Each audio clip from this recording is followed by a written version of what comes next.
What up? Mic check. Cam check. Seems like we're good.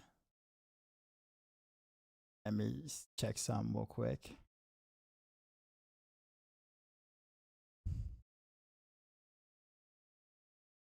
Uh,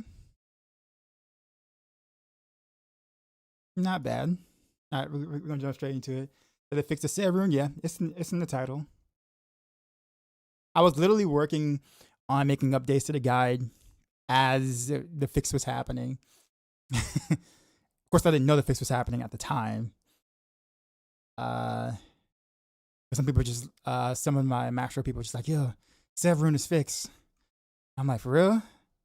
I was like halfway through like some of the rewrites or whatever.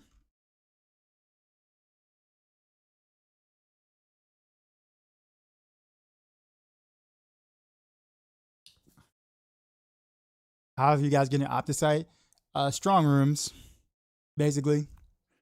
Um, Matthias just answered. Oh, by the way, for the treasure breach though, it's got to be a regular sigil. If it's a bloody nightmare sigil, the treasure breach goblins don't drop opticite for some reason, unless that's been hotfixed or something. But they haven't so far this season.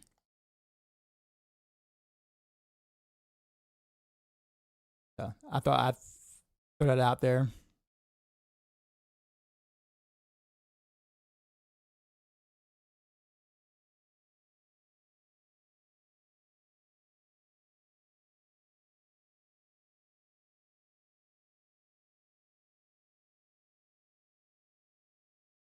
And yeah, Matthias, what you up to, man?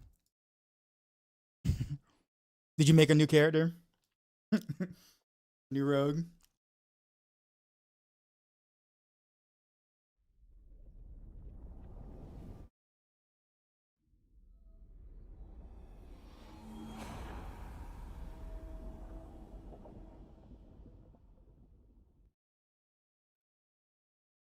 Debating if you're done for the season or not. Oh man, I'm sure the issue you're going through will get hot fixed.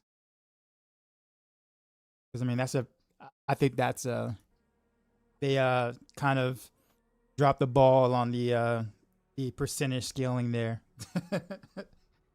That was not. I don't think that was intended, or the scaling is that like that much. Somebody misplaced a decimal somewhere, or added a zero somewhere on accident.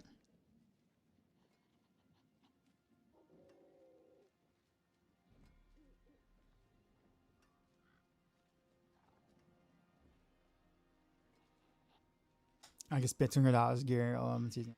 Not sure. You want to do that again? There. You gotta save some of yourself for the expansion, right? Is there strong rooms and bloody sigils? Yeah, there's a chance, but I don't even bother doing a nightmare dungeon unless it has a strong room affix on it. So therefore I know it's guaranteed. Because ideally, you just want to go in and do the strong room and then leave. Like you don't even really want to finish the sigil because the rest of the nightmare dungeons is really not worth.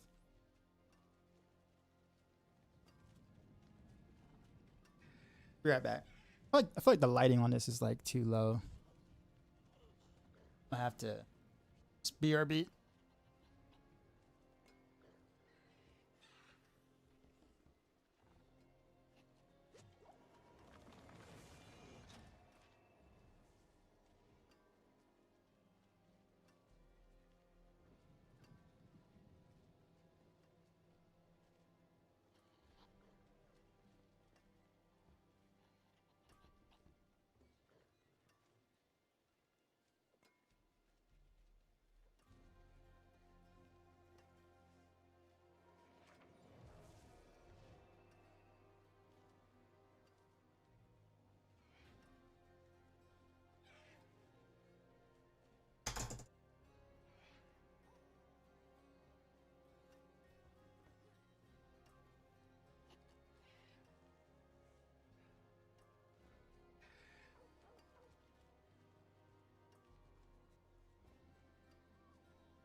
Okay. That makes a pretty big difference. Okay. Yeah, I'm just gonna gear rain. I have no intent on playing really anything else since there's no changes to literally anything else. So whatever I tested last season with and without Sinks is literally gonna be the exact same as this season. So like, I have no desire to do more.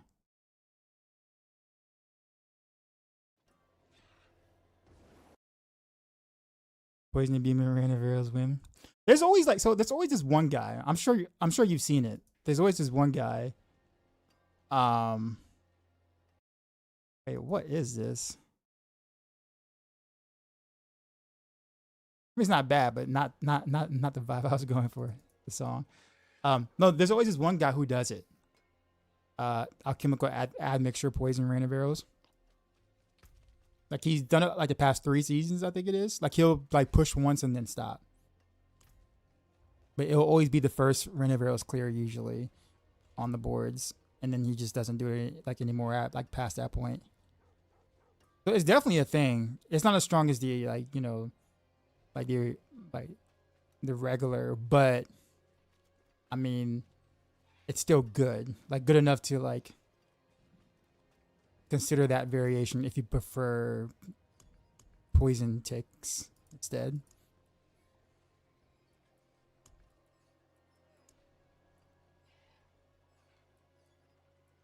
I thought about doing like a write-up or a planner for it just so people have it, because usually he never really shows his planner. I get asked questions about it. It's like, oh, what do you know? You know what he's doing? I'm like, yeah, I know what he's doing. I'm just too lazy to write it. Especially now, since obviously the expansion is like right around the corner.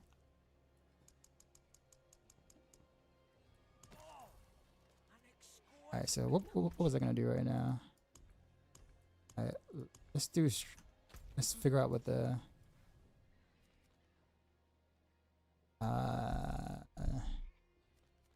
whispers are.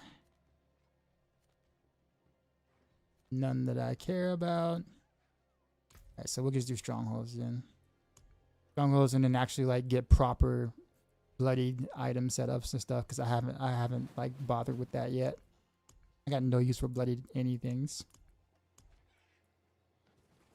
But I was in no rush, so see stronger. A champion's demise. Like my favorite.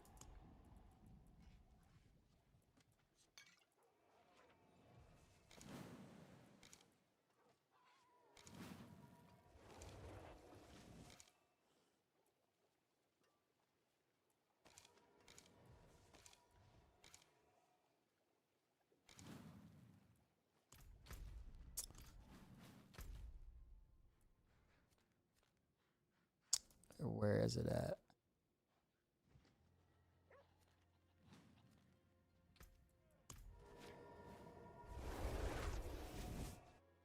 First 2-3 seconds from the fab, but the fourth one so like 90 seconds.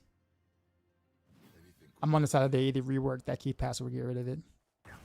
I don't know what they're gonna do with it. In the expansion, but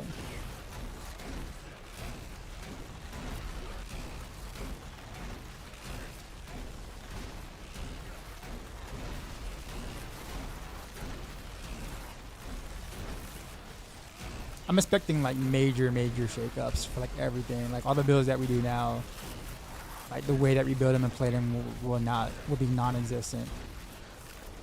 The only thing I can imagine is like being anything maybe similar still would be like combo points or whatever. I kind of see that probably working the same way still ish. So the thing of 1, 2, 3 shoot or 1 shoot with the Orphan Maker might still exist in some capacity. But given everything else that's changing, you know, you may or may not even want to do that. So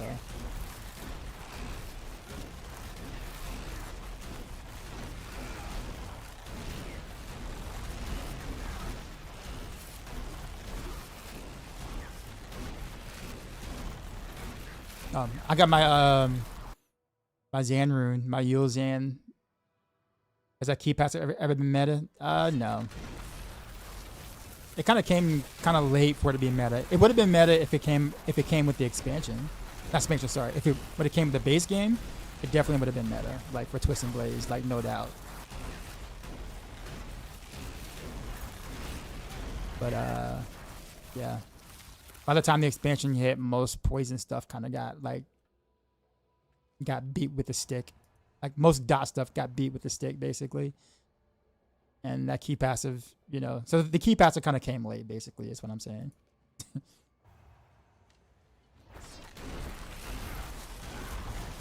it missed this opportunity to shine basically.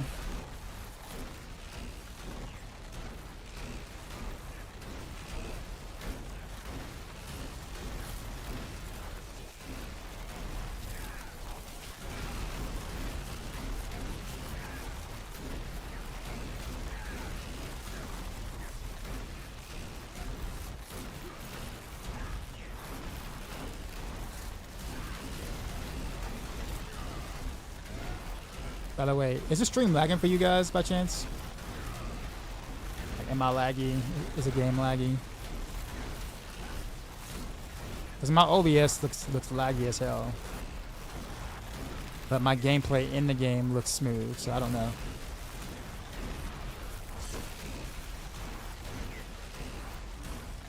So it's not stuttering for you guys?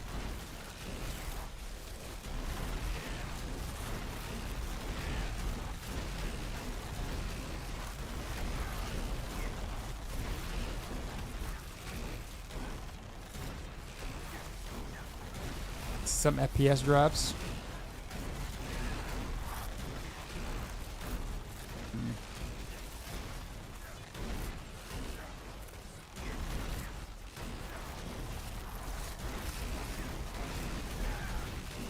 Keep forgetting to do like the actual events on this. Might not reach the 6 because I didn't go straight for the events. Oh, sure didn't. Oh well.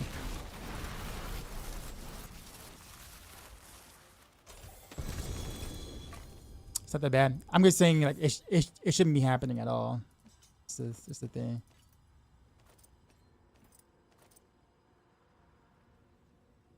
Like, right now it's smooth.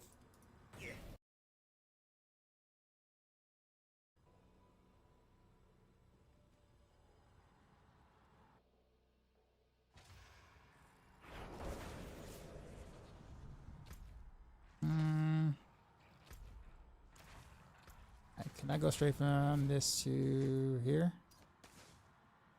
It's not. Where do you get the escalation dungeon sigil from?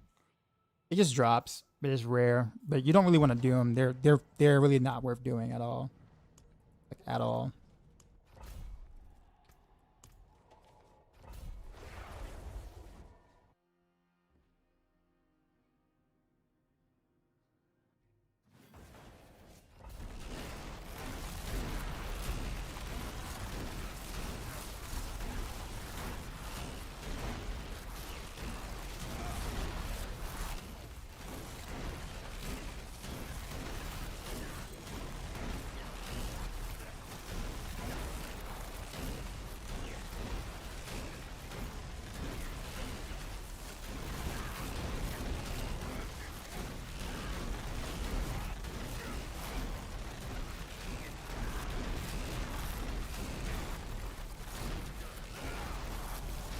Oh, I didn't touch the thing. I was like, why is nothing spawning?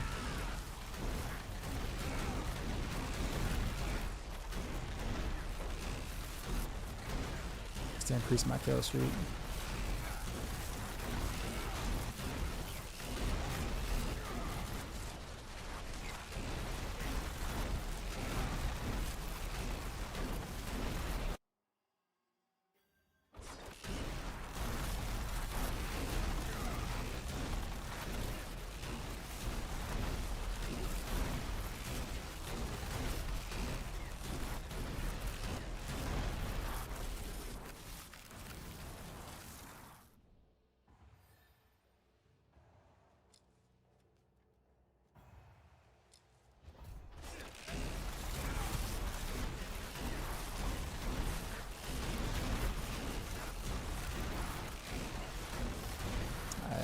I'm going straight for the objectives this time.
Right.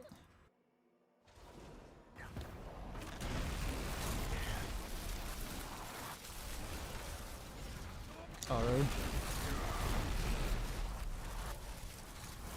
Yeah, he asked for that one.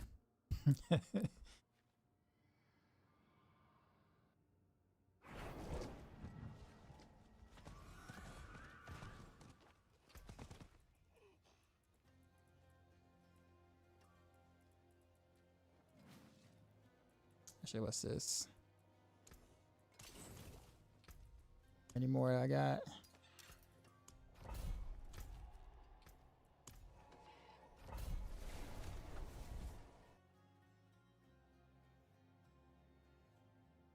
I think with this, I should be able to like gear everything else except for some of the bloodied armor items, maybe armor uniques, and of course the Starless guys I still don't have.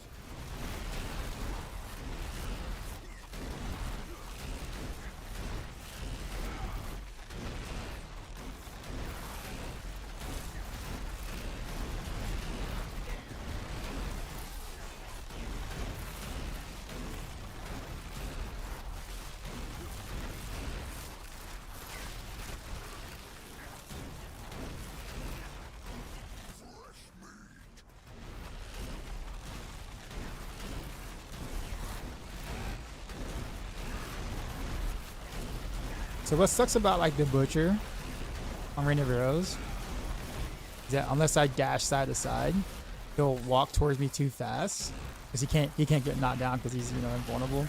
So he doesn't end up getting hit by as many ticks on a single rain wave. So it takes a little longer than it should to kill him than if he would have just stand still or something. So I have to like literally tank him. So more of my range will actually tick. But then I lose like 2 big multipliers doing it.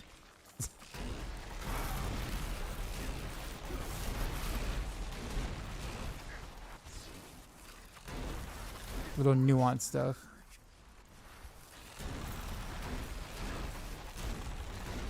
Maybe if I just shoot in the direction I'm dashing it as he's following me. You know what?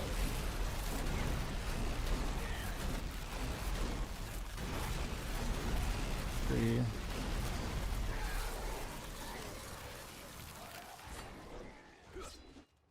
Gotta stay T4 Inferno Horde, Bloody Butcher. Yeah, most aren't gonna really farm T4 Bloody Inferno Hordes. There's like no reason to do so. The whole point is like for that, the whole point is XP. So killing as many butchers as possible is more important. So like T3 Bloody Sigil hordes are like the sweet spot for a lot of builds.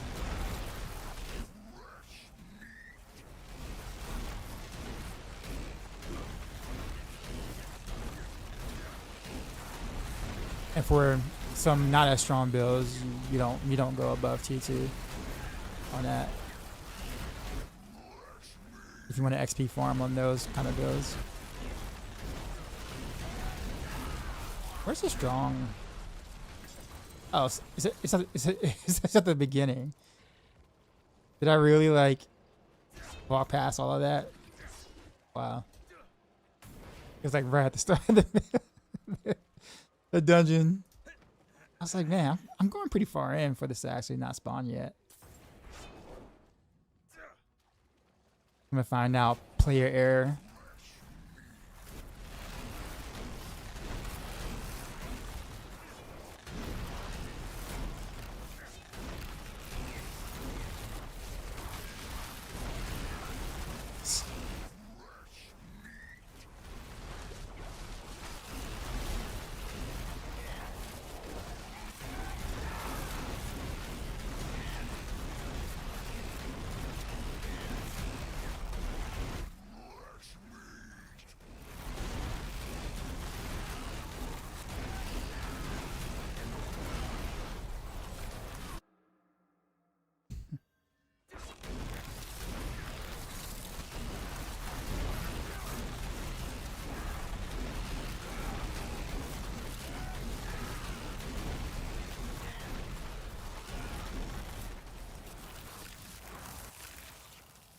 Does anyone like actually ever pay attention to which one of these you actually pick? Like,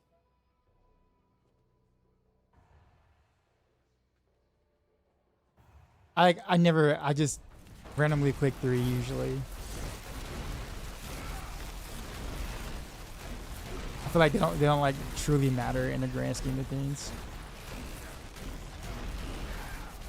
Except for like the legendary one with the boss or something like that, like the demon thingy or whatever. That one I picked, but outside of that, I don't pay attention to the others.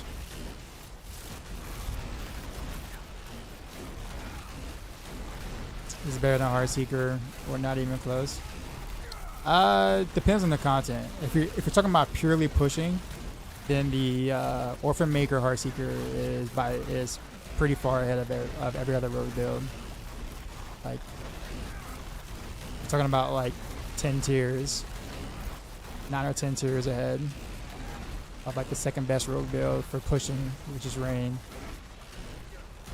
But for farming, like regular T4 farming in general, I mean, you can argue that Rain is probably more versatile. It won't kill the bosses as fast as OM Heartseeker for sure, obviously, because the damage output is insane. But overall, like, if I had to give a it does everything well type thing, I will give the nod to Rain of Arrows on that.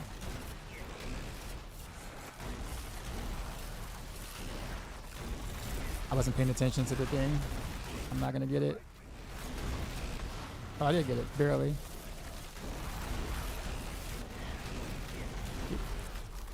Did you hear I converted Ava to the OM Club today? He's officially OM Enjoyer.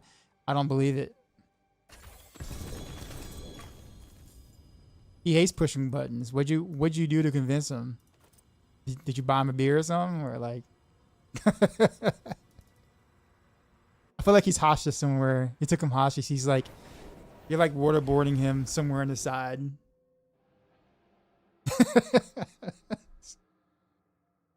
You have this playlist on Spotify? Yeah, dude. If you do ! Playlist, you'll get the entire playlist. The secret was putting the rotation on 1, 2, 3, 4 hotkeys. And he kind of liked it. So you think he's going to actually like play it for real? For real?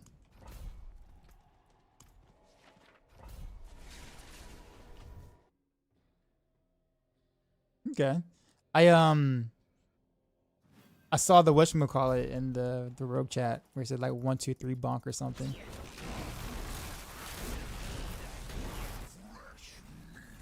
I didn't know what he meant by that, but now that you explaining this, I now understand.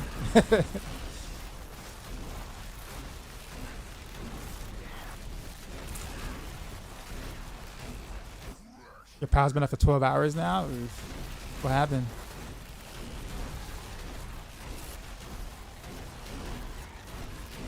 It felt like I was teaching the Tyler how to touch this.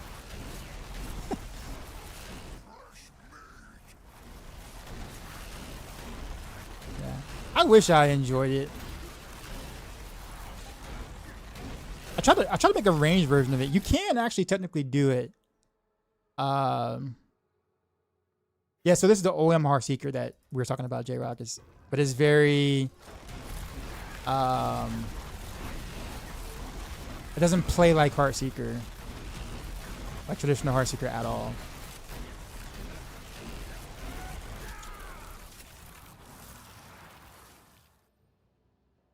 So like if you look at it, you'll be very, I mean, if you look at it expecting it to play like you would think Heartseeker would play, you would be very disappointed. However, the one-shots are kind of hilarious. Because of reloading, yeah, it's more than just reloading, actually. It's like, it's probably the most convoluted way to play a reload build that you can possibly do on the road.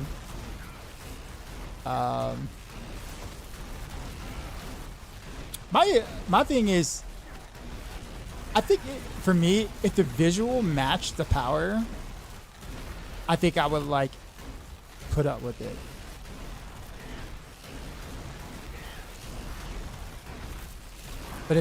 But the fact that like you see like a little toothpick gets inserted into like a pack of mobs and then all of a sudden everything dies around it just seems so out of place. Like for like visual enjoyment of a build. It's hilarious, don't get me wrong. It's hilarious to watch, but it literally does not make any sense. Because you're like, what in the world is doing all that damage and why? It's like watching one of these like African countries like shoot like a dart, and then all of a sudden like a nuclear explosion goes off, and you're just like, well, what? Not even an explosion, just like everything just dies in the vicinity, and like you don't even see what happened. Like not even an explosion.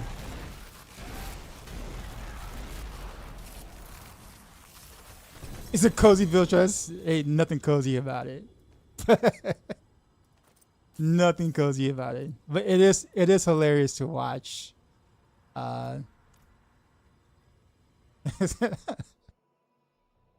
Strong winds messing with power lines. For some reason, my apartment building is the only one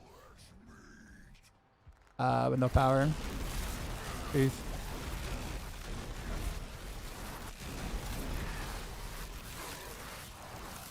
Oh, and the Heartseeker's range, no reason to go close.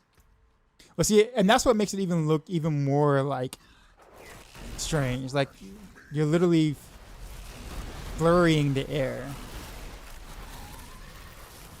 But I did have like what did I do? It was like a poison trap setup actually with Scoundrel's Leathers that I did. Where literally I was like, yeah, Scoundrel's Leathers, because then I was able to use it as like a core skill per se. So I was able to rotate Poison Trap and Heartseeker to do the same thing. But then it means that you can't use like momentum though. So definitely a different approach.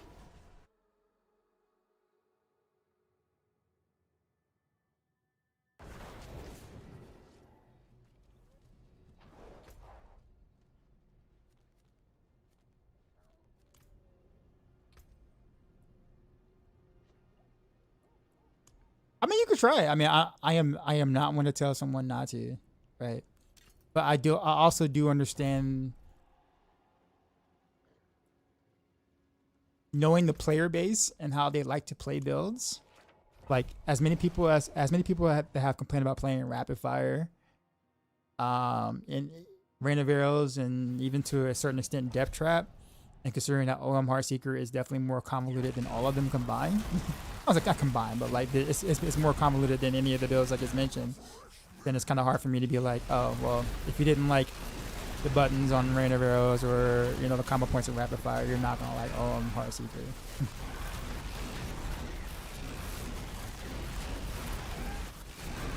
However, if you did enjoy rapid fire or push rapid fire back in the day, then yeah, I'd be like, oh yeah, go for it.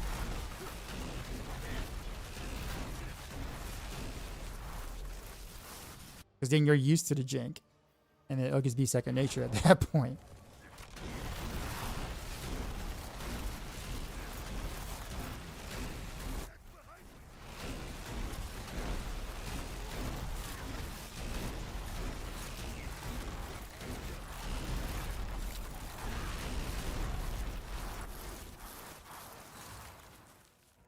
Till everyone is fixed, yeah.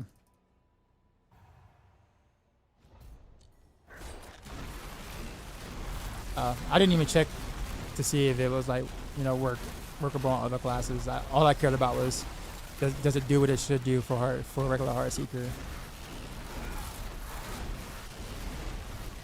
Is Rogue really behind every other class? No.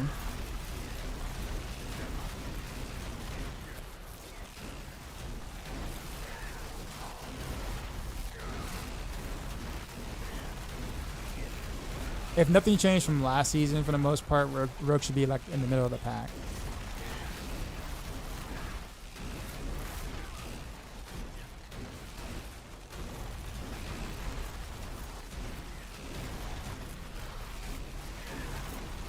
It also just depends too as well. Like, I mean, if you're the content you're playing, if you're not pushing, then it doesn't really matter. But I understand people judge builds based on what it does in the tower and specifically, and that's it. So take what I say with a grain of salt.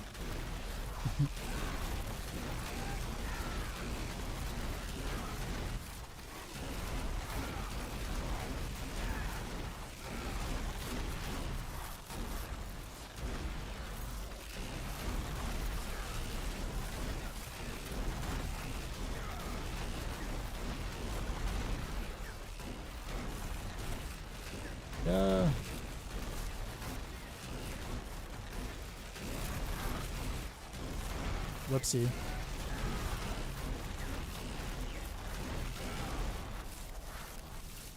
Didn't play last season, kind of almost lost face in the game.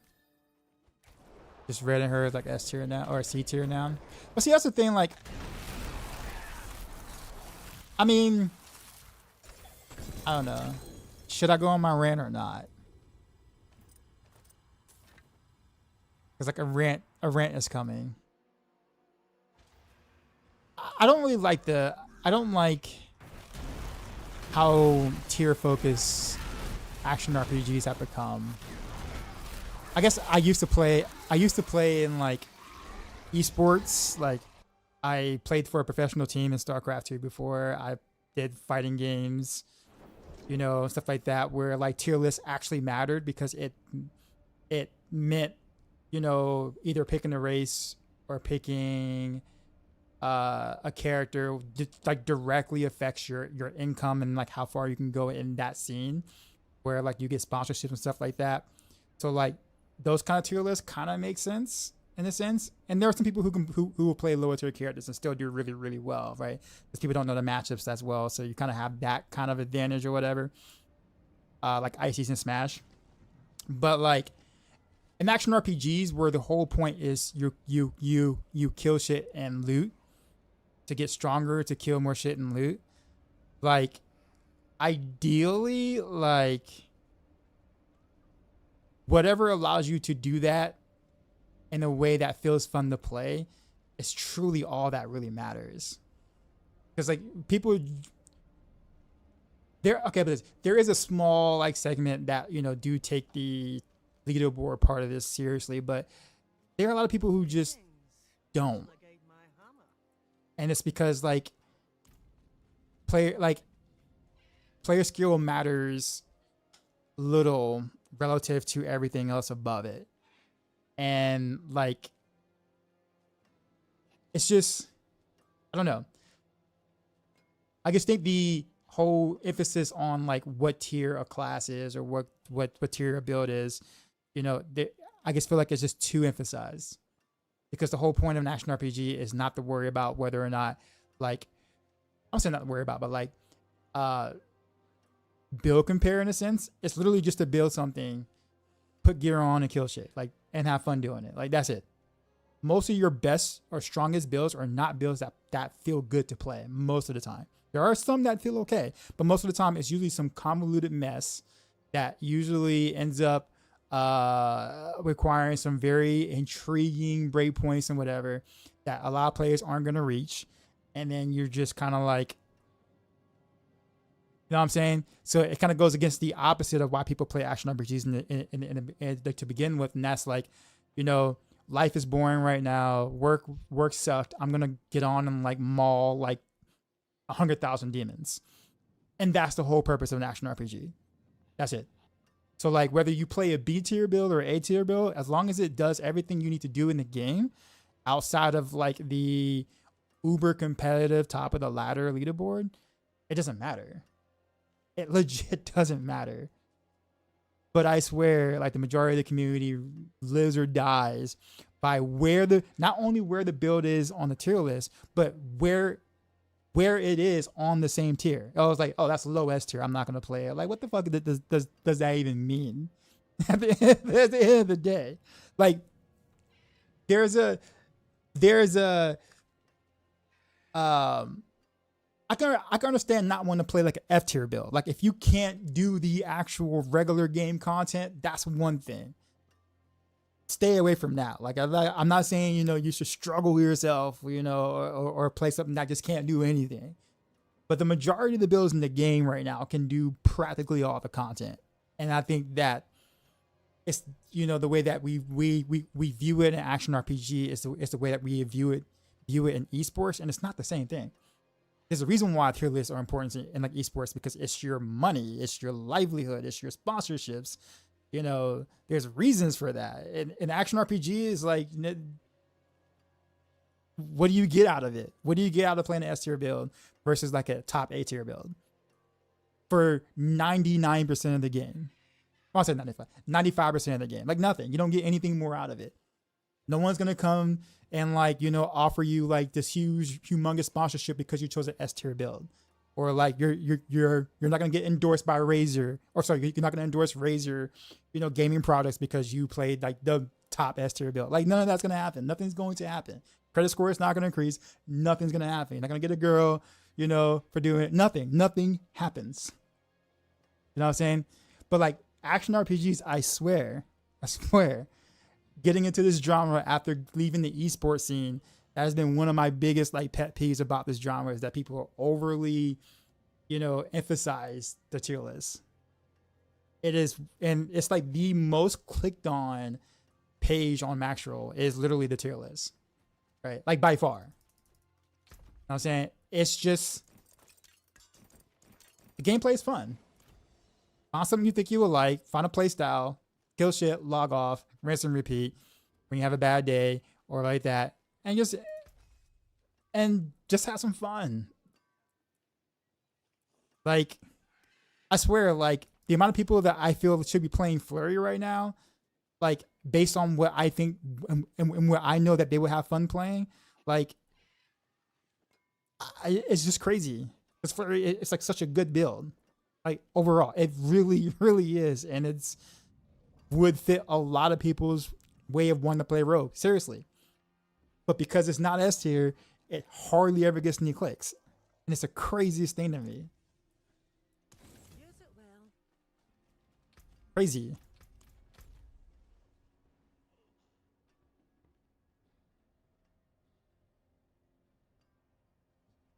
I don't know. That's my rant.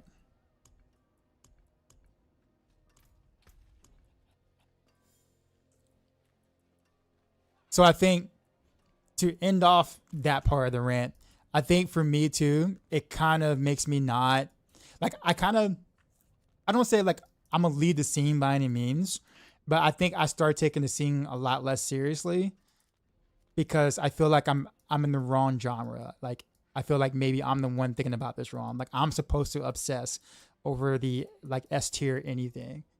And I'm supposed to be promoting only S tier, you know, whatever's. Like maybe I'm doing it wrong. You know what I'm saying? Like, am I doing this wrong? Am I the one looking at this wrong? Should I not look at fun factor first? Should I not look at how a build feels to play or looks to play? Should I only go, no, but this build has like an extra 0 at the end, so you should play this over the other build that doesn't have that extra 0 at the end?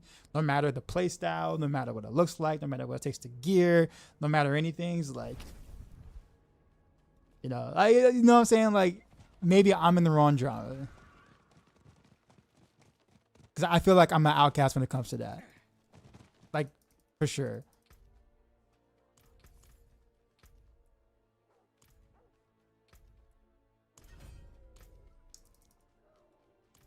The S tier rant. I'm just saying though, like I guess it's just like I think if I put it this way too as well. If being, oh, this is a nice glove by the way. True. I feel like if being ultra competitive, like being at the top of a leaderboard or being ultra competitive is important to you, I feel like there are way better games for that. Like Diablo 4 is not the game that you're going to get prestige for being competitive in. Like you're not going to go talk to your other esports buddies or talk to somebody in League of Legends and say, hey, guess what? I'm top 5 in like Diablo 4 leaderboards. You talk to like a pro like League of Legends player, like look at you like, what is that? You know what I'm saying? So like if that's the person that you are, you know, for example, like if you're like that ultra competitive person, like action RPGs isn't really that genre to get that prestige in. You know what I'm saying? Like it's almost like you're, I'm gonna say wasting your time, but it's like if you want to be known or prestige for being competitive, action RPGs ain't it. Because no one in the competitive world elsewhere in other games respects that at all whatsoever. Even my former StarCraft 2 buddies that I used to, you know, be on the team with, like, they don't know why I even played it. You know, the folks like, bro, like, really? Like, you've gone that low to be doing whatever this quote-unquote fishing that you're doing in Diablo or whatever. Like, they laugh at me about it. Like, to them, I'm like an ultra casual, right? And that's fine. I don't mind that. I don't mind being a casual at this point. Yeah, I have my days of you know, that scene, but I recognize it though. Okay, rant over ish. Might need to clip that for like a future, to remind myself of like everything I actually said about some of this stuff, because I like forget. It said, if you're a casual, I don't want to think about when I. Well, I'm definitely casual when it comes to like the I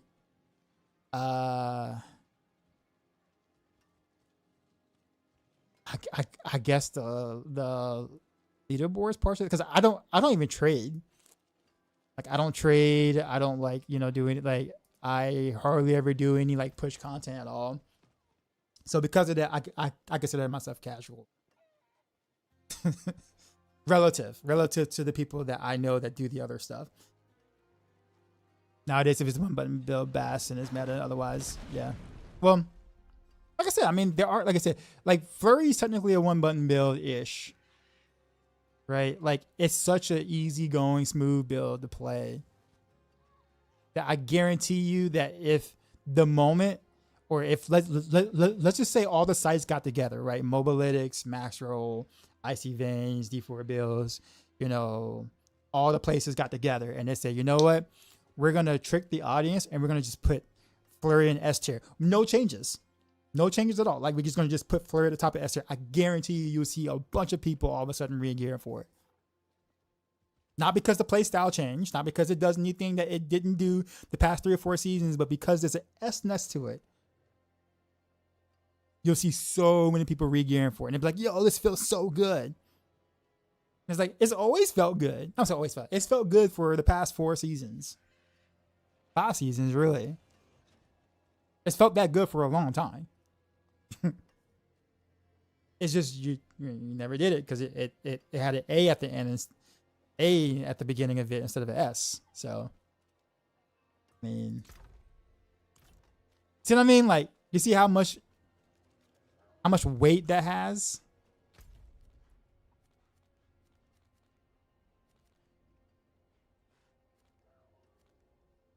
Yeah, when it comes to the paladin, no. Let's be honest. Like Blizzard has to make the new class stronger than the others to get you to play it and get your friends back into the game and play it and give and give you and your friends or other people a reason to buy the expansion. If the paladin came out balanced, people would complain.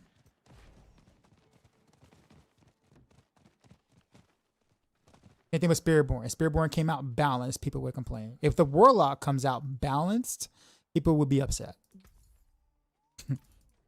So expect Warlock to be stronger than even the Paladin right now, next expansion, just to make sure that people enjoy their expansion experience because, numbers. Although, with that being said, some of the Warlock stuff does look really, really cool though. Which season, in your opinion, Rogue was the best of the best?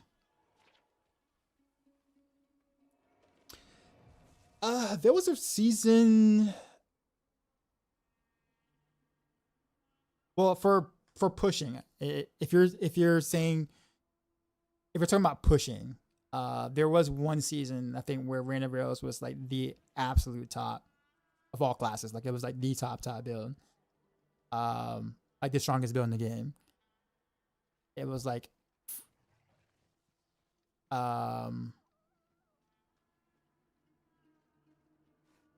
season 2, no. That's not season 2. Rogue was up there. Don't get me wrong. Like Rogue was like really, really good. It was up there, but it wasn't the best or the strong. Like it didn't have the strongest build. Now for speed farming, there's been a couple of seasons. Actually, one season, Death Trap was like by far, like I say by far, but definitely like the fastest build, and Mippy kind of proved it. Like Mippy min-maxed the hell out of it, and like, yeah. So there's been a few times in different aspects where rogues were like considered the best, but very, very few far in between.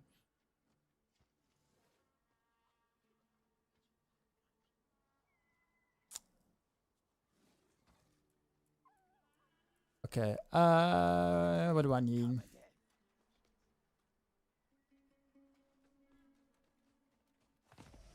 I love this this song, by the way. White Nerdy by Weird Al. It's so good.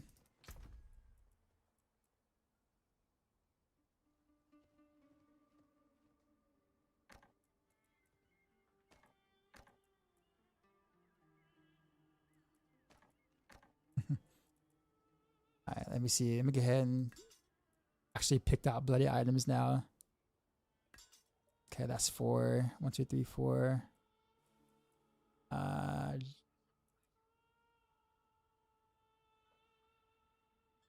probably need to do because I got a glove with percent on it. Percent dex. I do have a beast wall with percent dex, but it's like non-ancestral. So I probably need to spend my blood on like a crown and to boss will, and maybe even beast wall boost. I think I can get away with the rings.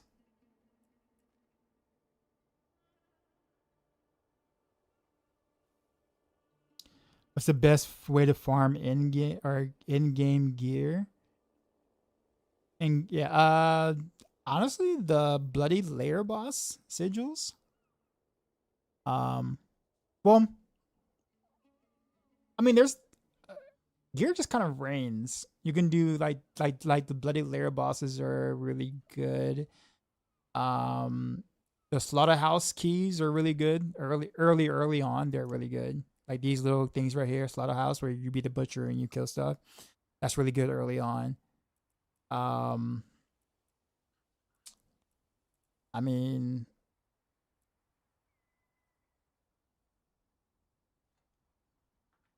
and then just doing any activities because you're gonna build up meat in which you can like buy bloody items just for killing stuff. So like just do pit for glyph leveling and you'll get a lot of rep for the boxes too as well. There's like many avenues to get gear.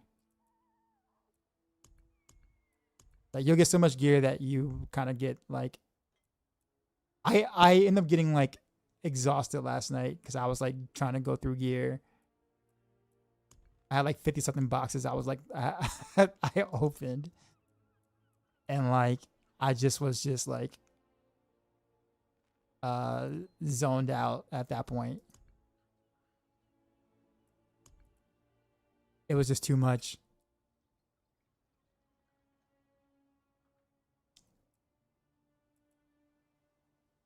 Okay, so I kind of want to do this ring here. Only thing about it is that I don't have any GA.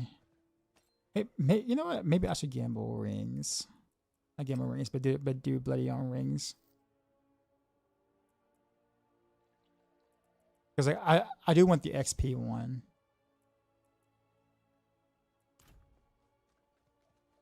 XP and then materials or something, or XP and runes or whatever.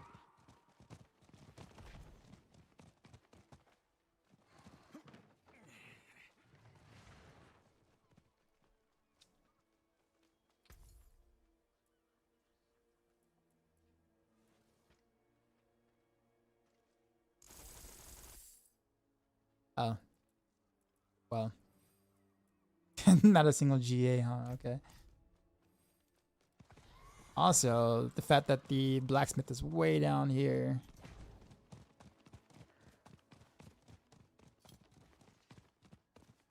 That is such a far stroll. Can still use these.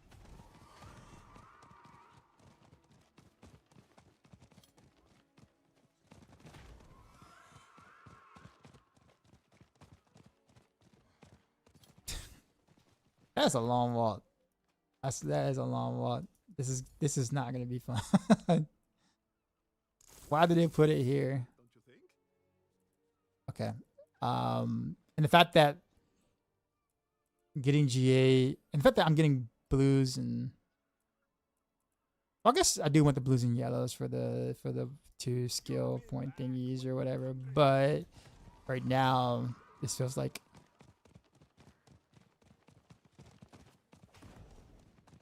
yeah, I think I'm gonna just go with some different rings. Screw that. I don't think it's that important. Do I really care about the increased XP anyway? The forge is always hot.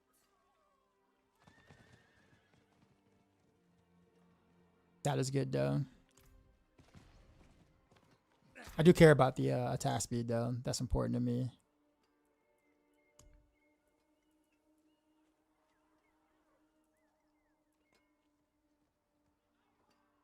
So, yeah, we'll do these two. Actually, which one is this?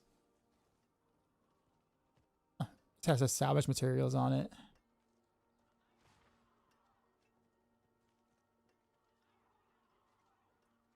More loyal friends you'll not find. Actually, might not worry about it. I might just keep this as it is.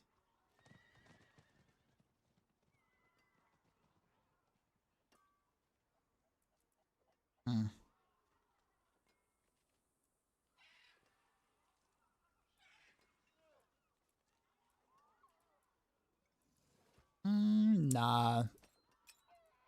Let's just do these two because the GA attack speed is like what I'd rather have.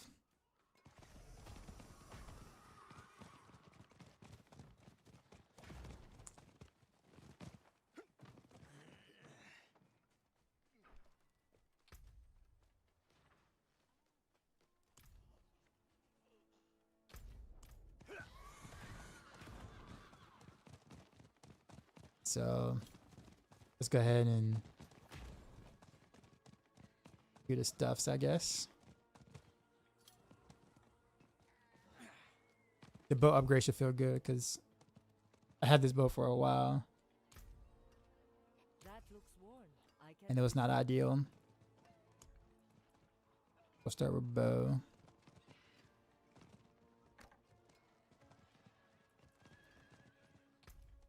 That's the damage, right?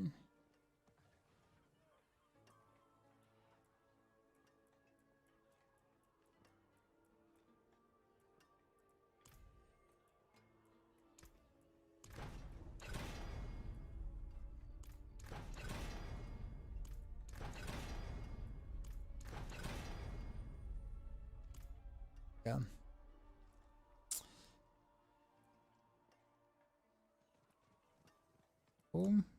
And then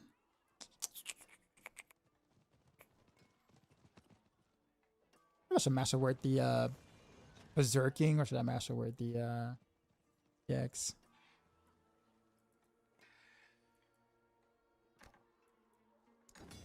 Never feel something finer.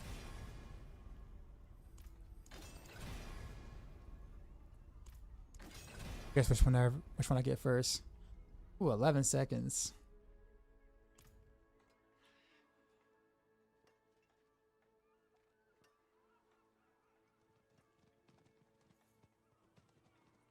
Do I want it there though? Or do I want the Dex? Really, I want the Dex, right? I can scale the percent.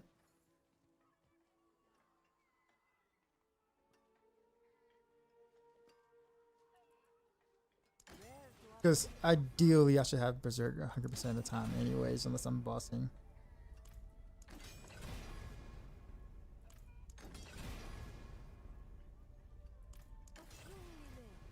Use it well.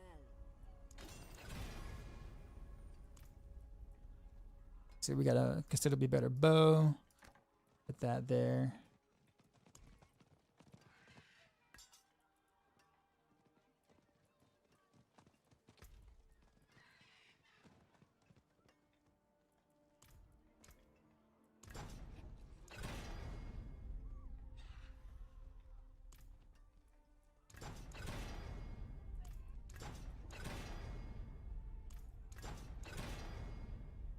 Should definitely feel a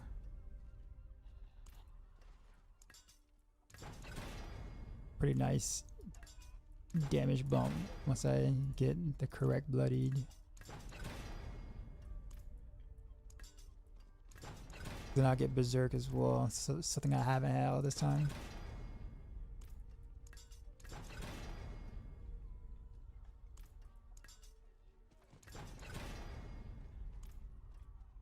You masterwork your decks. Hopefully I have enough Opticite for this.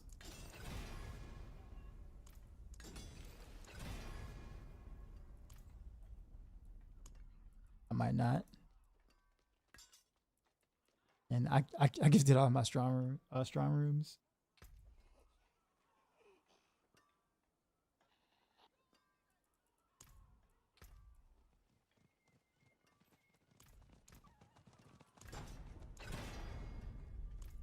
That's alright though. If I run out, it'll give me something to do.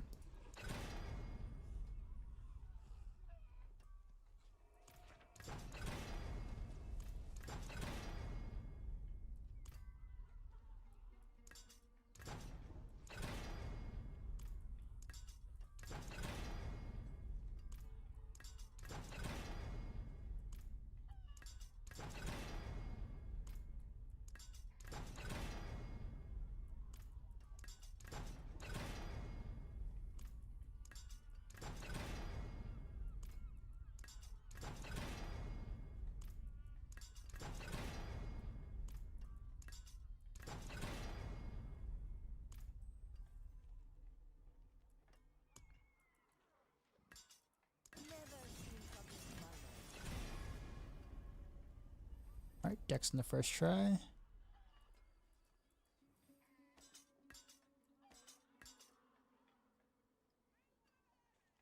Oh, this had GA Tassie on it. Come back if you need the forge. I know how to glove a GA Task speed on it too elsewhere, but I don't think it's bloodied though. I'm about to clean my inventory out. All this is trash now. Most of this is trash.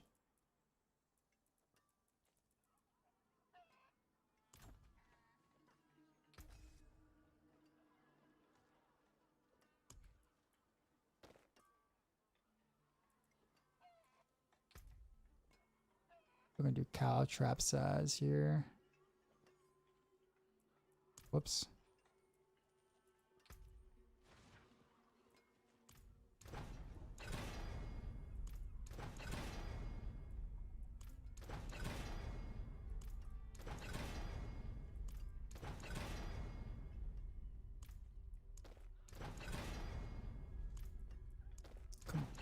We can get the big D Caltrap size. Okay, there we go. The big D size.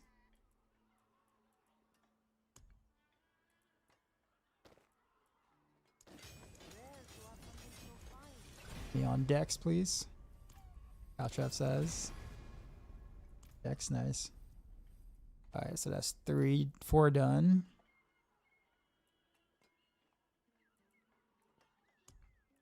Yeah, definitely need cooldown reduction and actually, you know what?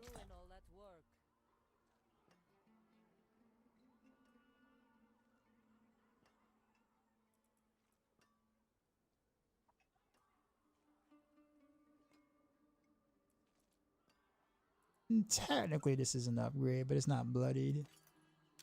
Not that I care, I guess, on the amulets. But if I'm still gonna be doing reverse cooldown reduction on a ring to circumvent, then I guess I might as well do this.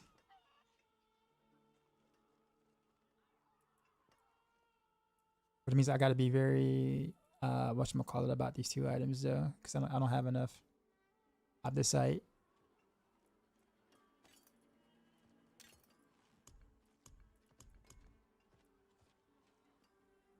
Or I could just go ahead and just do the GA rain. I'm gonna save this when I get my Starless guys though.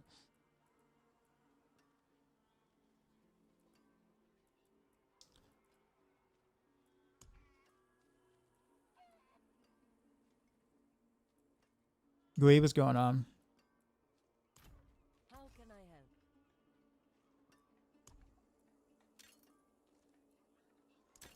Rare to have something so fine. They wrote a right on the one I need to roll on. 56.3 versus 56.9. I got way more ultimate damage though. I mean, it's like maybe like 5% more damage there. 5, maybe 10% more damage. Oh no, this is double damage. They rolled on. Never mind. We need to change that. Nope.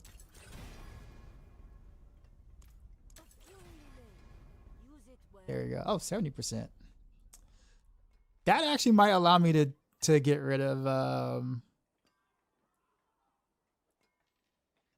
no, I don't know. Like 70, 21. I mean, yeah, I think I can. As long as I keep these boots though. Which I want to get rid of at some point because I do want I want the primary stat or whatever, but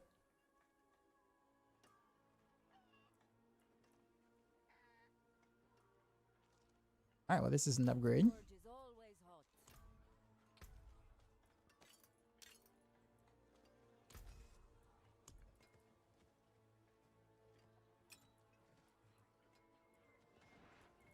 All I need to do is resource on this one.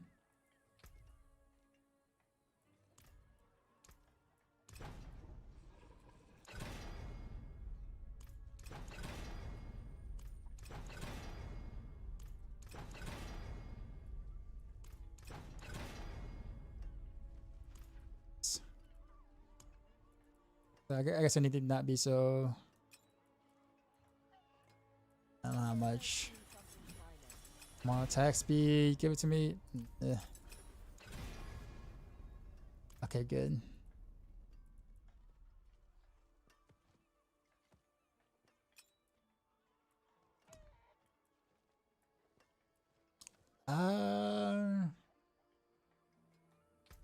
We'll go with dark. Damage per dark shroud. Pretty sure I have no cooldown.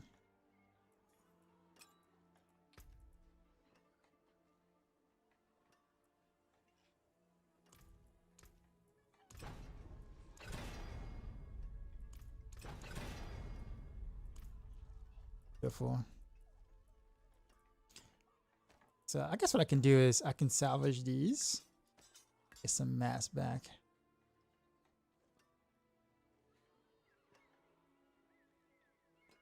Yeah, I think that makes the most sense. I guess I can salvage all of these really.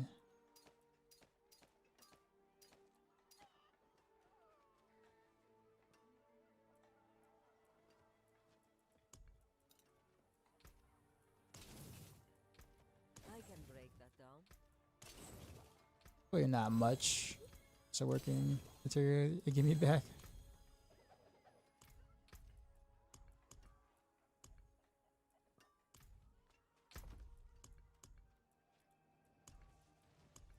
Heard this on a long time.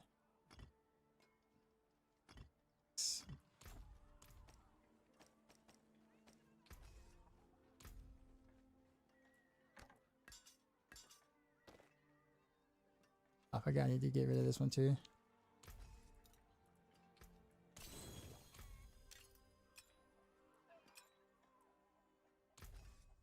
Now can I master word this? I think I can. The fastest way to get opposite, strong rooms.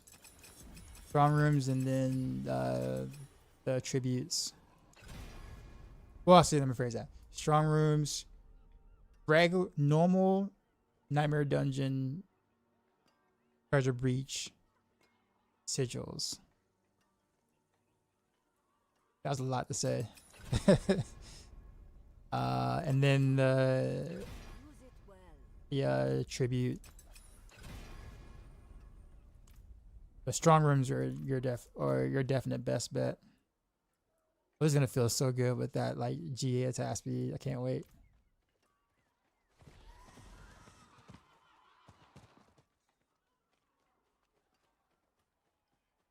Wait, I basically just changed out like over half of my gear. Okay, that's on the imprint. Aerostorm. Oh, I got a mass exped now. Nice. Welcome to my home away from home. Vince. Revengeful. All my aspects already cold clip.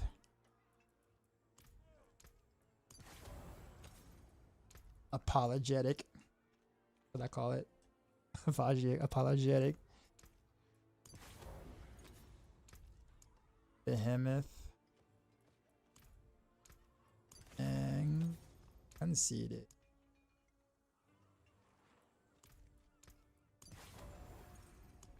That's how to enchant. Some speed. You got here. Time boot. Get some crit in.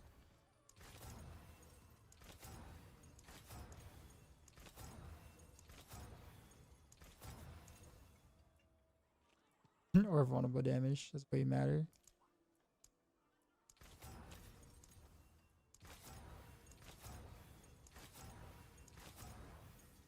Yeah, whatever. Not that biggie.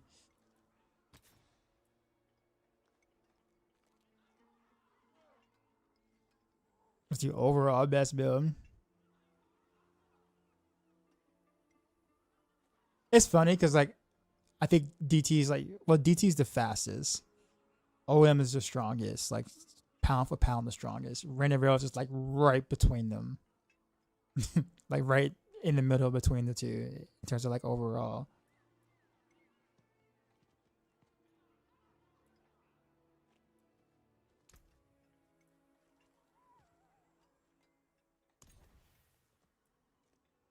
The season's is the season already cooked? If you ran into the seasonal affix bug or whatever because you did a T100 pit or tower, then yeah, probably. Unless you want to make another character or a new rogue or a new whatever.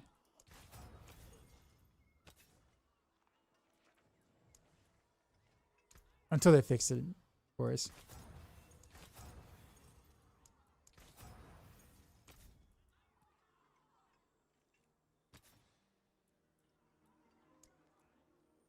So we'll do maximum health here. Actually rolling health, yes. I am. One already has health, so we need to do damage.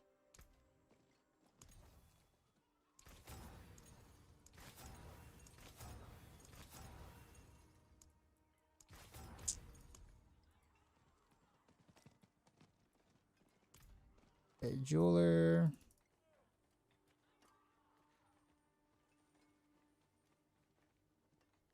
Where's the jeweler? It's up there. I'm the only merchant with jewels like these.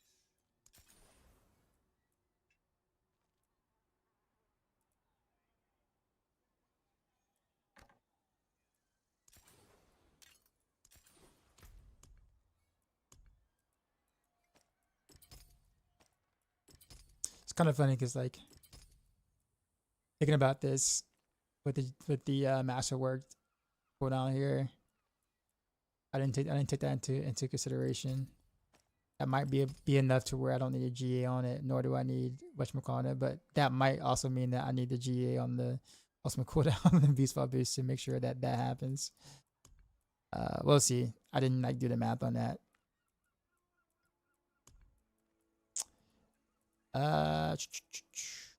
Seals in and then Zancax.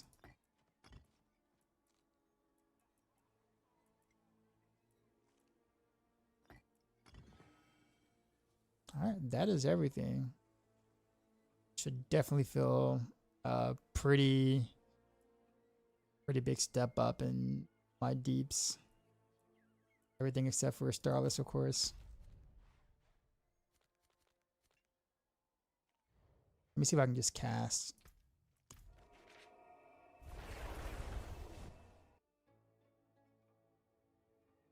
Okay.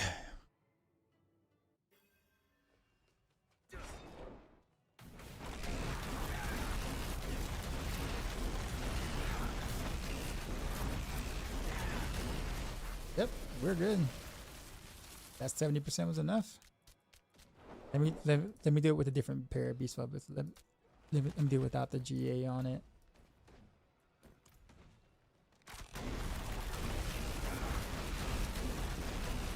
Okay, I almost had a hiccup.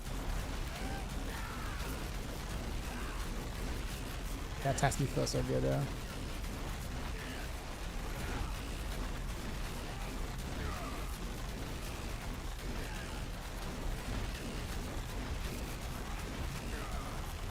Yeah. No Vex room needed or anything. Sweet.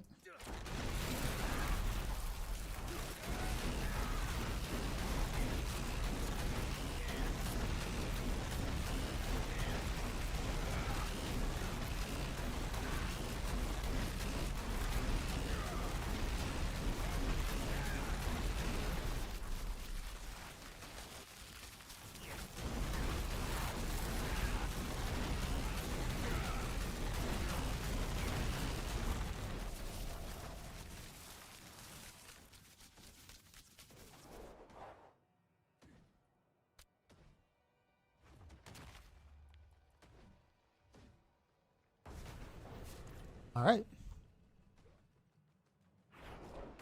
Good stuff. Now it's time to see what bloody items I can get from the thing. This is I'm gonna hate this. I'm gonna go back and forth to the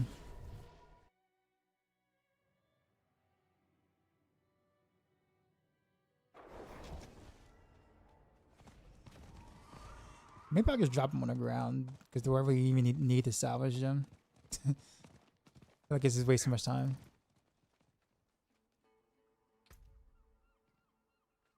Actually, wait a minute. I think I have a seasonal reward. Okay, there's that. That.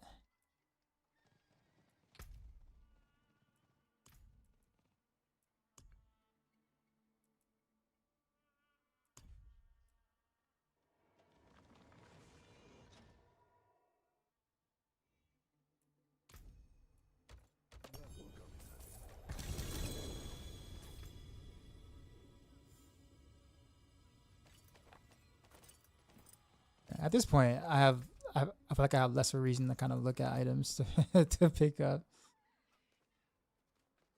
I'm gonna go to you. Thank you. So I really like the way this area looks still, like the aesthetics or whatever, like all the different meat or whatever, and the flies and the whatever. Like They did a fantastic job like visually designing this area. Meat to eat. What I'm gonna do?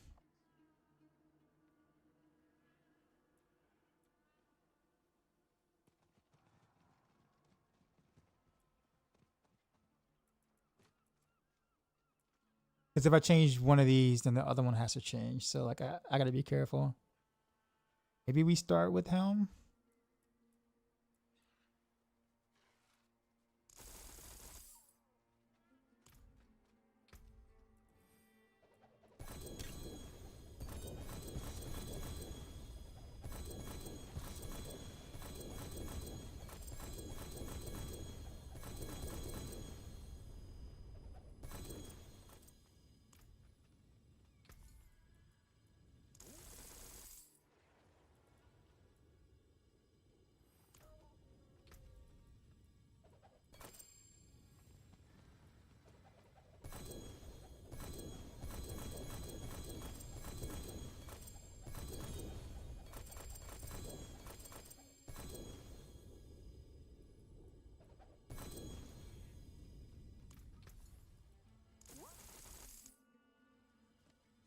Hey, don't forget who gave you a prime deal.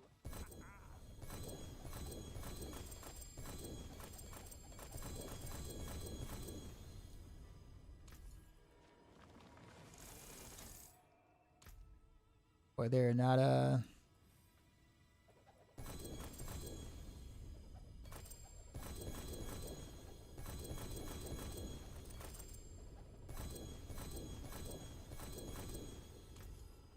What?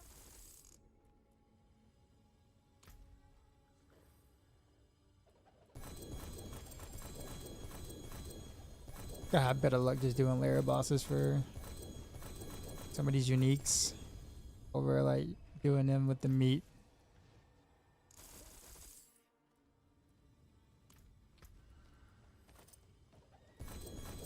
Cause at least get something out of doing it with the layer bosses, whereas here is just literally dropping stuff. I've got some blood of this meat until we meet again.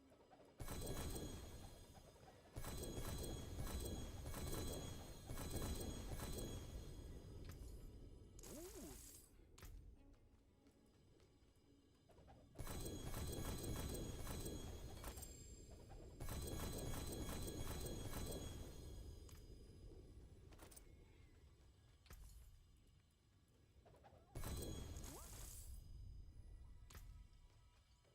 Start giving me the I think that's like the third death mass I got.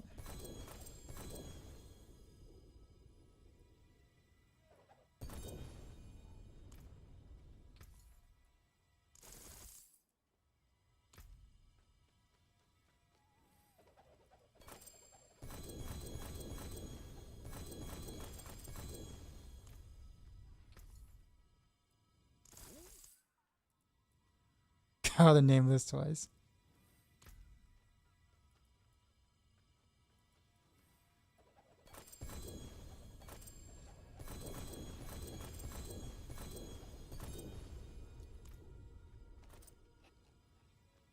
Please to meet. Oh,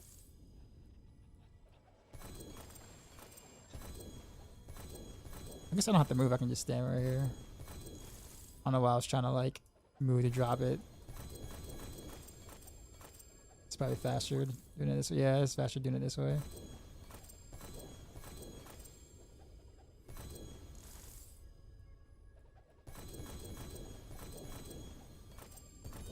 hope this meets your expectations.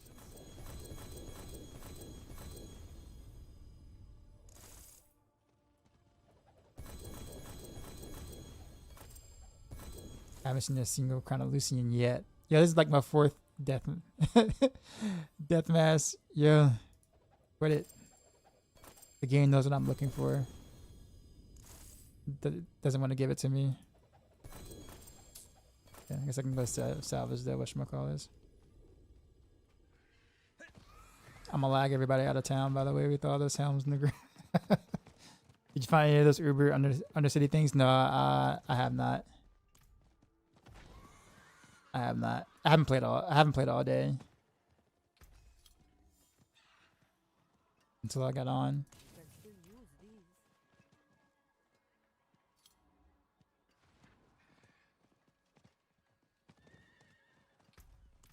But yeah, I don't. I'll be right back.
All right, back to the bloody grind, I guess.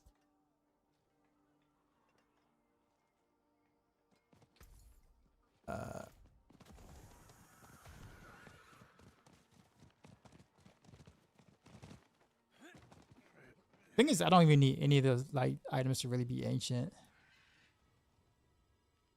or ancestral. I guess ancestral gives them a better. No, it's still just 2%.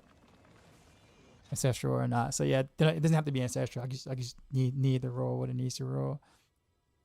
So, Chronolucian, 12%.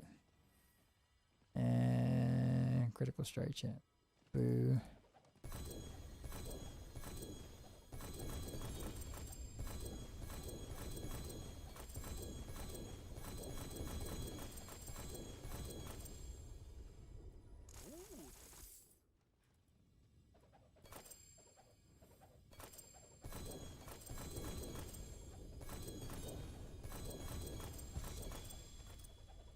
I just chucked the GA1. Oh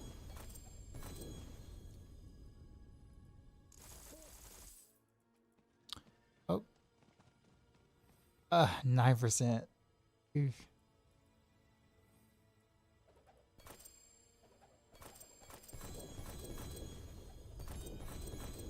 At this point, though, I don't even know if I would use even a 14% because like there's, just for the kill streak. Kind of has to be 15% of bust now, since it can go up to 7 stacks.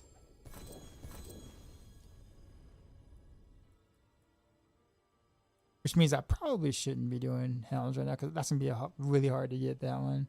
Might need to see what I can do with pants to boss Will. Might have an easier time with that.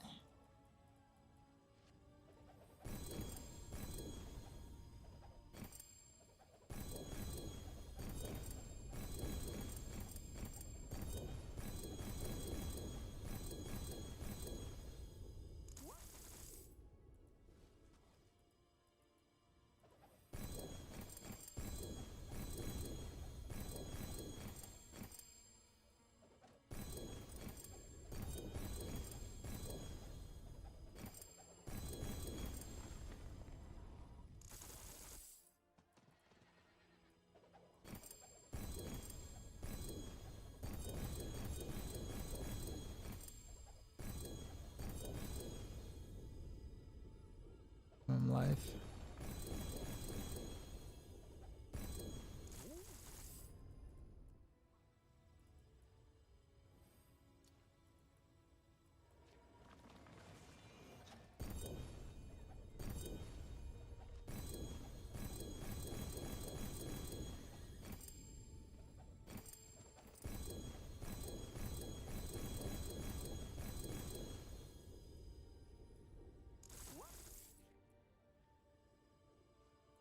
15% and 3% maximum life.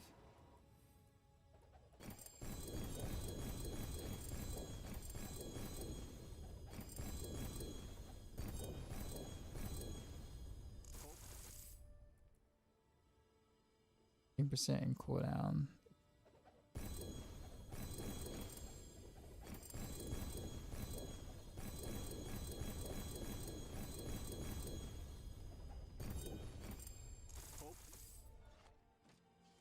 Tacits.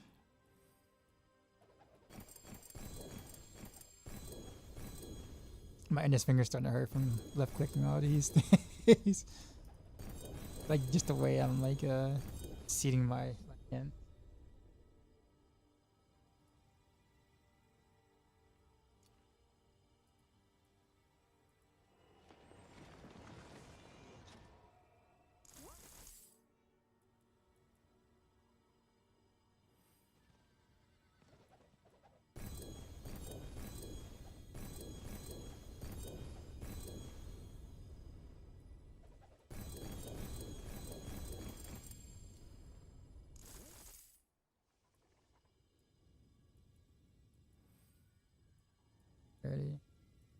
Guardians of Boss will look very, very similar.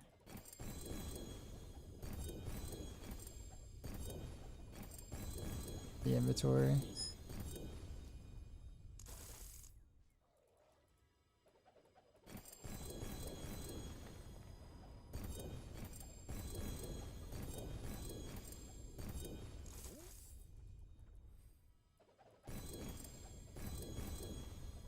Got so much meat left.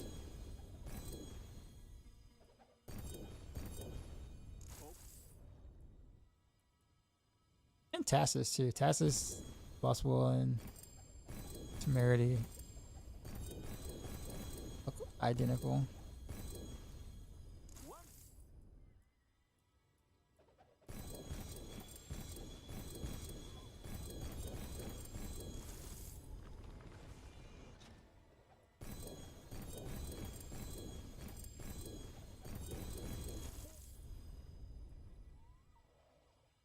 Yeah, they do. Like, can you even tell the difference between the two? No, they look. It's the exact same portrait. Yeah, no wonder.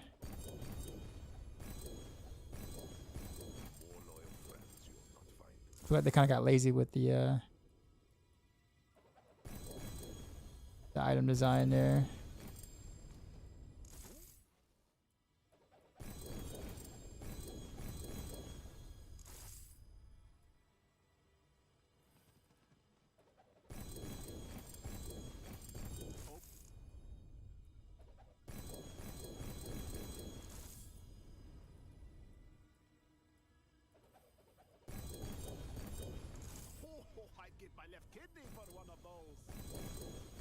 No, you wouldn't. Stop lying.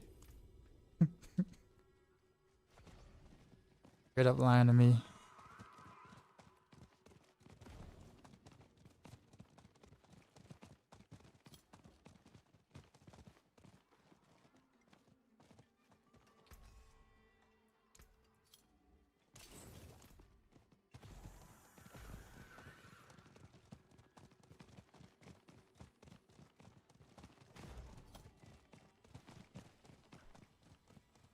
I might not even worry about the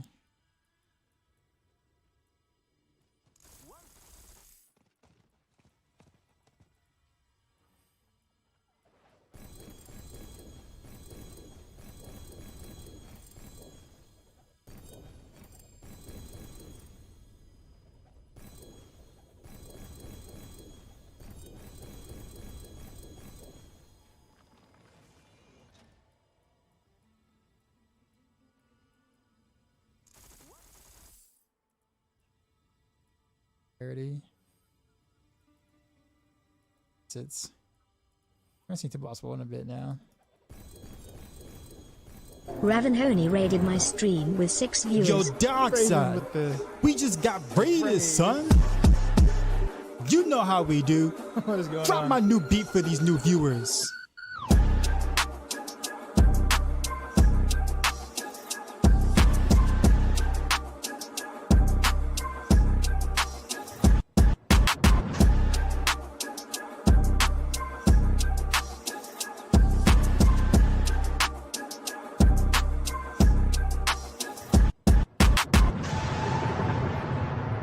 Sheezy.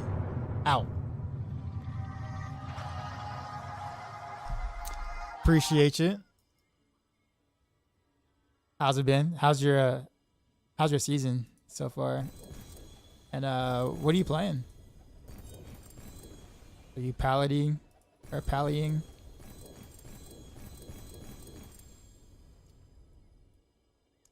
Or are you Rogan?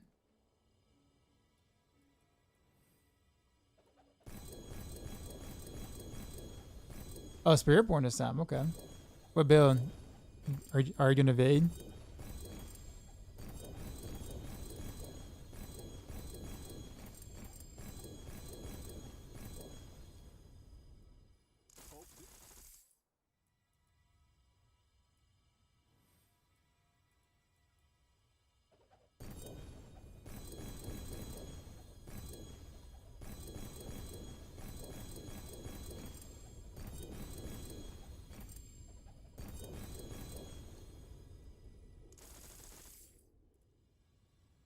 I haven't listened to Boss World in a bit, man. Come on. Cell Kittens raided my stream with Cell 34 Kittens views. with the Dark raid. side. We just got raided, son. Back-to-back raids. You know how we do. Drop my new beat for these new viewers.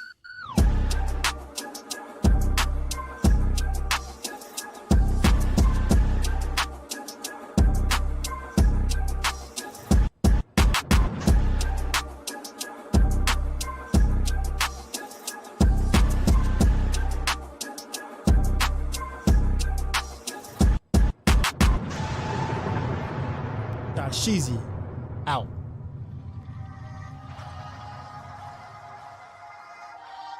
Is the man never raid, right? Well, so how's it going?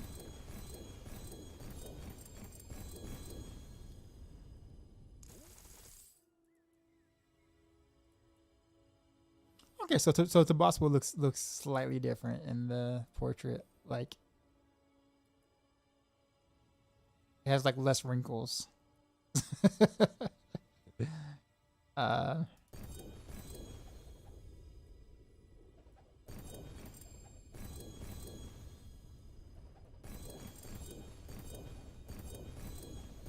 am doing the boring part, which is starting to somewhat min-max my gear. Which kind of requires me to use all my meat.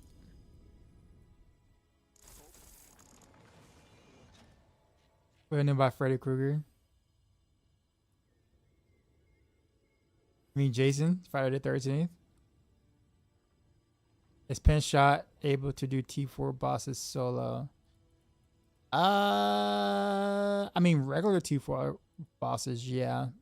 Not the bloody T4.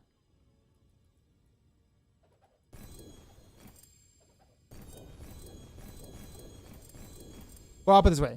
It can do bloody T4 bosses solo. It just will take a long time.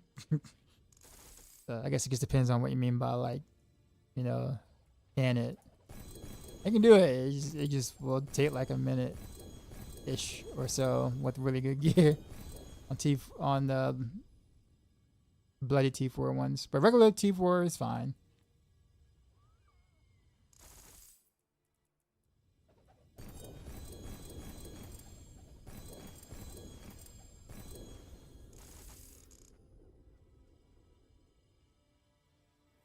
And do you right or wrong, but tell me why you think Freddy was killing people in dreams?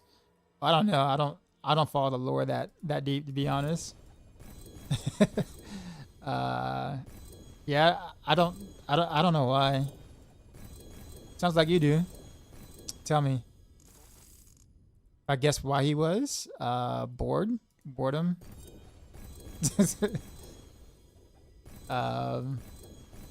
Maybe he got bullied when he was younger or something. I don't know. I'm not quite sure.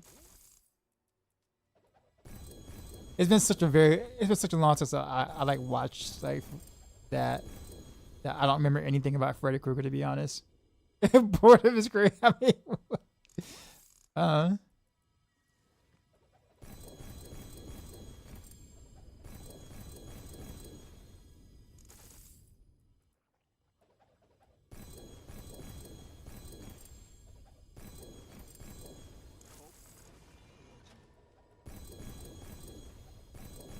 I mean, if you think about it, so isn't that why a lot of people do illegal stuff, right? Especially like when you're like teenagers in college, like you do all the stuff you aren't supposed to do that's generally illegal because you're bored. So I mean, murdering is also kind of like in that same list, right? Also legal. Why can't you just do it because you're bored?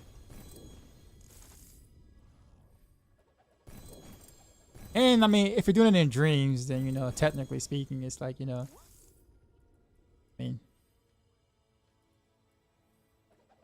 I don't know if it's illegal there. I think you can get away with it and not get caught. I'm just saying. Yeah. This is actually slightly better than what I already have. Well, I'm saying that. It's got the GA on the task speed though, like 2% less. Guess I'll say no to that. They want to keep the GA though. How are they gonna find you? Same way they found the people on Avatar, right? You just transport your body. So you just have to go to sleep and dream, right? And to get into someone else's dream. Isn't that how that works?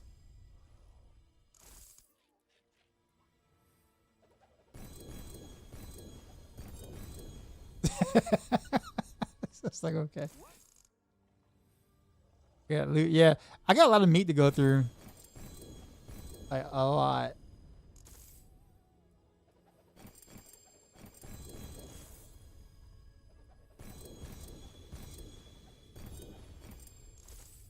I'm trying to keep all my GAs. I'm flooding the servers with loot right now. I'm actually surprised I haven't like got kicked out or anything.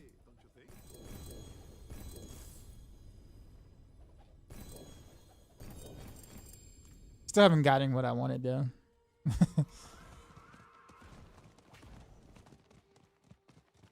Freddie was wrongly accused of pedophilia, so he threatened all the guilty townspeople who knew to haunt the children, and he did it in their dreams. No escape. Huh. I mean, that's a good reason. Can't really blame them for that, I mean, I'd probably do the same thing. Not gonna lie. I can break that down. Probably do more than haunt, to be honest. Like, I torture, all that. Heck yeah! Like what? That's a really bad thing to be accused of. Unless you live in the United States, then you somehow get away with it most of the time for some strange reason. But anyways, that's a different topic. In most normal cases, it's a bad thing to be accused of.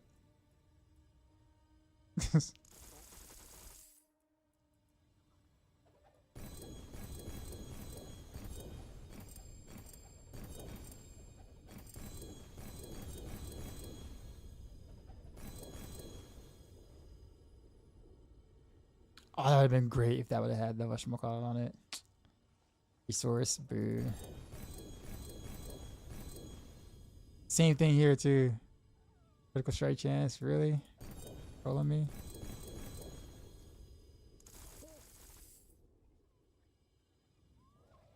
Or can we consider why we need resource? You got to be able to spend enough to reset your clone, basically.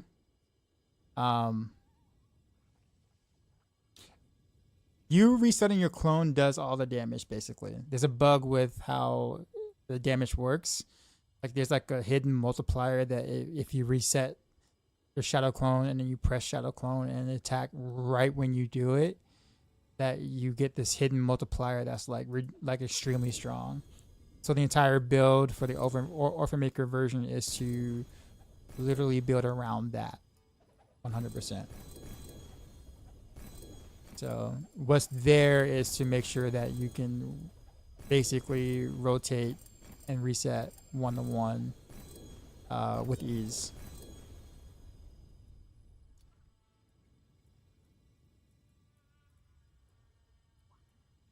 I wouldn't drop anything you see in the planner on that. Like it's very what's there is very specific for the build.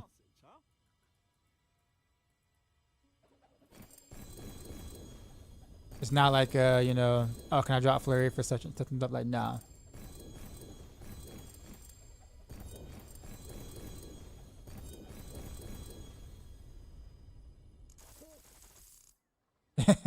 Yeah. Yeah, man, you're welcome.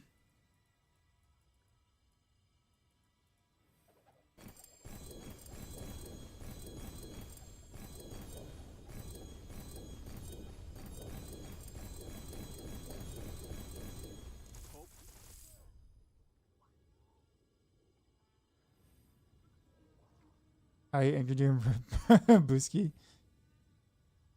Your drunk ass about to cook. Go cook. What you making? Or what are you making us? What are you cooking for us? Since you know, you said it publicly. You know you gotta share. Sakadella, what's going on? Be safe while cooking. You know, that's like one of the very few things I haven't seen on TV that doesn't involve alcohol. Like just literally like, what would like a drunk cooking competition like look like? Like just if you just kind of like give people like some random ingredients and say make a meal out of it while they're drunk, like I totally would like love to see what they what they come up with. Because of course you're gonna think about it differently, and you know than if you were not inebriated, right? So I don't know why that's not a TV show yet of some sort.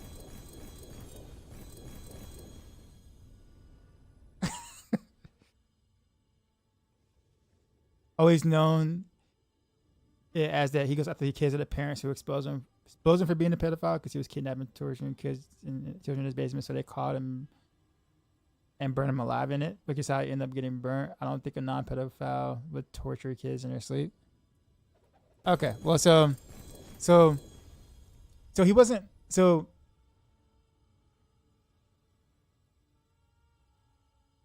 but pedophilia is not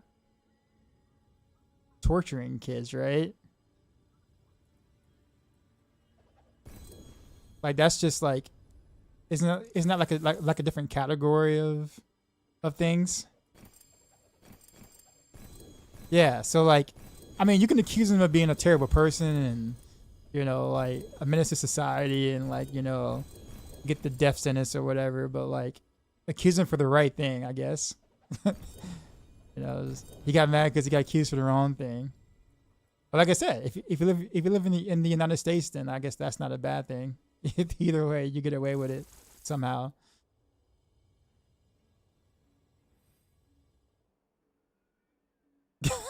Just who's your worst evil monster?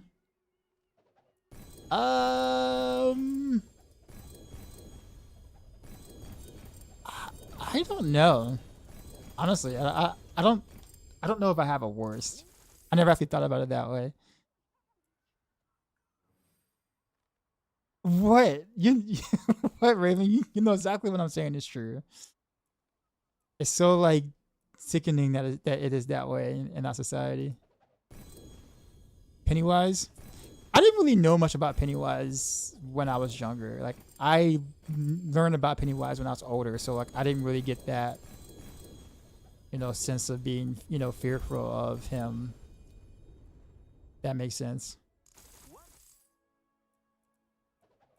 If anything, there were like games that like scared the crap out of me or whatever. More than anything, I didn't really follow.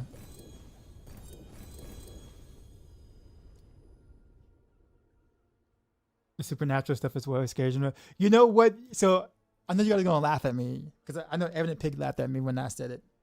So like the first time I was like truly scared, in like a horror movie or whatnot, was when I watched The Ring for the first time.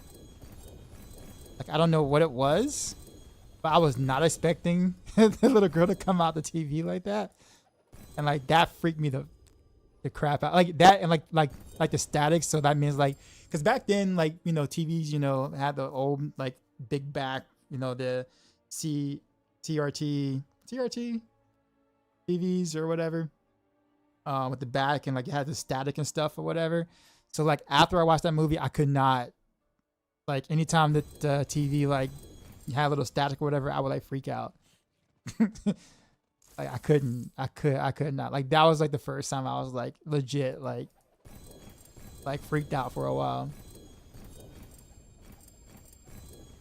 And I think that was kind of really it, to be honest with you.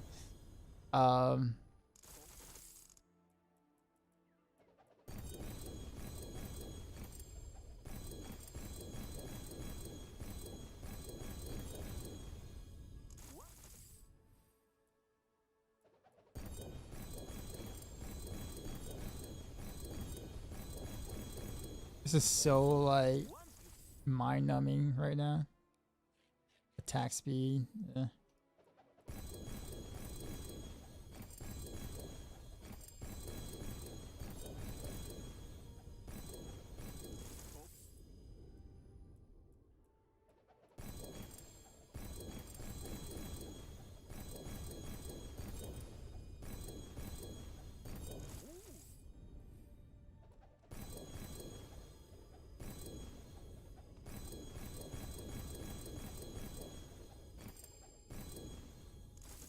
Oh, I'd give my left kidney for one of those.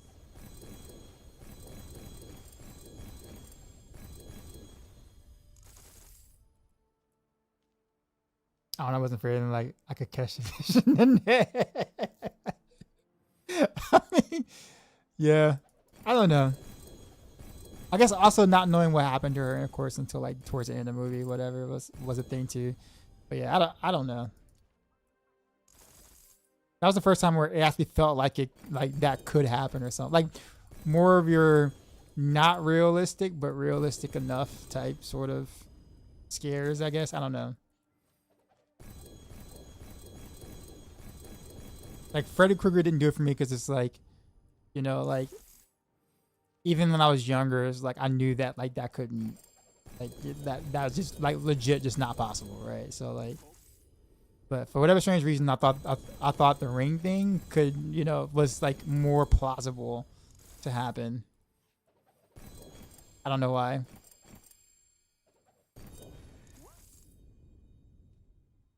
But about Paranormal Activity, I enjoyed all of them. I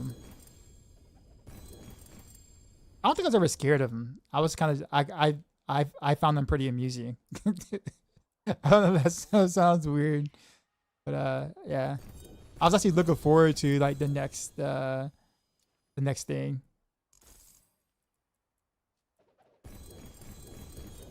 Oh, I'd give my left kidney for one of Blair Witch Project. I don't think I watched. How many of those came out? I think I might watch one, maybe, if that. don't you think? I didn't really care for Blair Witch Project as much. I don't know why. No, nothing's wrong with it. I just, it gets, Once you see how I guess, blood preference. is made, yeah, you still want the sausage, huh? I went camping first with my friends. The first when Blair Witch came out. You hear the clicking outside. I think about Scary Movie 6. I didn't see it. Ooh, tasty, don't you think? I'm gonna do one more round of bloody stuff, and then I'm gonna go do stuff because this is not, it's not fun.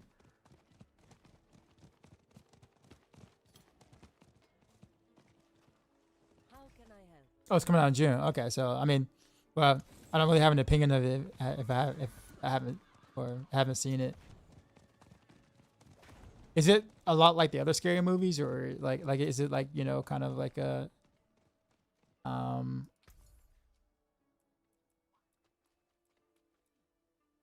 like parody of scary movies still, or did they, are they going a different direction? The Waynes are back. Okay.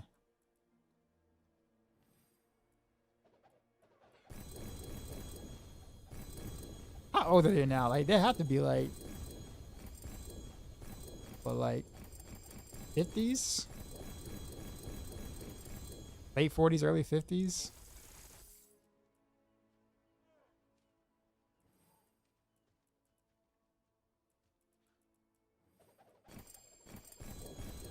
Makes me feel old, man.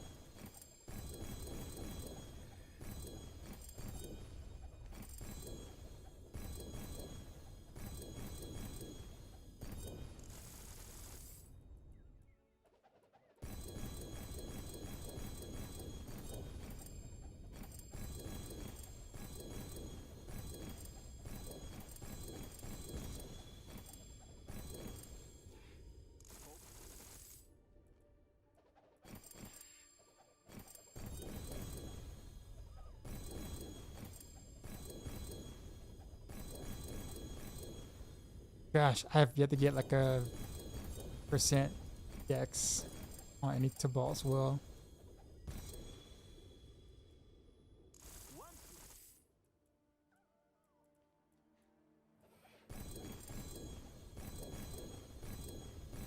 Like literally the only one I care about. I guess the task speed wouldn't be terrible either.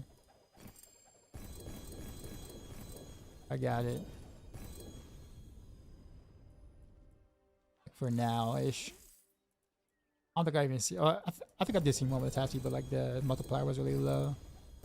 I didn't hold on to it.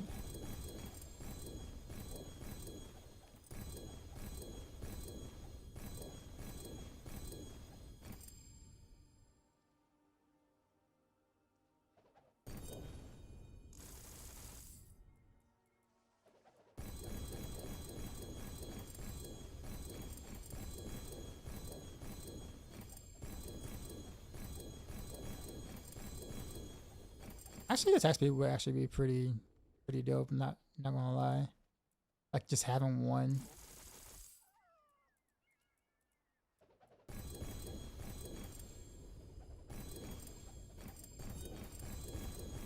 Just per kill streak tier, I guess. From the pit, I'd be able to get like 32%, something like that. 24%, 32%.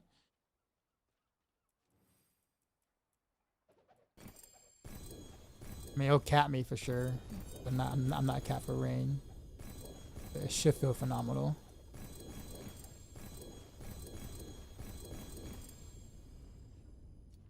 Yeah, I'm actually almost out of meat now. Wow, I spent all that meat to come up empty-handed. That's crazy.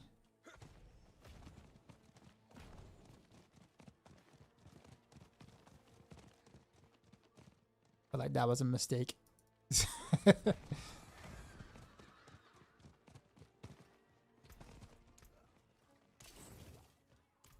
right. Well, that was a humongous waste of time there. That's like a. How long was that there for? It had to have been like what? Almost an hour doing that.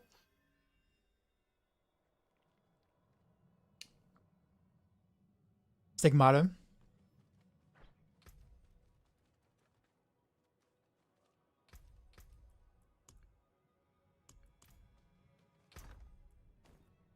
Let me test something real quick.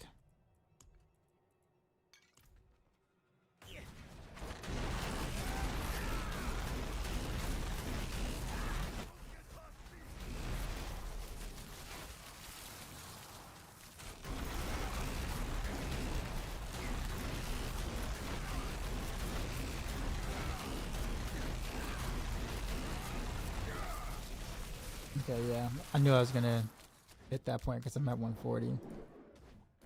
So there'll be some inconsistency there.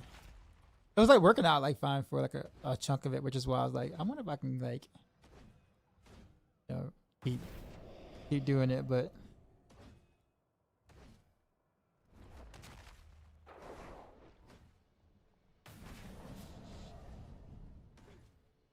all right. So I guess I roll with what I got.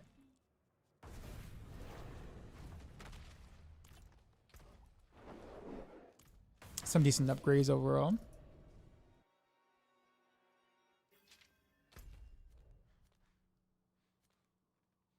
Alright. Time to finish leveling up my glyphs. I wonder if I could speed 95s without Sterlis.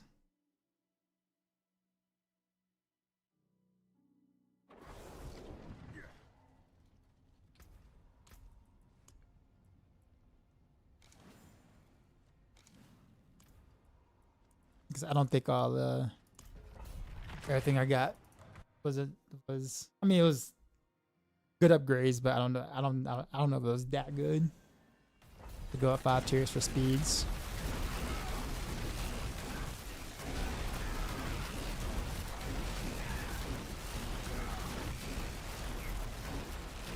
Alright, I don't want to say it's speedy, but it's not as bad as I got Berserker now, so I guess it's fine.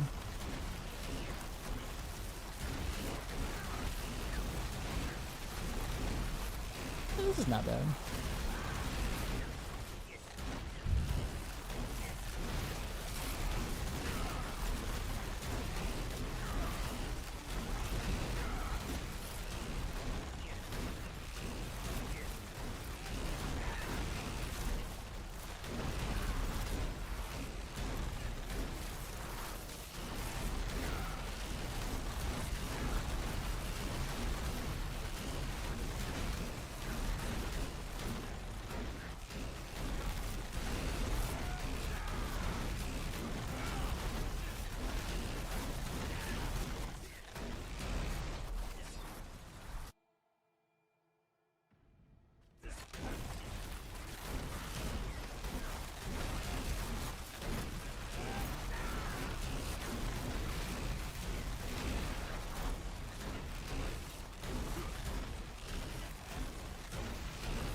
Not exactly what I would say speedy, but it's not slow.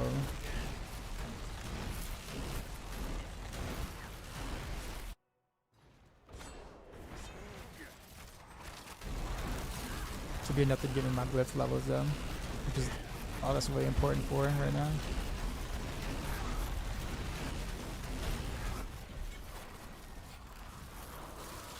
I still got a couple of 80s.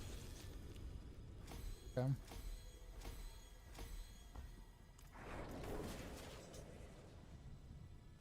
For those beats.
Give us a 10k opticite in the X-File build.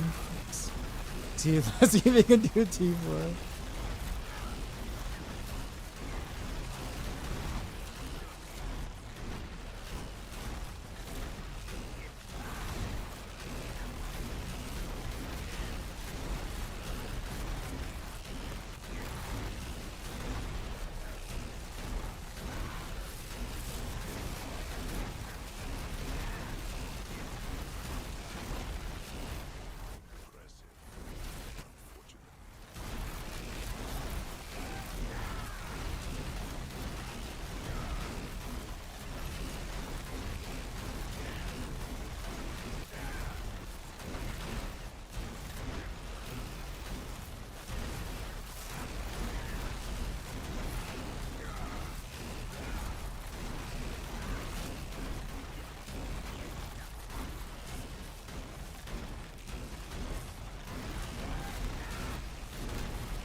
I'm gonna just trap precision next.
Am I gonna be playing Crimson Desert?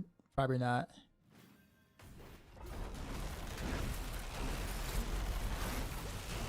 I actually know very little about it. What is it? What's it about?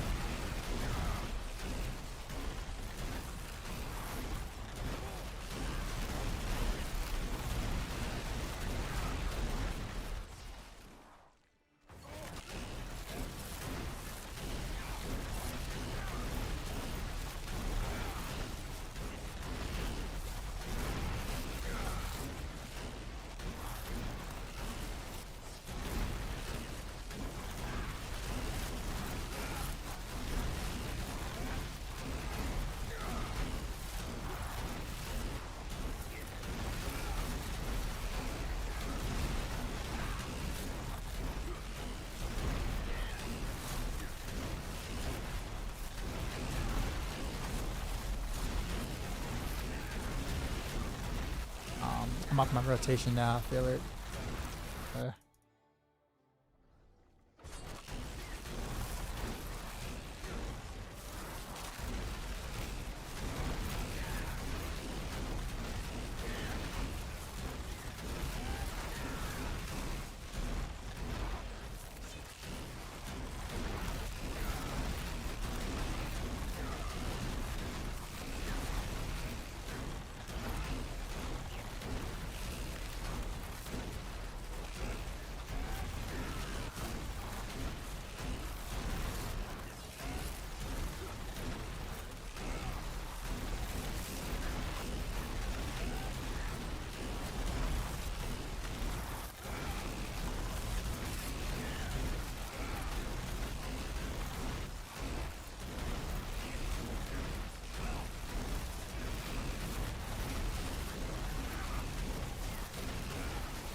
thing is that like I'm gonna naturally be off a rotation because Apogeic, the moment that I get 10 stacks, then it resets all my cooldowns, which means that I immediately spam rain like twice, which then puts me on the other rotation. So that 180% from precision, when you think about it, ends up becoming like 90% roughly, like cut in half.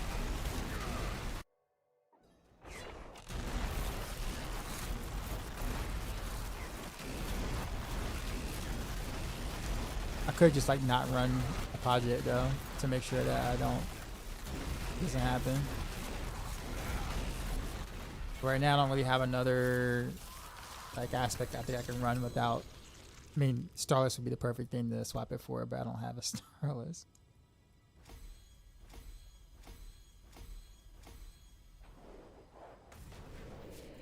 It's an open world game. I think DM might be playing it. He just posted a video about it.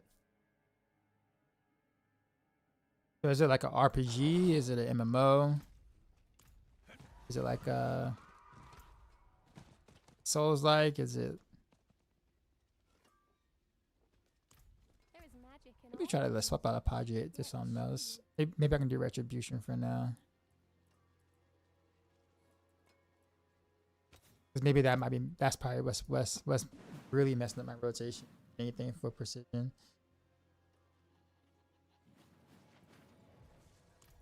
Got Retribution.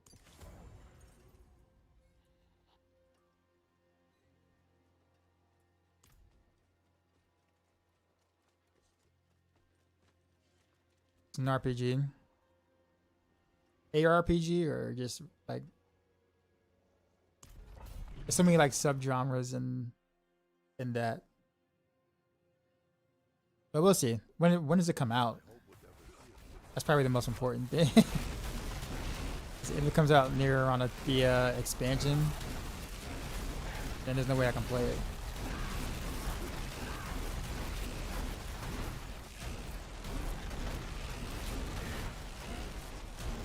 Oh, next week? Oh, that's not bad.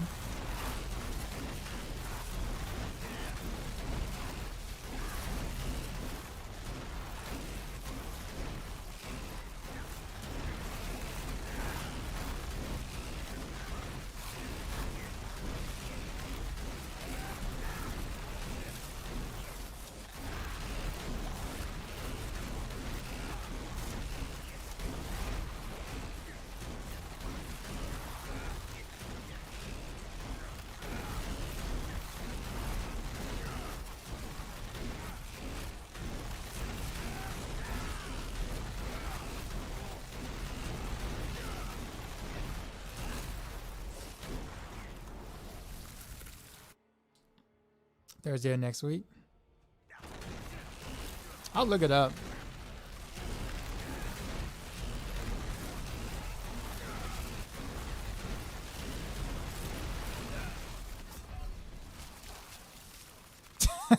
It is 2B ticks.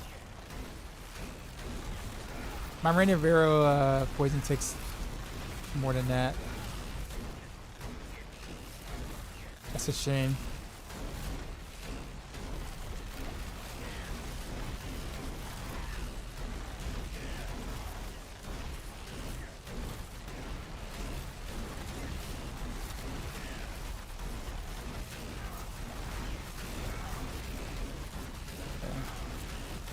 So I don't like the Retribution swap with precision. I thought I would, but I don't like it.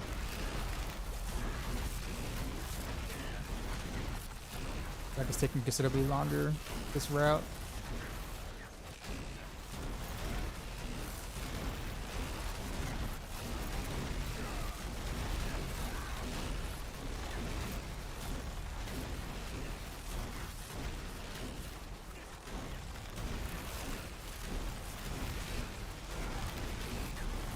It's an expansion, you guys.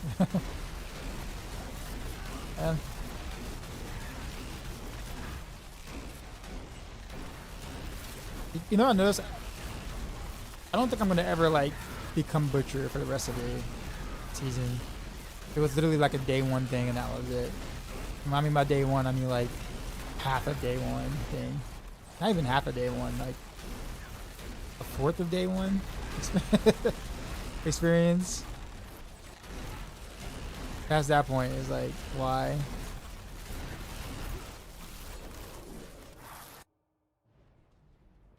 Unless you just kind of just want to, you know, play as a butcher, because, you know, it is fun hitting things with the butcher. I don't lie. Supposedly it's taking the world by storm. They can't believe the things you can do in that game.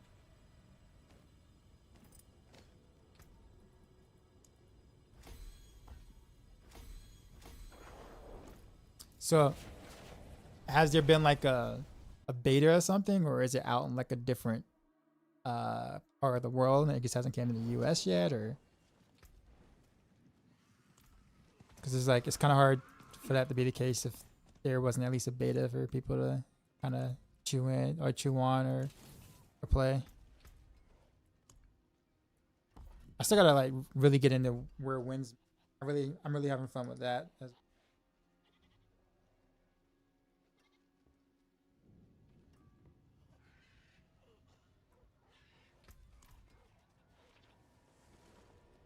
Got sent out to play it, and they even said they can't believe it's made. It's just amazing.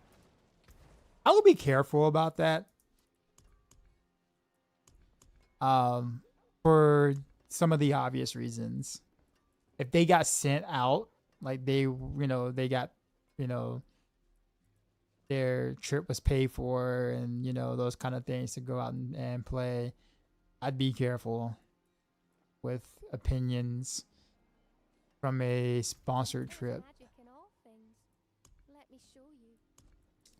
especially depending on how much money they, you know, they were given, and also what contract they were under, or what we call it, terms of agreement. I'll put it that way. I'm not saying it's good or bad. I'm just saying, like,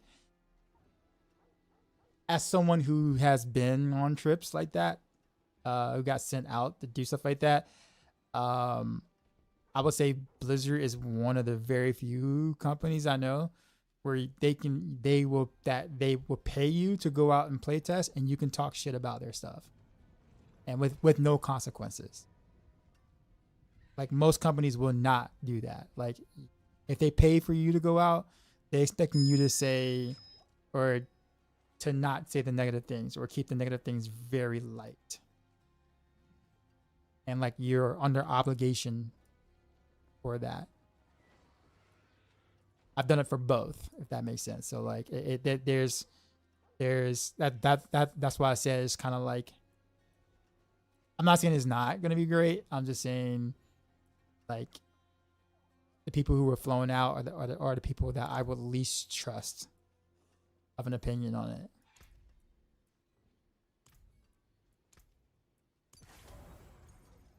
The declares about Black Desert. Well, I mean, Black Desert started off well, and then it kind of went downhill from there. I also don't even trust like the creators anymore of a previous game or devs in a previous game. There are a lot of D2 devs or D2 mainstay devs, right? Or like big name Blizzard D2 devs that went on to make other projects that bombed like crazy, from action RPGs to former Blizzard RTS guys who, you know, worked on StarCraft 2 and Warcraft 3 and stuff like that. That bombed with Stormgate. David Brevik, for example, you know, had some success, I will say that, but he had a couple of titles that bombed as well. You know, so like when they say from the creators of this person, like, it's to build hype to get you to buy, but like that doesn't mean it's gonna be good.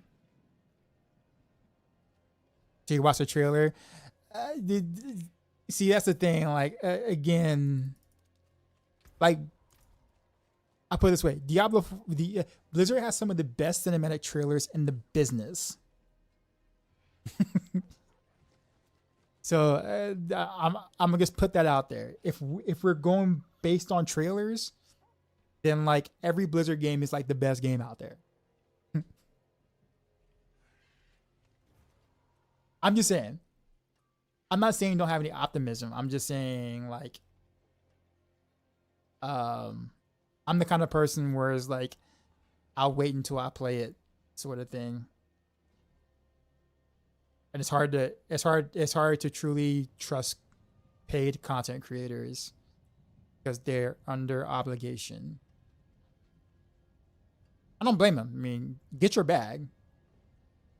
Now I'm saying get your bag. Like I am not saying they shouldn't get the bag. I'm just saying like, you know what they're gonna say about the game if they were got a free paid sponsorship trip or whatever. They're not gonna come back and say that and give a complete honest opinion about it.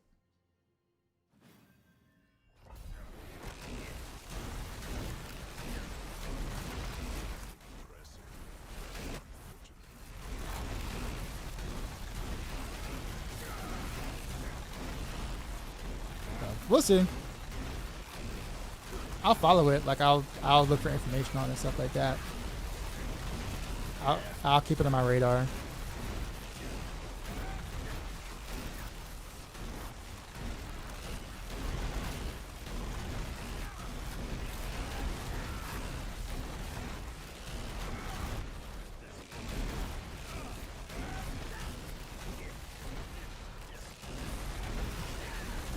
Ask DM about it. I mean, was DM flown out then? Or was he just given the copy?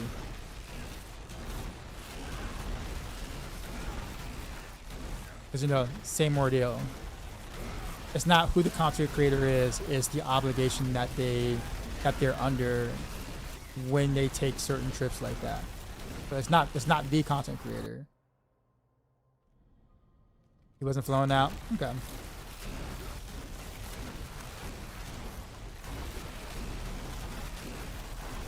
Well, like I said, I am definitely a wait and see kind of guy.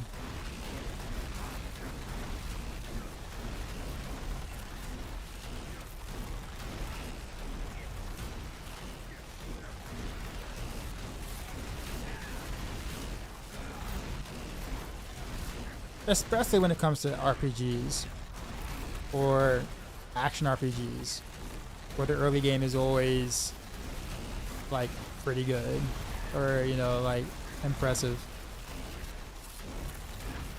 It's the end game that action RPGs early on tend to struggle with a lot.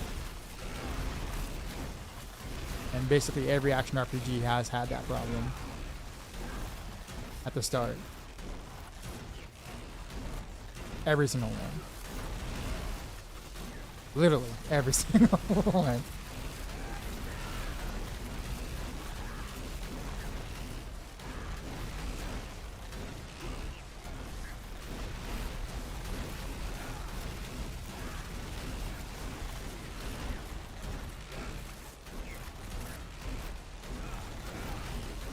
Or they'll take over 300 plus hours of everything in the game.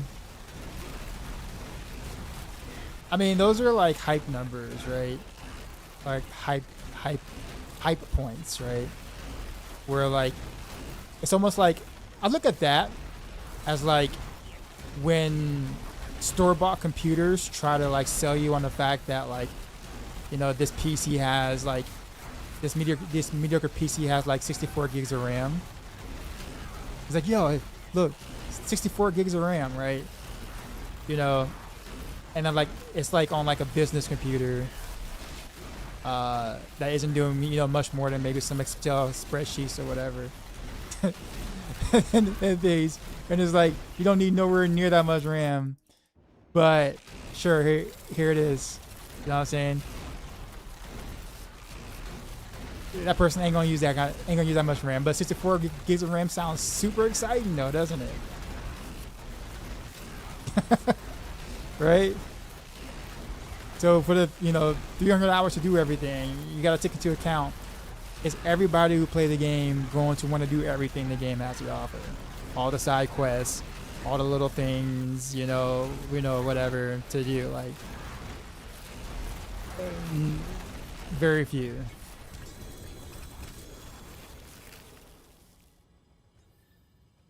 No, like completionist, you know, you'll get 300 out, or you'll hit that mark and that number. But nowadays, like today, like nowadays is like the TikTok generation, right? Like, you know, if it doesn't catch your attention in like the first 3 seconds, man, you know, it's doomed. Whatever you're watching is doomed. If it doesn't grab you in the first 3 seconds.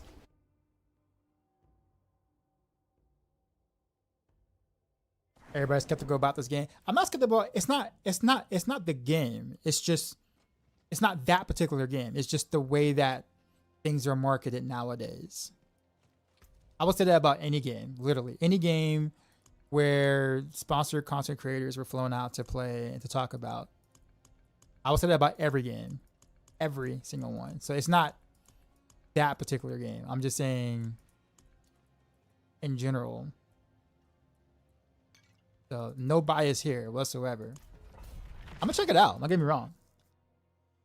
I'm just not going to buy in on the hype until I actually play. If that makes sense.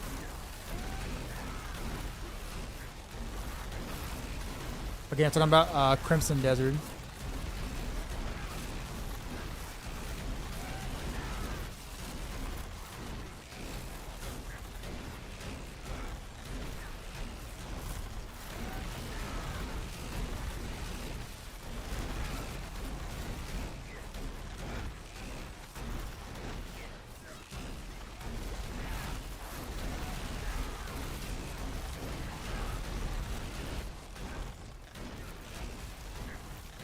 I heard it from you first. Okay.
Get in.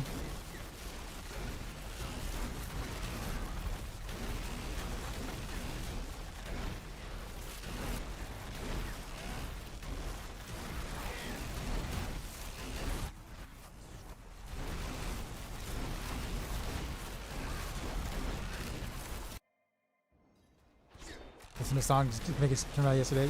Yeah, I used to do karaoke to this song, like back in the day. Get some random bar and they'll be like, "Yo, what do you want to do karaoke to?" I'm like, "This song."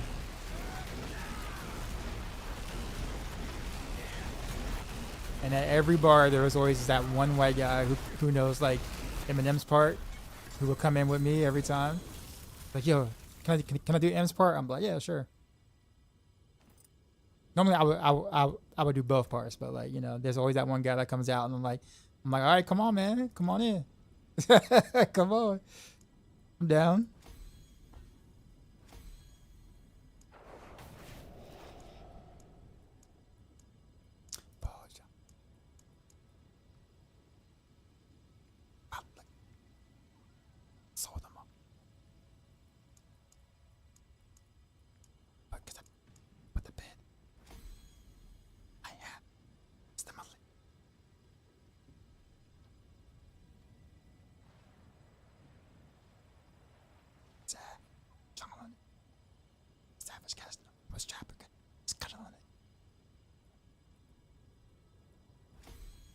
whispering because I want you guys to actually hear the song when I'm saying it.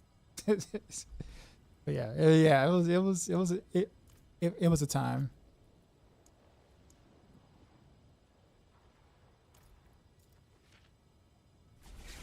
I don't want to do the T100 because I don't want to break my stuff. So I'm gonna just leave it at 95 and slow grind my glyphs up there. Now 6 years old. The first time I ever recorded from radio to cassette tape was Ice Ice Baby. Yeah, that was like ahead of his time, man. Like being able to record a song from the radio to the cassette tape. Like that was some like amazing technology at the time. Why do you think you take a hoe to a hotel? Hotel everybody, even the mayor. Reach up in the sky for the ozone layer. The hoes never close, they open like hallways. So there's a whole cake for your whole cruise. Everybody wants some, cause hoes gotta eat too.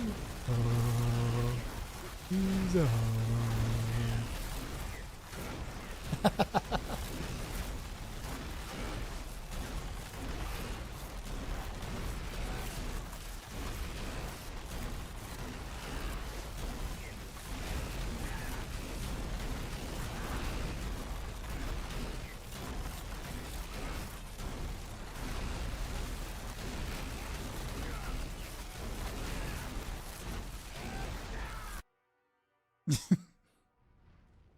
Not all, just some. You hold who you are.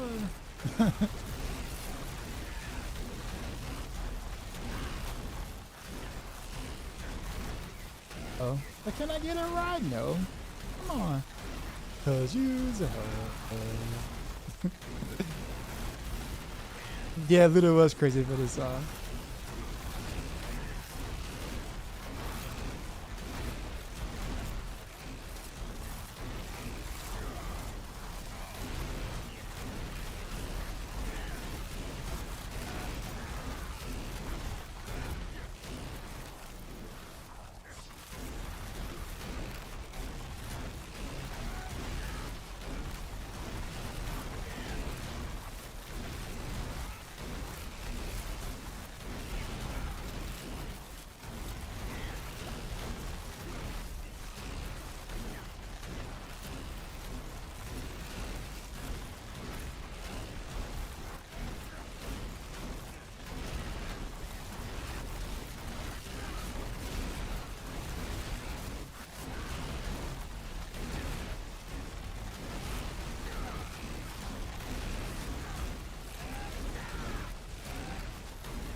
If you want a new song you do, let's get a pencil, rewind a take to whatever song you didn't want and record a new one over it. Yep.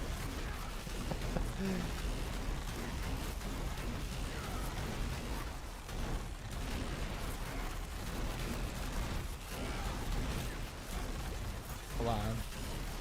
I totally did not play this right.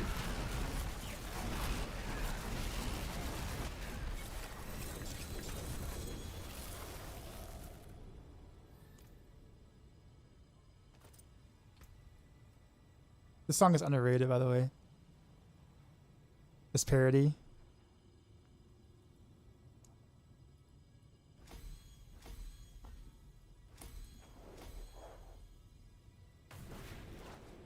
Workers wearing slippers.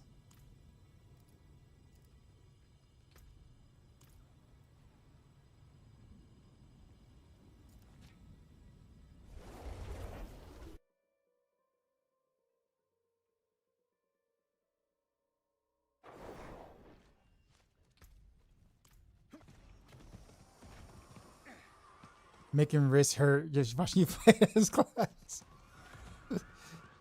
Yeah, well, expansions are around the corner. Well, I mean, I don't mind pushing a ton of buttons, but like, I know like it'd be nice to have more setups where that isn't the case for more players. So the expansion should be shaking up a lot of things.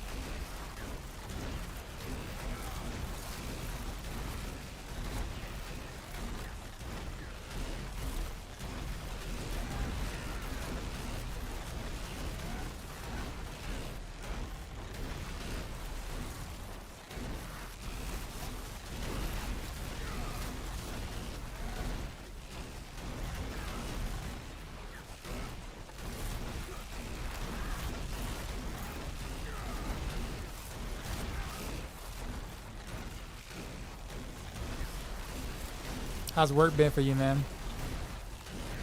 I haven't been on that side of town in recent. My orders haven't been taking me that way.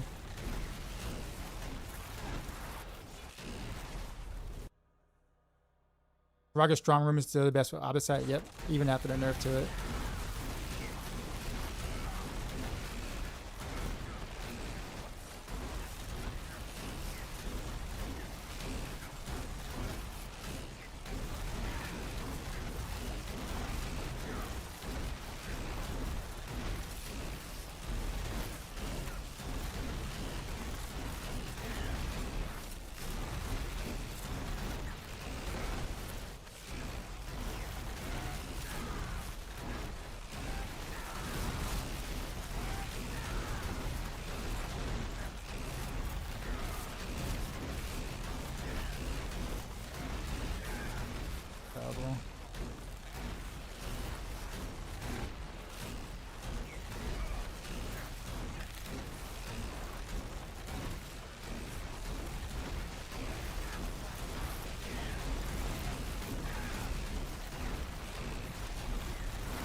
I will kind of miss Rain of Rose though, because I'm pretty sure this is not going to play the same way in the expansion.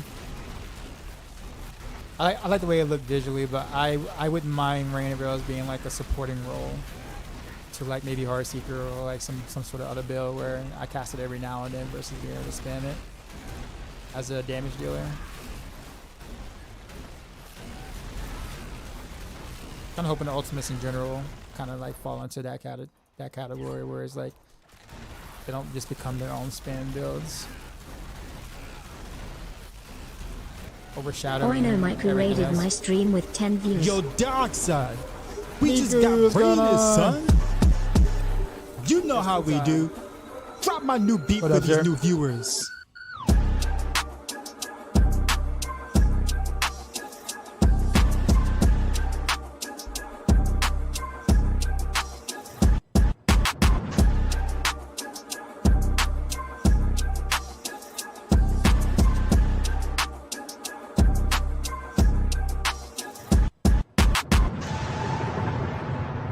Sheezy out. How's it going over there in Barbland, Miku? Or Whirlwind, right?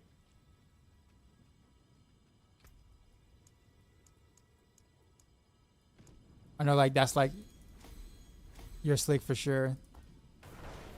Spin the win. For sailing. I'm still missing the Starless and some of the more important bloodied affixes on the armor side of gear stuff, but I'm in no rush to get it. I mean, it's not really much else to do in the season, so I was like kind of taking my time.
World boss 8 minutes. Cool, cool.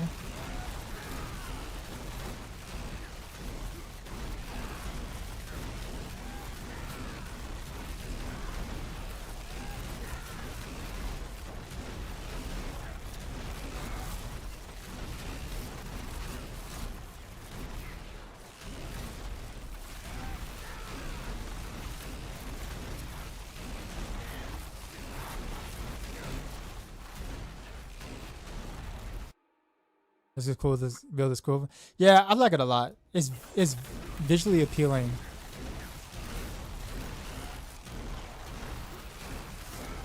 Like, and it feels good to, like, I guess play. It is a lot of buttons though, but there's a lot of eye candy. I'll put it that way. I'm just trying to level in my glyphs without breaking my breaking my keys.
Not the prettiest run this time around. I think I got authorized just watching me. Honestly though, to be fair, like other than like the dash rain kind of thing, which does require like a bit of clicking. Once you are where you are, you just kind of hold down 3 buttons. And just watch the rain just kind of pour in. Most of the button pushing is like between when I have to dash rain sort of thing. I don't use macros now.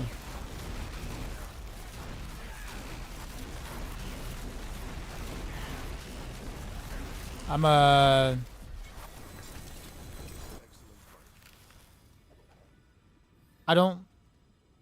mean, to each their own with it, but like I've always been not an advocate of macro use.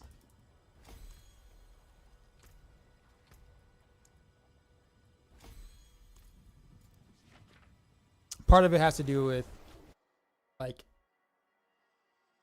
I don't know, I still have the mentality or the mindset of like when I used to do like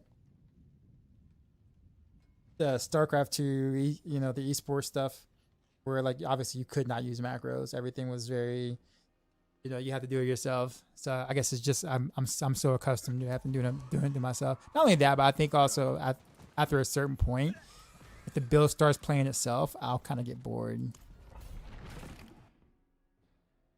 Because I mean, at that point, it's kind of like, well, you know, half of the work isn't being done by me. Am I really playing the build? But I know that's probably a rare mindset to have. Because in reality, people play action RPGs to kind of wind down from work and stuff like that. Not everybody wants to push a bunch of buttons and stuff. So I totally get it. That's why I said, you know, to each their own. What I don't like though, I'm kind of going on a rant again. What I don't like though is that, you know, macros being used while people are pushing leaderboards. Like when there are leaderboard clears and people are actually using macros, I don't like that at all. I find that very like, I think that should be disqualifying.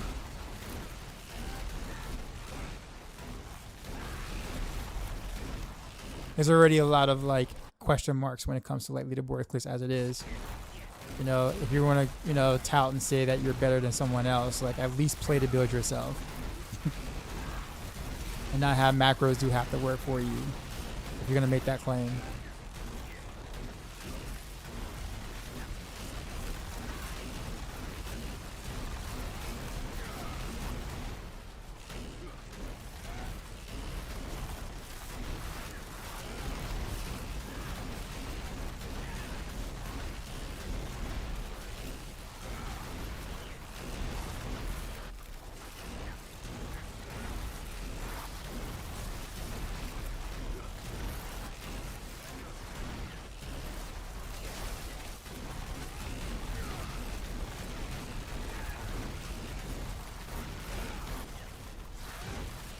Oh snap.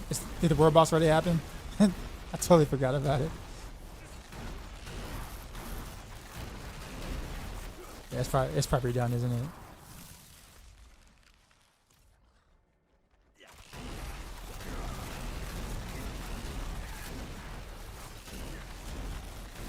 Oh, 2 minutes? Okay. Okay, I didn't miss it.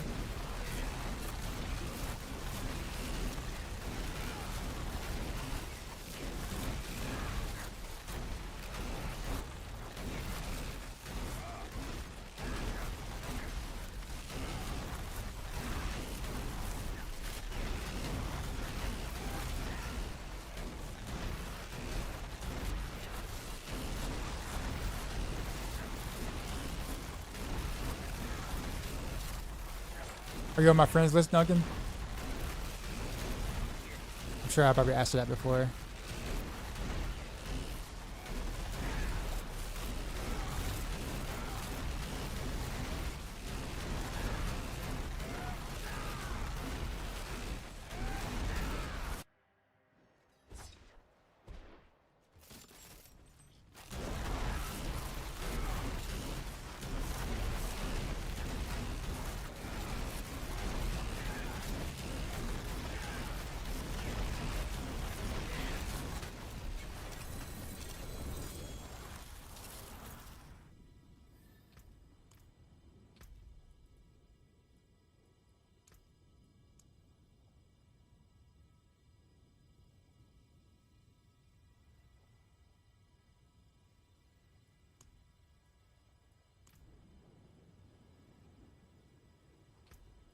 Alright, invite sent.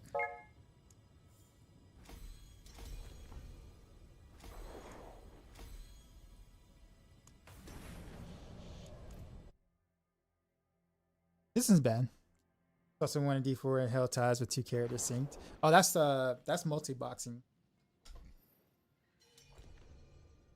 Which is technically, yeah, I mean, under the category of like macros, because you know that is kind of what it is.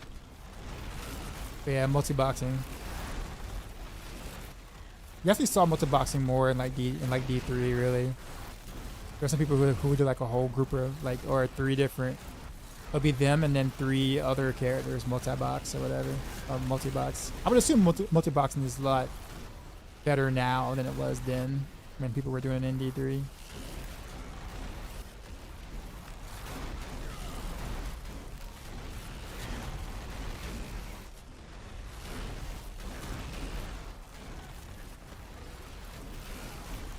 But Blizzard usually doesn't really crack down on the multi-boxing usually, because you have to buy multiple copies of the game. So it's like you're giving Blizzard money to multi-box. So it's kind of like, if you were a higher ups, it's like, why am I gonna bother with that? I might as well just let it be if it means you're gonna buy more copies of the game. And think about it in D4 where you have to buy both expansions too as well along with it. Like, yeah.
No tribute, unfortunately.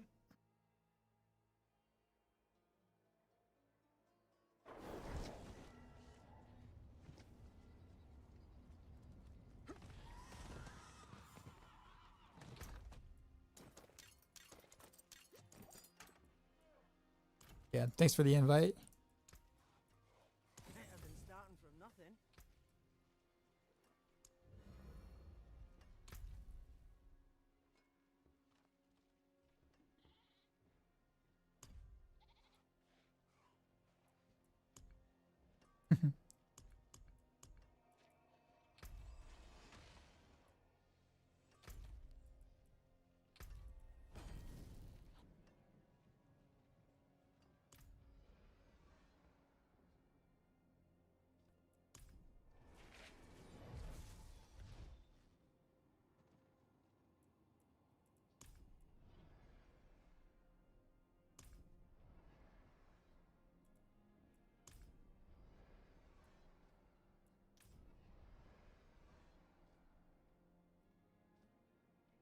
Yeah, that's kind of cool.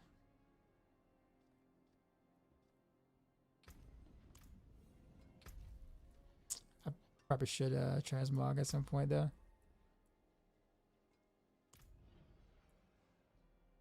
Actually, you know what I should do? Grab back.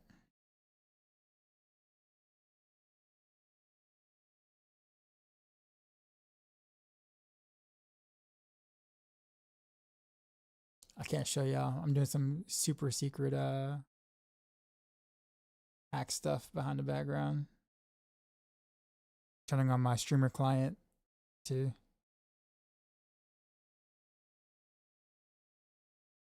Because we all know that's the thing.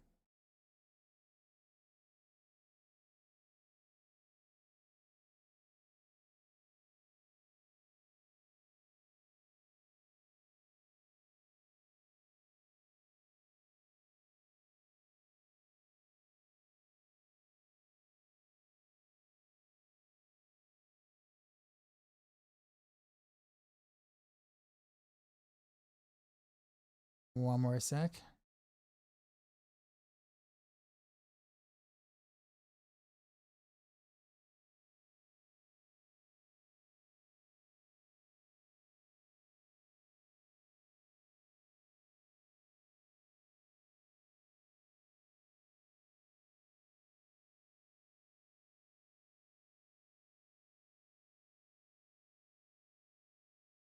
Right, all the hacks installed.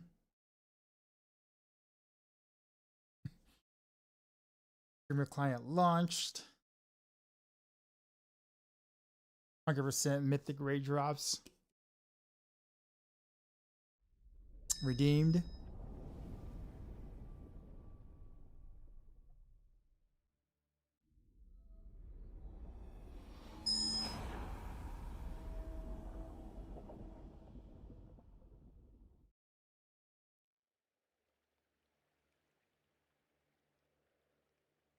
You know whose name wasn't on the list? I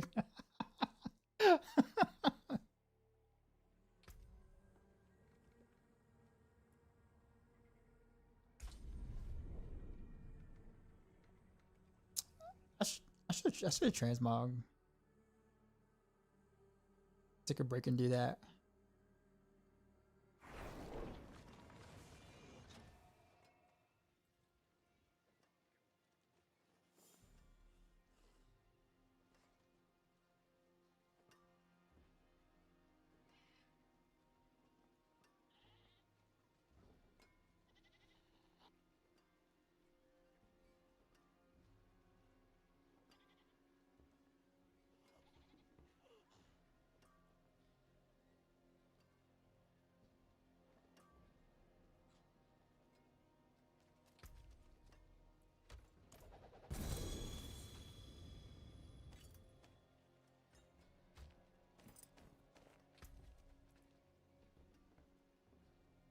I was gonna say that was gonna be good, but yeah. Alright, so where was I?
Like a Twister and Busy Bones was my favorite speed rappers. Token is probably my favorite new era speed rapper. I haven't heard much about Token actually. I probably should take a listen.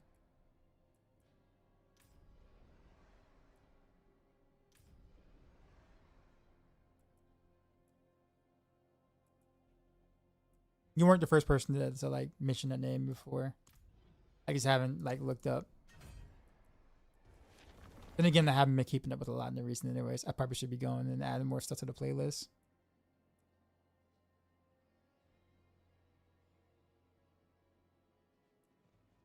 None of these stuff is killing.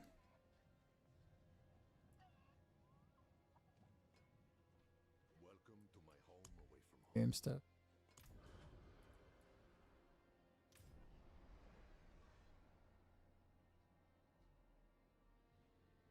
VFX included.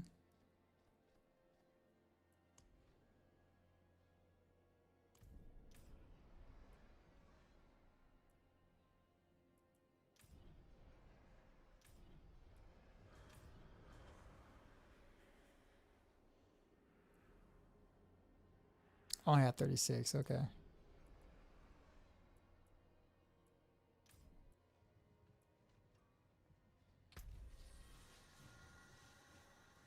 Salutations, one. Come and don the mantle of history's champions.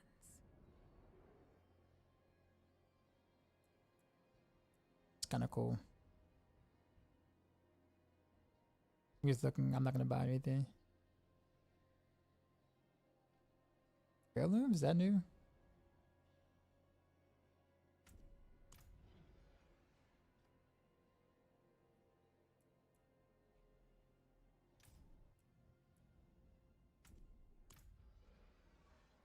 That's, wait, that's a road? Okay. Interesting. Totally looks like a necromancer.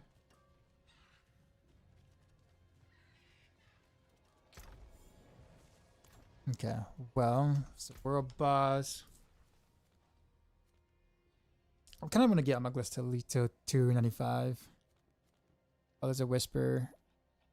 Or oh, expires in 4 minutes. Let me see if I have a layer boss. Of him. I'll probably do in my stash.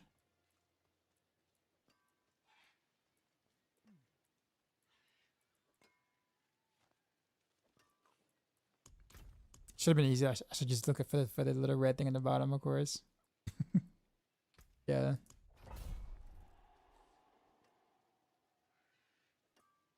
How do you get the kills in the field of hatred as the butchers? There's always 5 other picks for the people that instant kill you. The butcher's power and stuff, like the playing as a butcher and stuff, like falls off hard. Like it's really, really good early on, but like once you start like getting your build together or builds together, like it's, you know, playing as a butcher is detrimental to you versus helpful.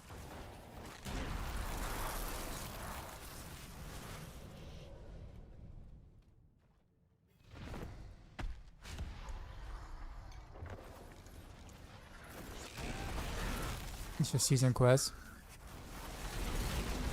Well, if you're just trying to do a season quest, you can just lower the difficulty to where people aren't there, and then change your settings in the server, like turn crossplay off and stuff, so there's less people in your thing. So you can do it that way.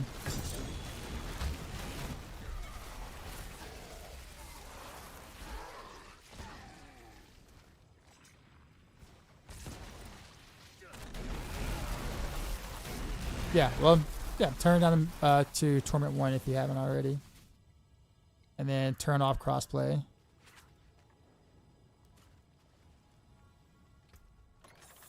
I'm not saying that like that's like the fix, but these things would help.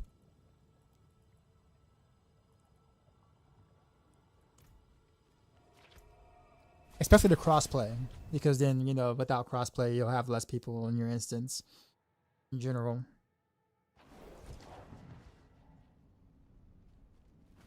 It is done.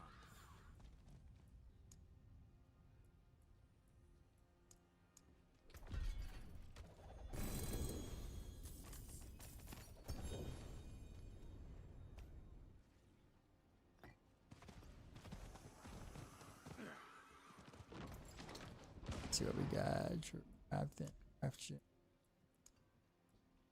Still going to do 1 grand diamond. Okay.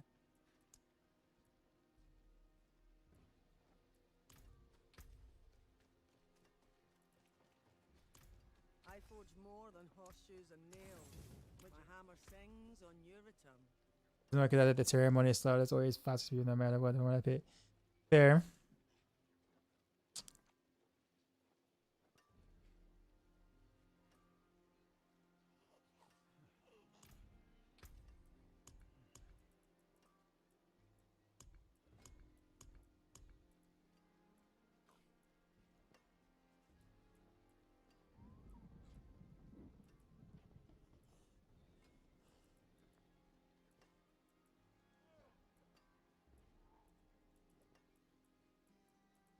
So I've done a lot of layer bosses. I've not seen a single mythic drop from him.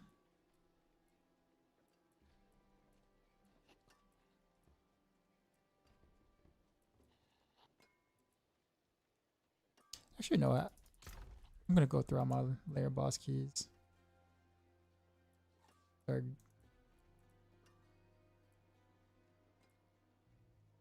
Also, let me do the nightmare, the whisper ones, for obvious reasons.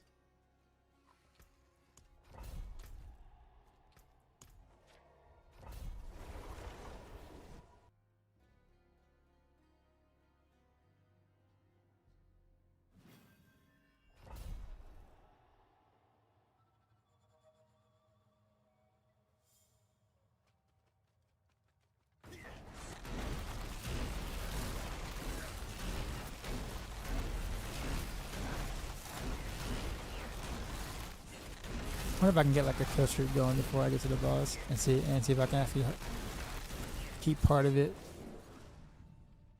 Probably not. No, it's gonna. Yeah. If I had an Umber Crest, I probably could. Not probably, man. I definitely could.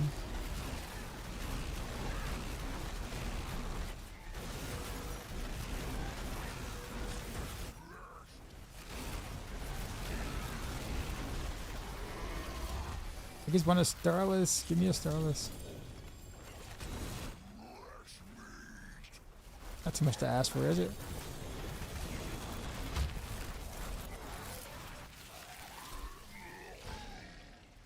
J crossbow.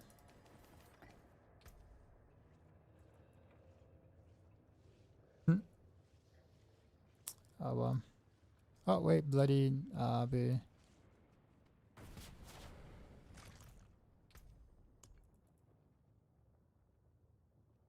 Oh wait, all the other ones are gone for Nightmare Dungeons. For the thing.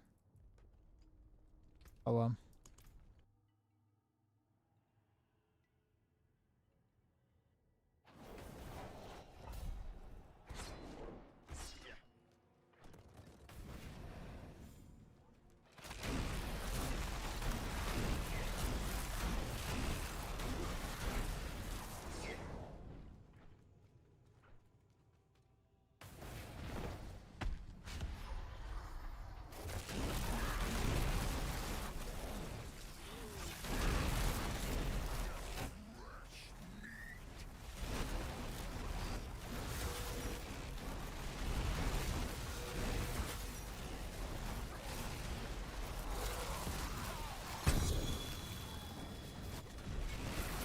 He helped me a new boss in T4. Open, need one for a season.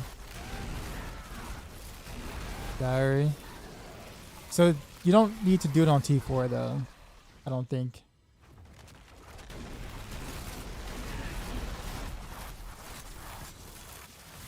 But if you already have it open, I don't mind helping.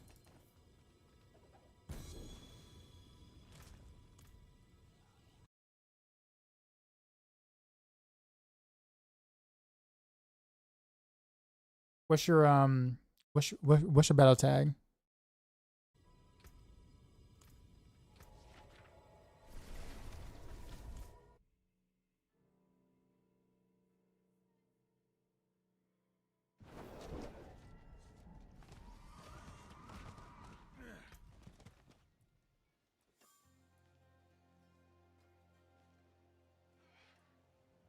Increase rep. Do some steel you need.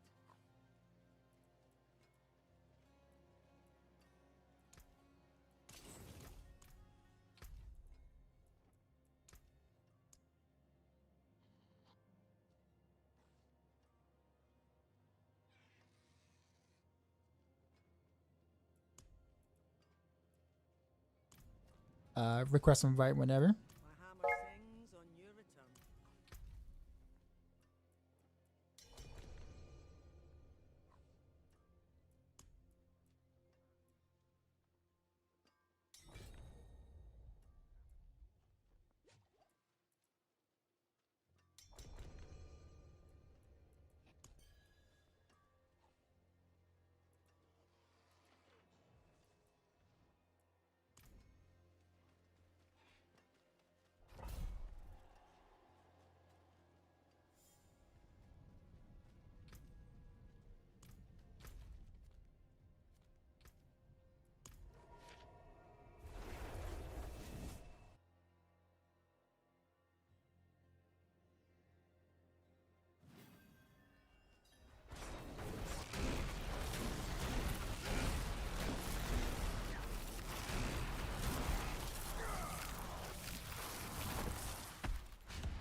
I hate this one.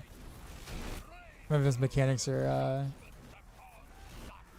hard to see, and they hurt.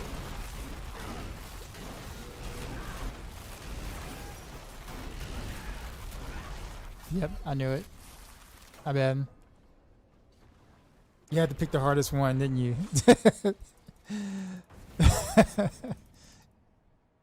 Or the one that hits the hardest, I'll put it that way.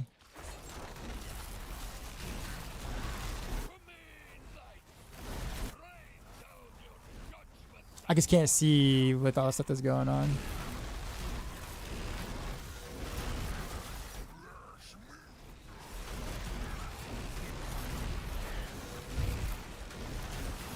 There we go.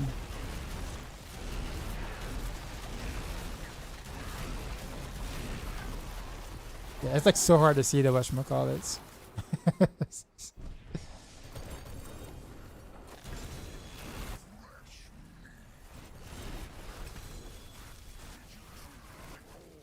Oh wait, Belial.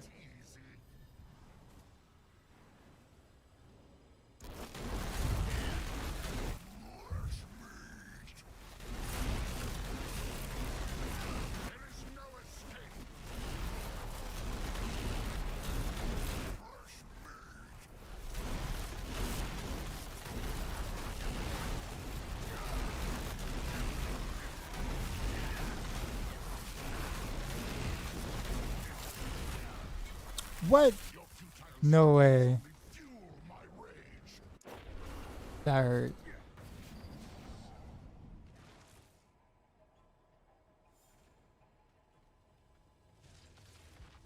I actually have not seen that mechanic from Belial.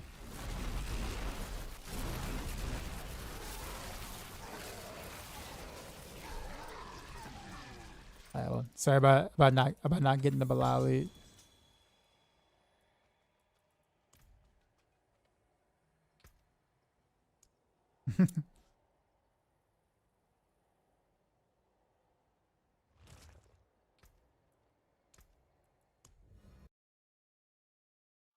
I get a ton of snow? Really? In March?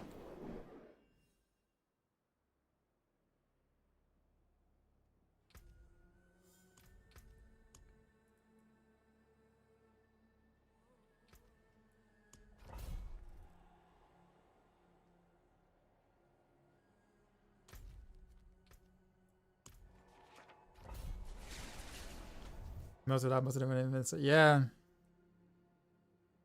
I mean, at the same time, though, I mean, with with weather changing means doesn't necessarily mean always just more heat or hotter temperatures.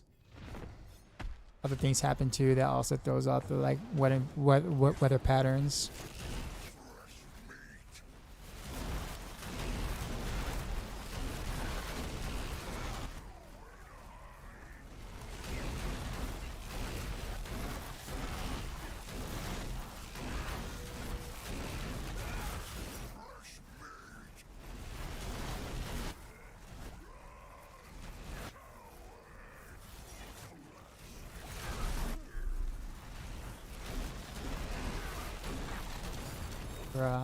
I almost like.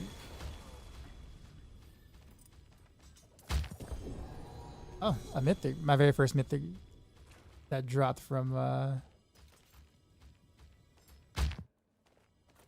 this is actually better than the one I have. Well, I'll say the GA is probably on the one that I prefer. I'll put it that way.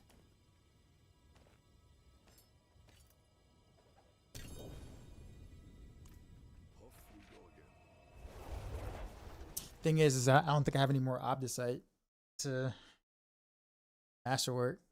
That was a close call, yeah. Bro, I was popping those potions, man. Like I stuck my toe in the fire, just like my pinky toe, and that was all she wrote, man.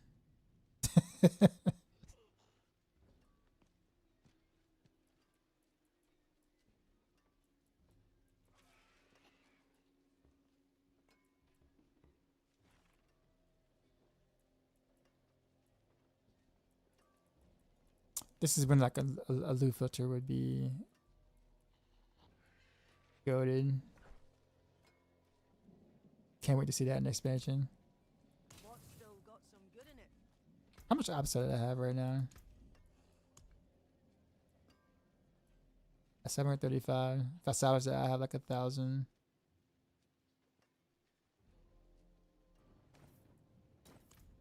Greetings. We'll do it. My hammer. What's left, you ask? Ruin situation.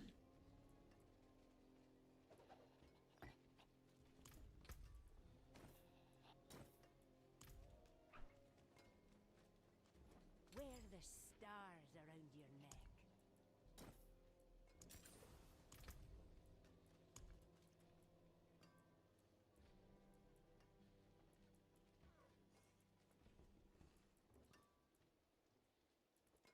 Heal. Then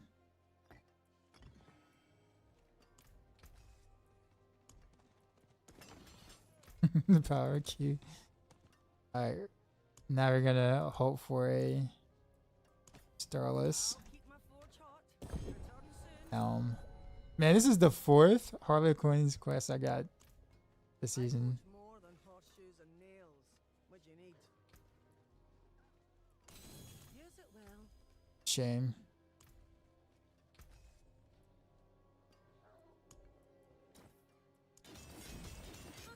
More there than I thought.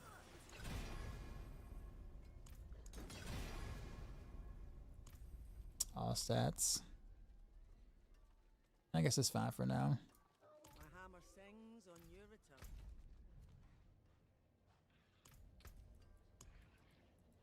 Alright, we I guess continue. See some steel you need. My hammer sings on your return. Got whispers on any of these. I say, are they the quick whispers out here?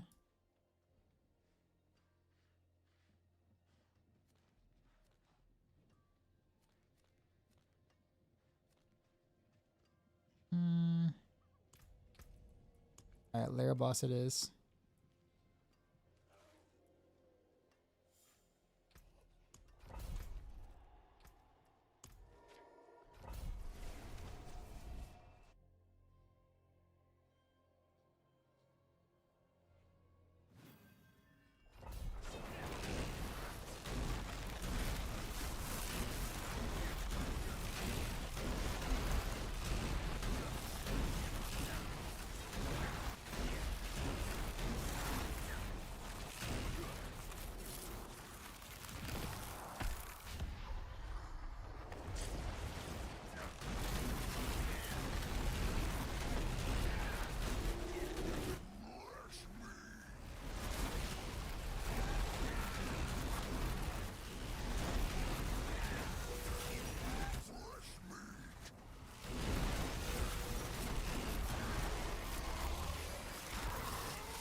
Not sure what we got here. No.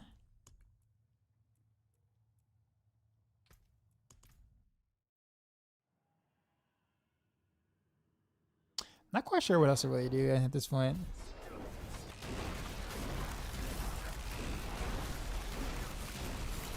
Like, I'm not gonna drop enough Bach runes for for Starless anytime soon.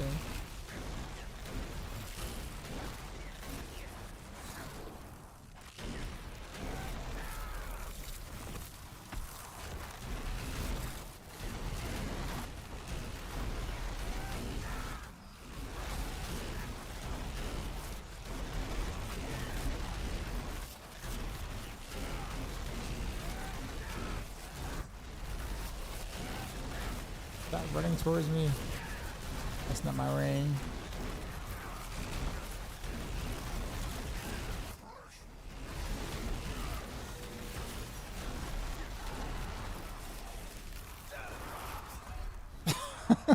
I didn't know I was still. The dot was still there. Double KO. They were nothing. Did you truly think all of this would be that easy? Fresh meat.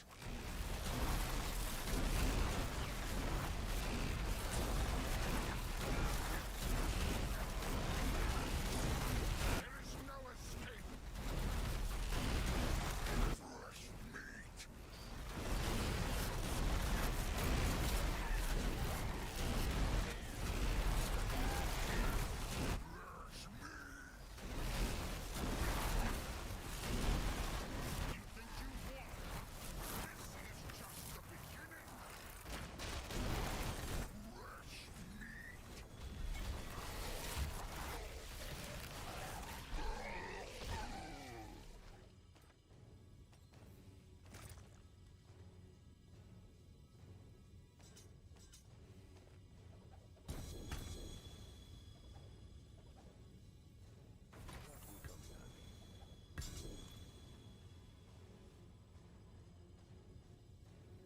I think at this point though, that I guess what do I want to pick up next salvage?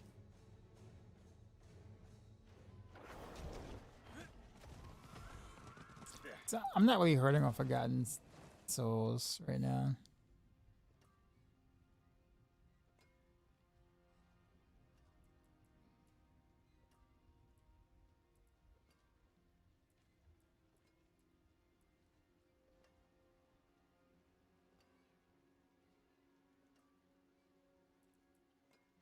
That's Andy's, right?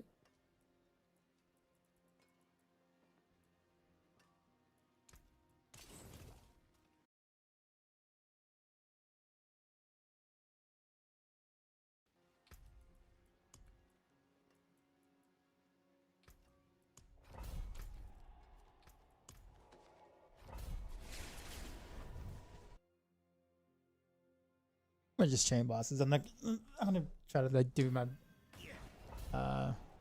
best to not pick up stuff. Jamarcus said you found another tribute came from a cache, like one of those like the seasonal cache from Reputation or whatever.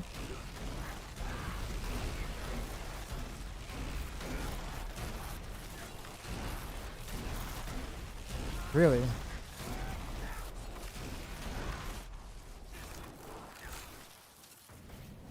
I've only had my one this entire season. I can't get him. How many do you have now? 3? Or did you do a group already?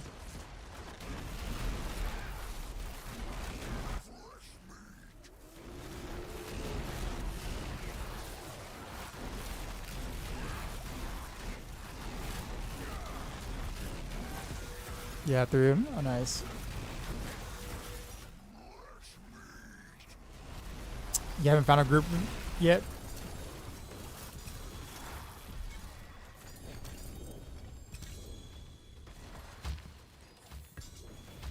Yeah, it's like there's so much loot that I kind of have to pick up loot just to see the auto loot. because of the way it's stacked. I feel like I don't have a choice.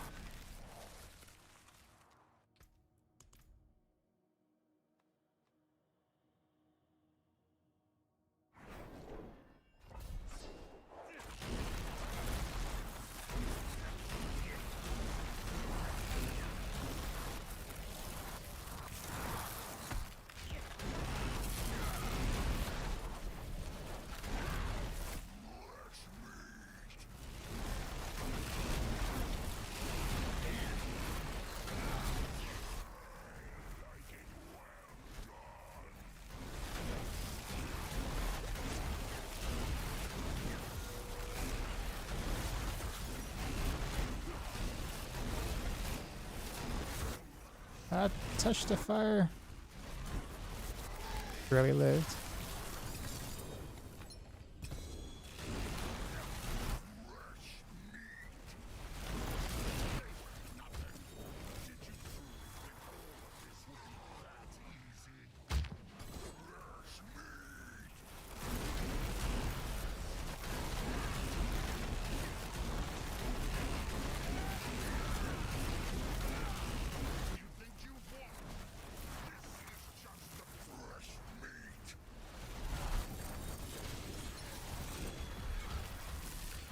Really? Usually that Discord would be all over that.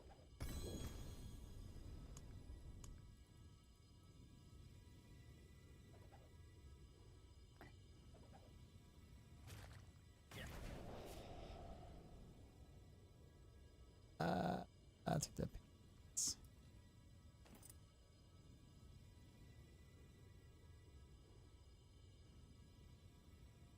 But yeah, everything else I don't want. At least I don't think I want. It's kind of hard to see anything.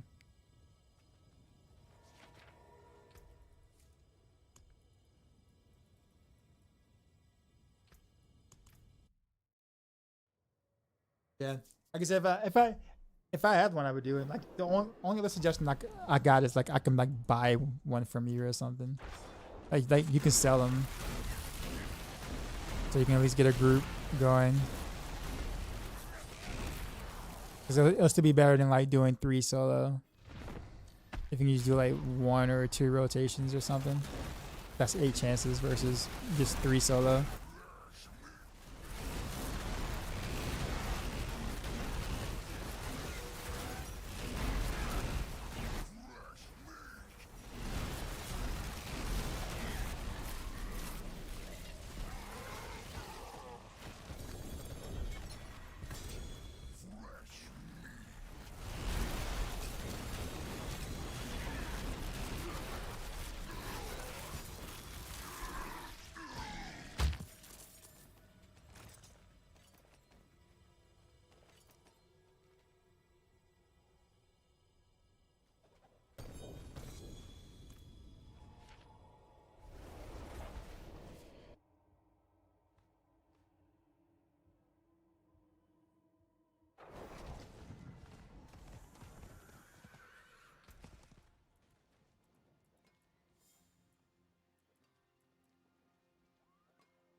That's actually pretty good.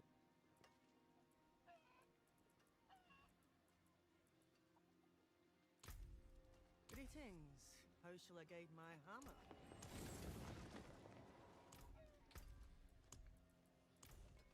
Oh, Pit is Whisper.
Just level up your druid to 60. We're good. Alright, deal.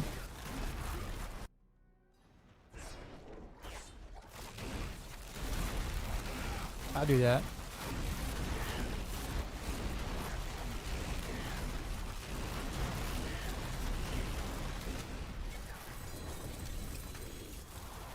What's the fastest way to do it? Is it Inferno Hordes?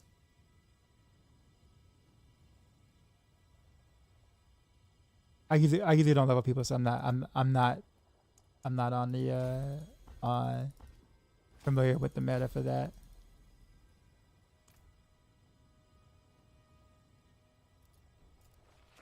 How do I report a bug on PS5? Blood mid.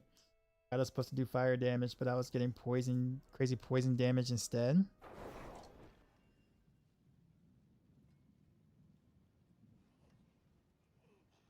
Why do you think it's poison damage? Is it because it was green in the globe?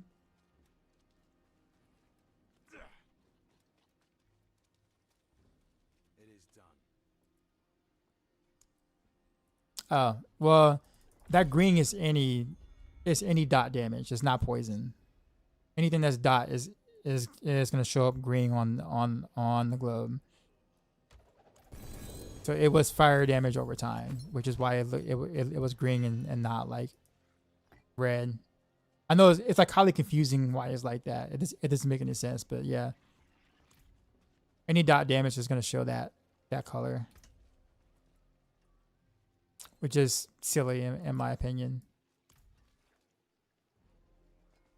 You got your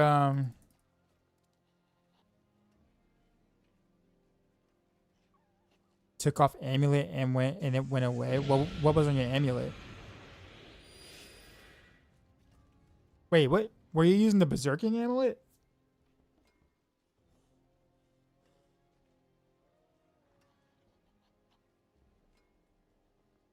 Like that new berserking amulet? Well, that's why. That's the negative side effect of the amulet.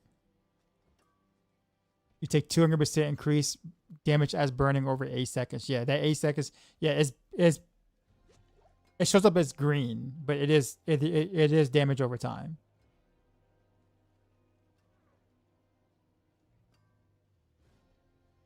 I thought you meant like Blood Maiden, like from like Helltide or whatever. Sorry. So I forgot what the new amulet was called. Yeah. Yeah. It is fire damage still.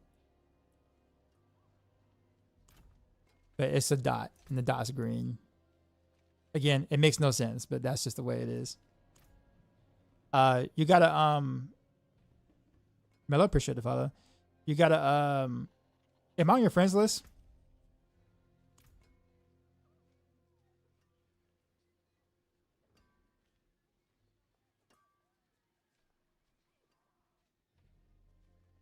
After removing it, doing just fine at T4. Any builds using that amulet right now? I don't know if any builds are actually using that amulet.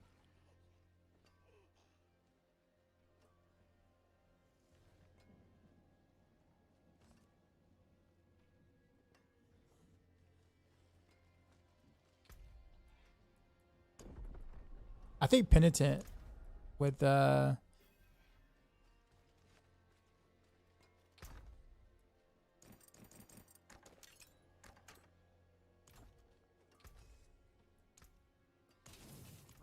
yeah, J Rockets. Are you on my friends list? You are. Okay, yeah. All right, well, whenever you make your druid. Yeah, whenever you make your druid, let me know.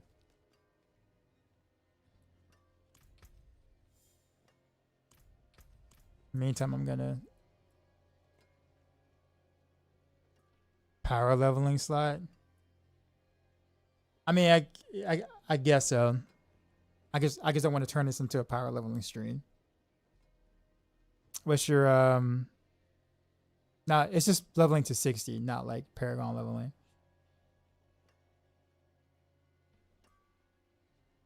I don't know what the leveling meta is or the power leveling meta is right now because I rarely ever do it. But I do think in front of horse. I was thinking it's in front of horse.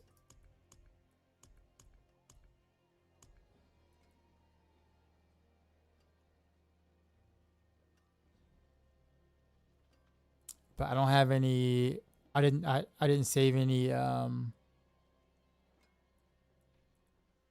pre in front of horde keys or whatnot for leveling. All of my torment is definitely pit.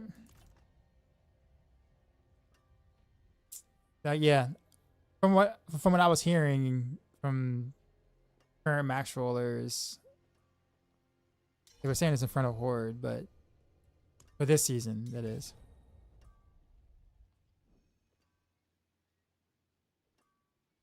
'90s and 200s and T4.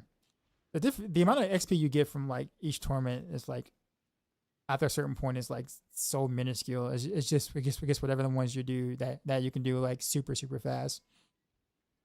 What's your battle tag, Deborsche?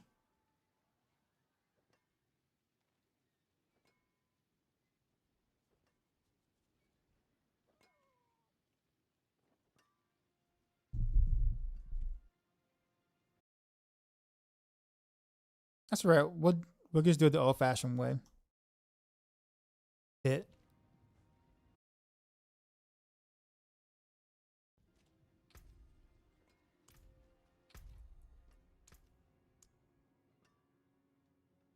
Whoops. Hitting this copy.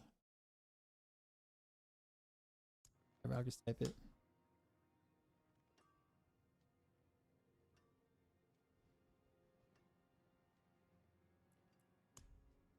Make sure the key's claimed. No, it's claimed. It's definitely claimed. Anyway, sent.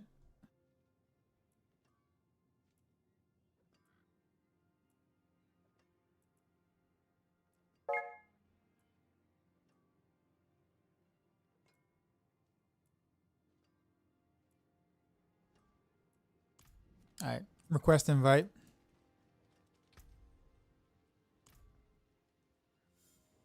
Yeah, play D4 a lot. Well, I write for maxroll. I do maxroll guides as rogue for maxroll. I'm also a Diablo partner. Diablo 4 is my main game and has been for some time. Before that, it was D3, which is how I got into streaming and content creating. Yeah, I write rogue guides for maxroll. Primarily Heartseeker, Rain of Arrows, Rapid Fire, Barrage.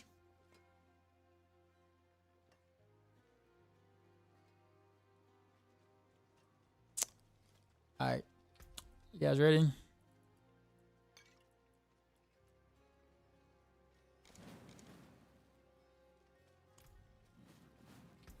Almost went rogue this season. All right, I guess.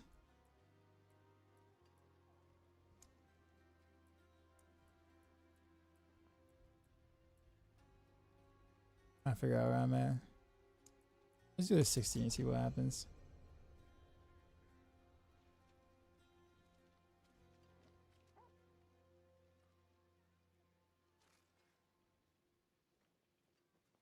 But thanks for responding to your question. Yeah, no problem.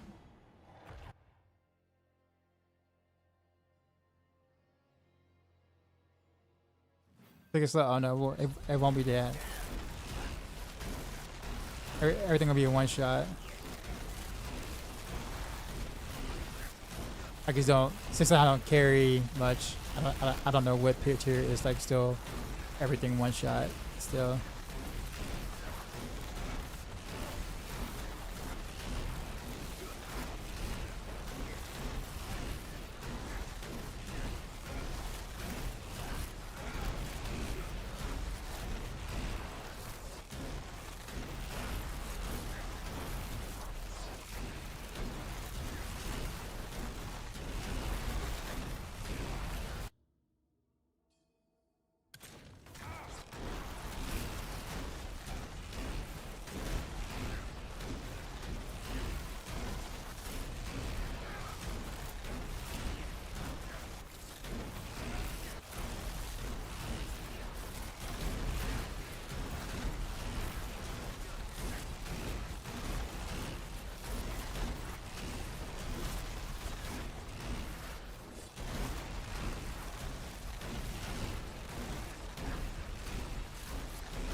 I'm not going the wrong way. Hitting a lot of dead ends.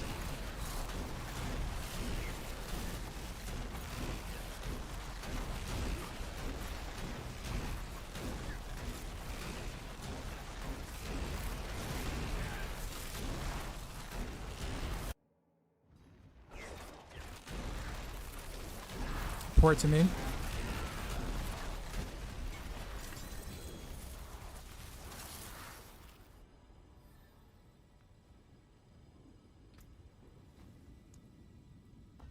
%2 chance I agree right with.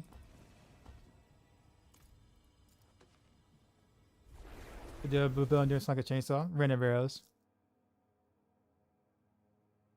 Wasn't expecting to run into this the minute I started. All good.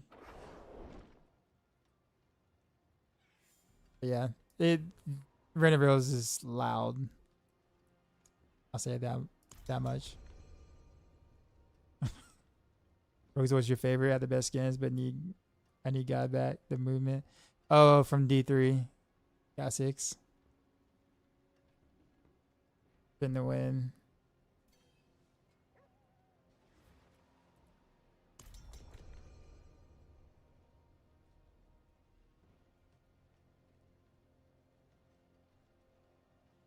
We can run it. I was still waiting until we get a full party, J Rock, is you don't want to waste on like a 2-man. Also, where you at?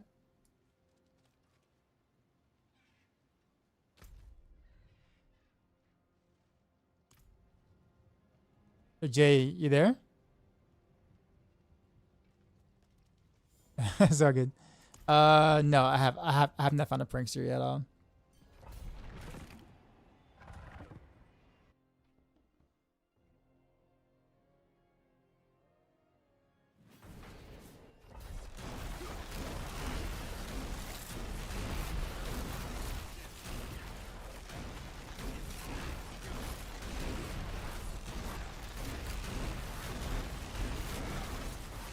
Oh wait, what's at the beginning? Sorry. These guys just over there. You can just revive. That's fine. Like those guys just like jump past me.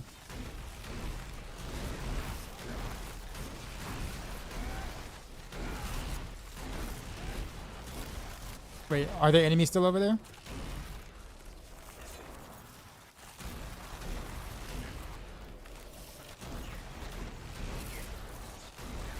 Alright. They chase me? Okay, good. That was weird. What's the best sigil powder farm this season? Rep boxes? To be honest. And then salvage the sigils you don't want.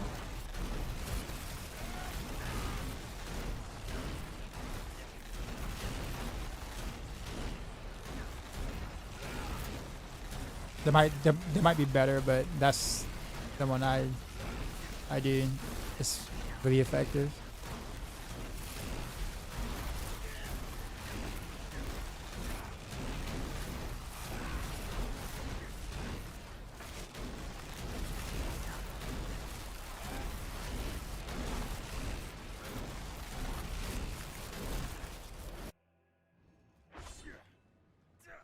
All right, TP.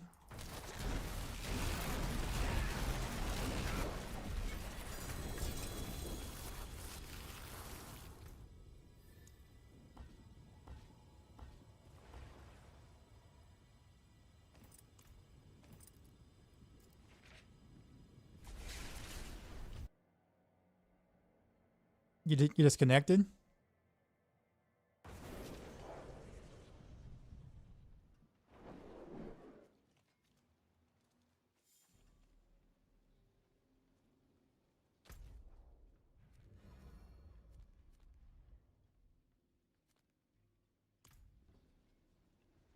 Uh-oh.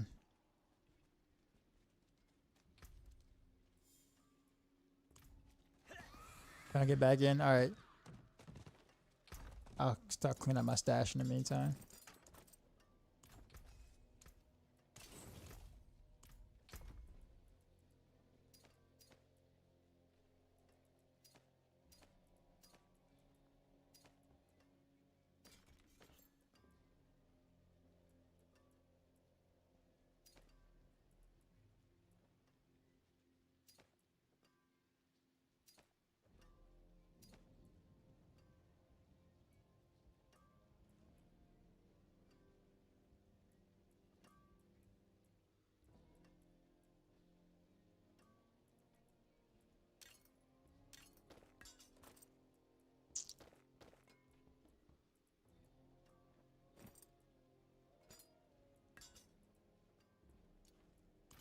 Greetings.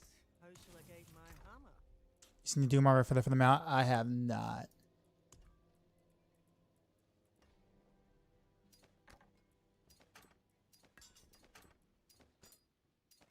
A lot of items I need to get rid of.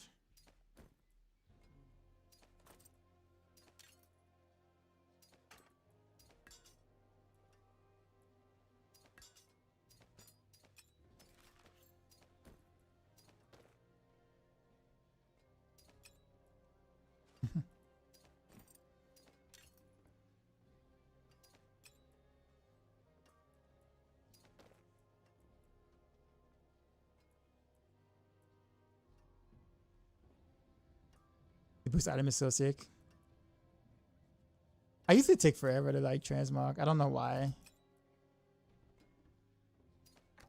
On D3, I was like always on it. Like that was like one of the first things I did every time. But this time around, I don't know why. On D4, I slack a lot.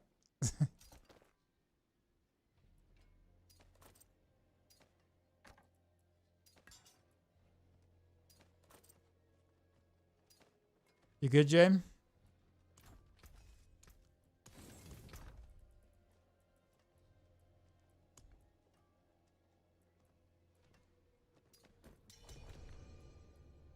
There we go.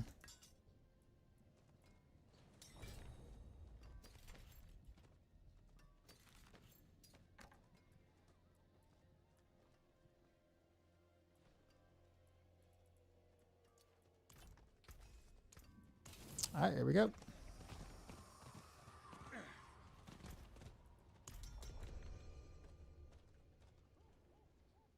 That Amio is going on. I wonder the Heart Seeker build and guide. Variants to push version to test this. This requires Harlequin, Beast Fall Boost. Blurry to reach the cooldown and spend enough energy to keep the loop being, but there's a Crown Lucian in it. Which one is it? Okay, yeah, that's some old text in there. You want the Lucian, Crown of Lucian. You don't need the Harlequin quest anymore. I had to remove that text. Good catch. I'll fix.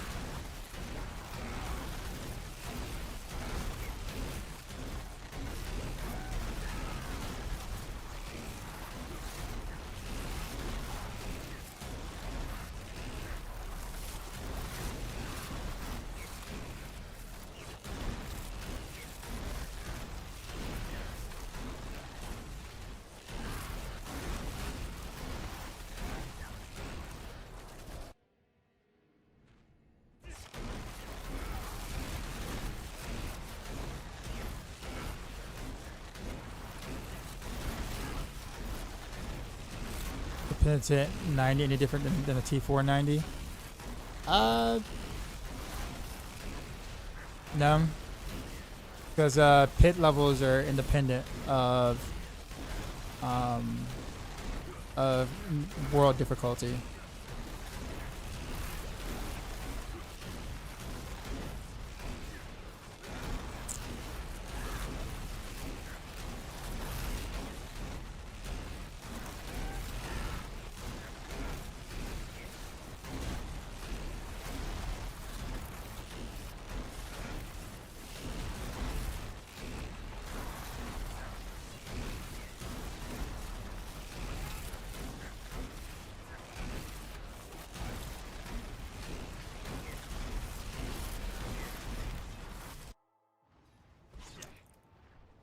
Port to me. I assume you're a fan of the love Heartseeker got. No, I'm not. They didn't get any love this season, by the way.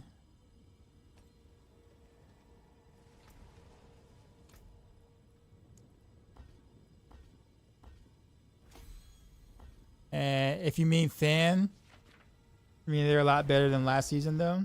Not really. It's the same as it was last season. It's the exact same setup.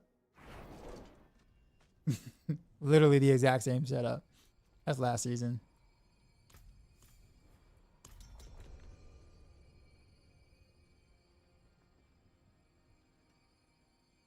They got buff. I mean, the Crown of Lucian got stronger, but that's a generalized buff for a lot of builds, not just Heartseeker. So you're looking at like one tier of buff from last season, but you lose all the sanctified power, so it's actually weaker than it was last season.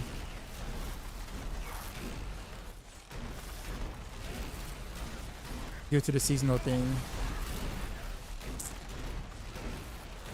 But you also gotta understand, for me, I'm not as concerned about how many zeros or how hard something hits as much as I am with how the build plays. Like Orphan Maker Heartseeker is like one of the, in my opinion, one of the worst feeling builds I've ever played on Road. It's extremely clunky. It doesn't even play like Heartseeker at all. And the fact that you have momentum in a Heartseeker setup, like it kind of is like the opposite of what Heartseeker actually is. The only reason why you see people play it is because it's strong. That's it. Like it's the strongest tower push. But if Rain, Death Trap, Flurry, Twisting Blaze, and Orphan Maker Heartseeker were all on the same level, nobody would play Orphan Maker Heartseeker at all, ever.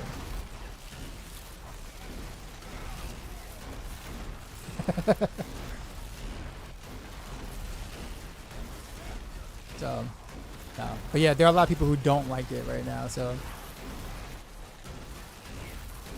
I like Standard Heartseeker a lot more, like just regular Mythic Heartseeker. I'll play that all day. That feels good to play, but obviously it's not nearly as strong as the OM version. So that's why I'm not happy with the state of Heartseeker right now. To me, in order for me to like something, it has to be more than just strong.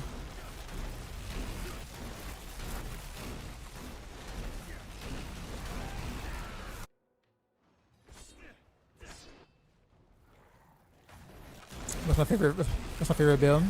Port to me, TP to me. It's a toss-up between regular Heartseeker and Rain of Arrows.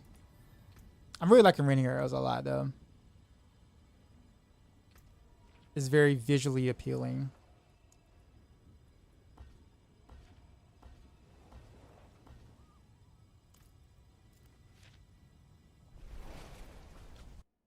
You can't say it. Hey, first time chatting here. I'm wondering if there's the best place for Opticite. Strong rooms. The keys don't seem to be dropping for you. So you got, so that and Treasure Breach from regular Nightmare Dungeon keys are good, and the tributes, Refinement Tribute, is pretty decent. And then there's Infernal Hordes, but Infernal Hordes just takes a while to really build up a lot of Opticite. Strong rooms are your best bet, so like salvaging keys and stuff, and like, you know, creating keys until you get strong room keys are usually the best to play, to be honest. That's what I do. And then you get Nightmare Dungeon sigils from the seasonal cache stuff from the board, the rep from the board. You get Nightmare Dungeon keys there, and then you can just sift through those and salvage the ones you don't need, and then, you know, craft other sigils.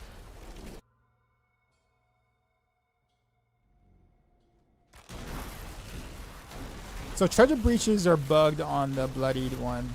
Like the bloodied treasure breach does not drop Opticite for some reason. I don't know why.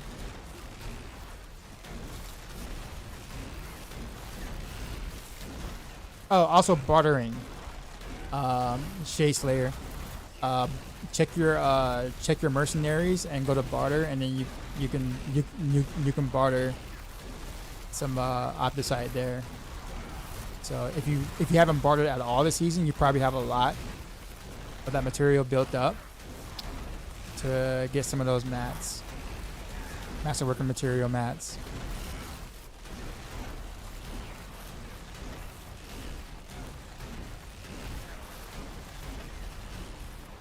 All these hallways, man.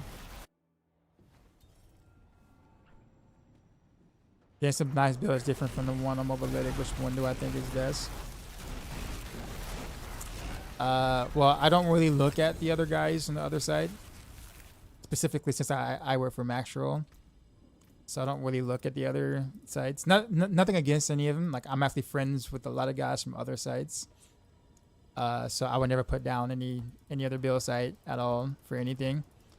If I were you, I know the rogues who write for Mobilytics. I mean, if theirs is different, I'm sure it's still really good. At that point, it's just picking the one that I guess you think you'd have more fun with.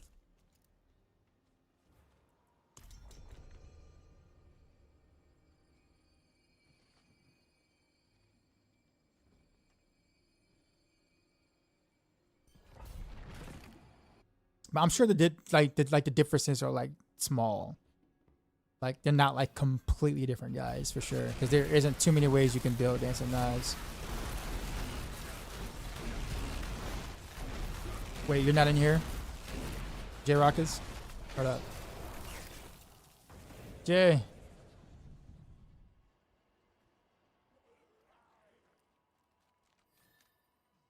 Yeah, so like there's subtle differences. Like I've heard people like my bad.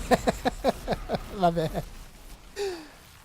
Yeah, there's like subtle differences, like, you know, small differences like that. So like it's more of a preference thing. Some people like to build in a little bit more defense. Some people might like to go completely glass cannon. One might prefer one rune over another. Like, they're like small. And even each content creator will have their own little, like, you know, flair to their stuff too. Like, I write the Rain of Arrows build on maxroll, but I play it slightly different for myself. Like, I use to boss will in my Rain of Arrows, but I don't suggest it on maxroll. Mainly because to boss will makes you really glassy. So unless you're really fluent with the build, I generally don't suggest it. So stuff like that.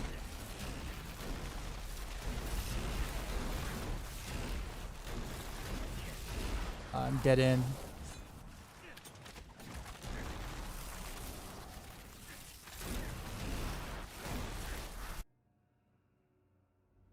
Haven't played since season 1 when rapid shot. You mean rapid fire? I miss old school rapid fire so much. I really hate what rapid fire has become over the seasons. Feels so bad to play.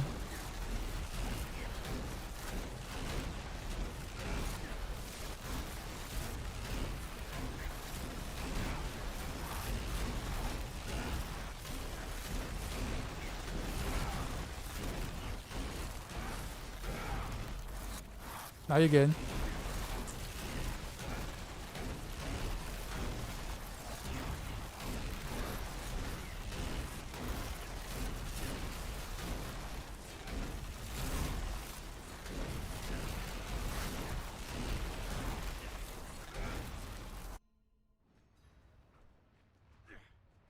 The best bow skill to like the worst now. It's not the worst. TP.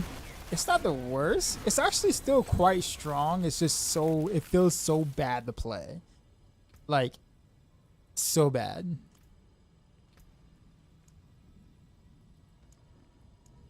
Like, it's unbelievably clunky. For the power that it puts out. So like, I mean, I would say rapid fire is probably slightly stronger than flurry in terms of just pound for pound strength, but it's not worth. It is totally not worth doing it.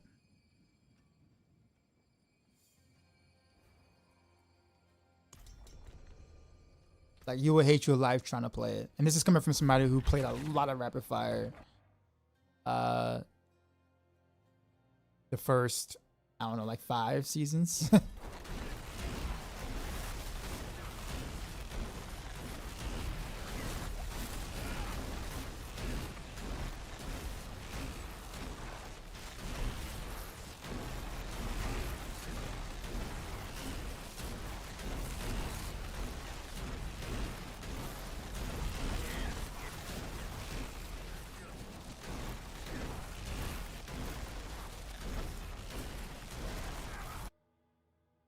It's down for the road talent tree overall. Yeah, I'm sure every class is excited for their talent tree overall. I especially am.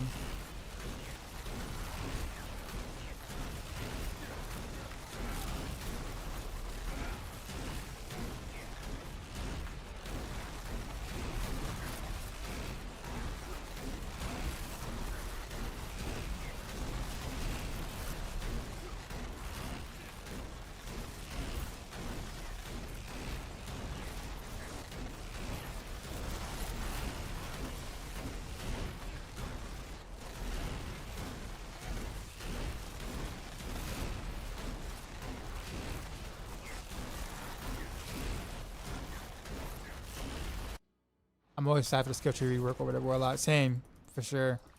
Big time. TP me. I wanted to come back at one point, but I didn't like the way it lobbed arrows. Yeah, I don't know why they changed it, man. Dude, a lot of people feel the same way.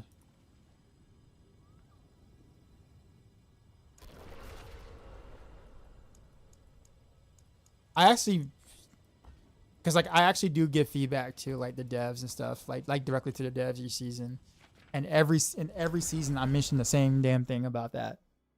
I'm like, nobody likes the lob. No one likes it, no matter how much we try to you try to make it effective. Which I mean they've done better with it for a while. We get a tribute. Nope. Let's do one more. Well, we gotta do one more to get whatchamacallit his. It's like right there.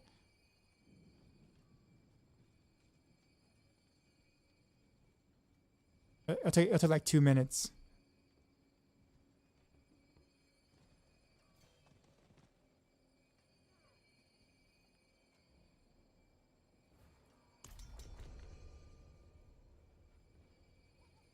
Yeah.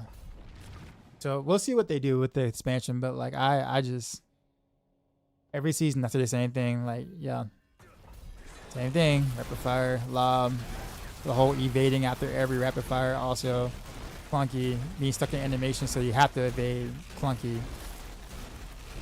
Please. Warlock looks too fun. It's like the ODH. There are actually quite a few skills they did take from Demon Hunter, like Bolas. The little sentry thing is actually looks exactly like the Demon Hunter's sentry skill. There were actually a couple of things that were inspired by Demon Hunter. You can see, you can tell the D3 team had a heavy influence on the Warlock.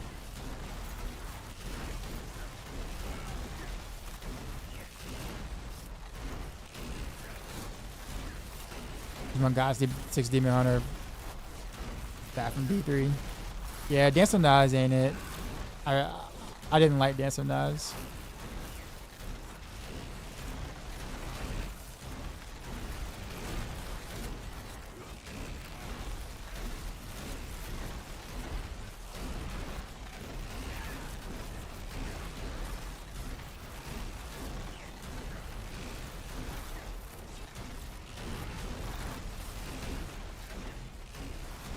I was a multi-shot enjoyer though.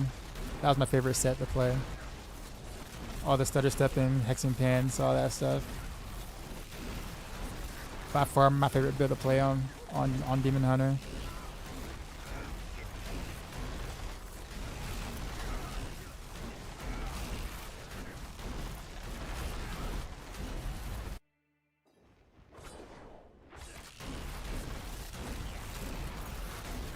Kind of felt like they thought it was too powerful and they wanted people to stop playing it so they made it feel not good. Well, that's the thing though. Rapid Fire was never really Rogue's best build before the ring. It became Rogue's best build for a couple of times with the ring, with the lob. That's the thing. See what I'm saying?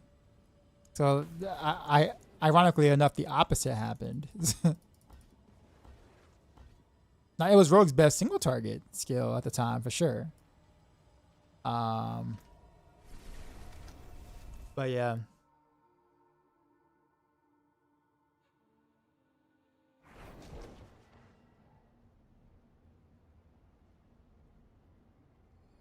Well, I did I would do all the sets for the leaderboard stuff. So like I did every set leaderboard thing, and I would try to get rank 1 on each one, including the main. But out of all of them, multi-shot was my most favorite to push with, followed by shadow, range shadow.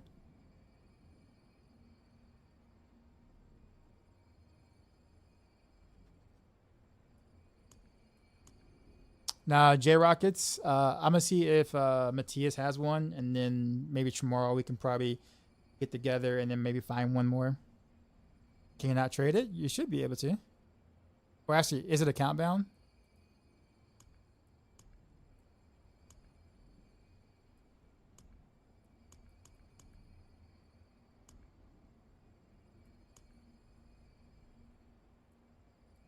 I mean, I have room, so I know it's not that. Oh, wait. Wait. Hold on.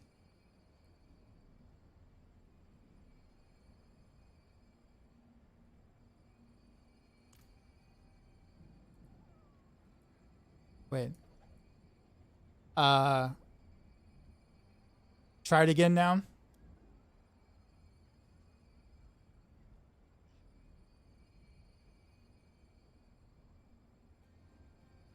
Is it account bound?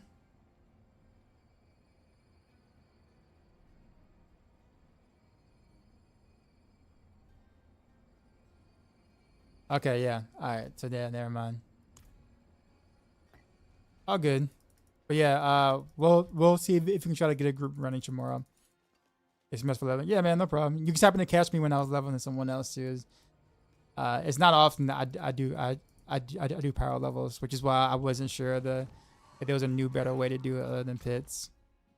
But that wasn't too bad though.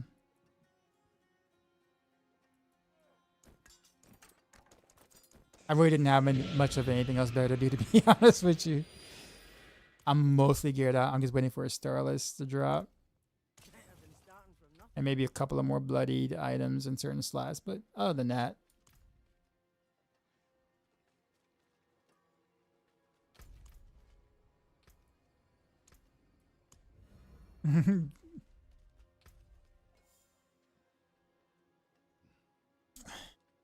Alright, let's see. I'm gonna take my chances at gambling some pins.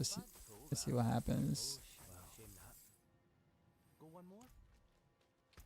Actually, you know what? I kept saying the barter for the opposite. Let me go check mine.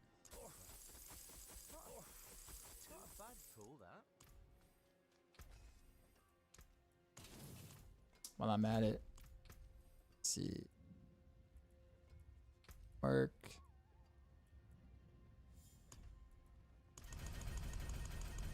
I got plenty. And I forgot to get the bag right there. Alright.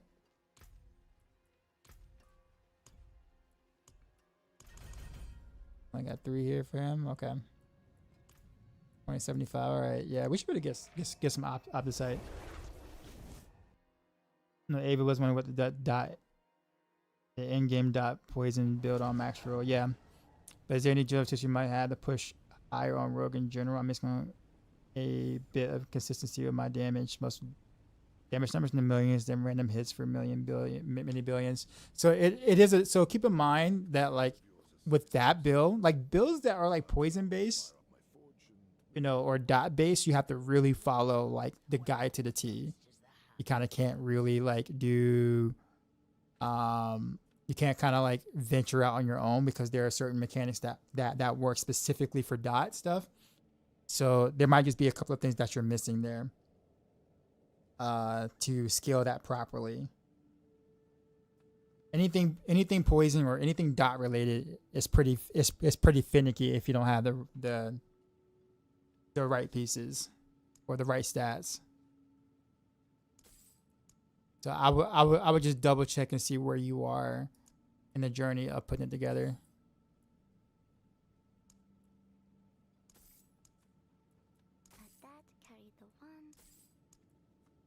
Like it's definitely not a bad build at all, but like but don't expect it to perform on a level of like Renovaro's DT or like the Heart Seeker, like Oh, I'm Heart Seeker. I'll put it that way.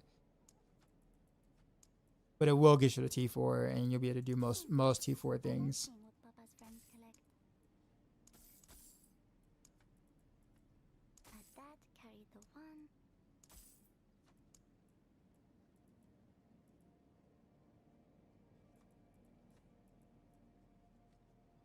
All right, let's get some materials.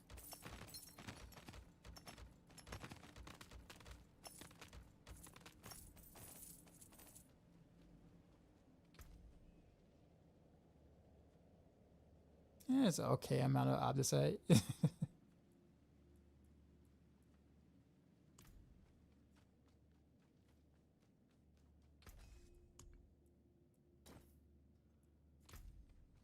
Not enough where I want to do that with that.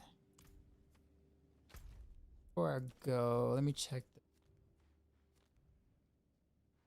boxes. I think I already grabbed them, but let me double check. Is there a good robot that uses the Alchemist key passive? There is a poison based Renoveros that does do it. But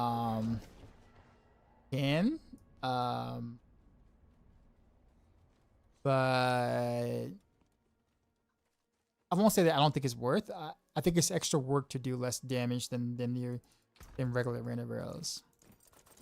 But it's possible. You can do it with Twisting Blades. I think close quarters. I think Momentum is better with this still, or close quarters combat is better with this still. But you can do Alchemical Mixture. Like that key passive is just like in a weird spot. Like that key passive would have been really good, like towards the beginning of the game, like the first 2 or 3 seasons of D4. Like that key passive would have been good then. But now, eh.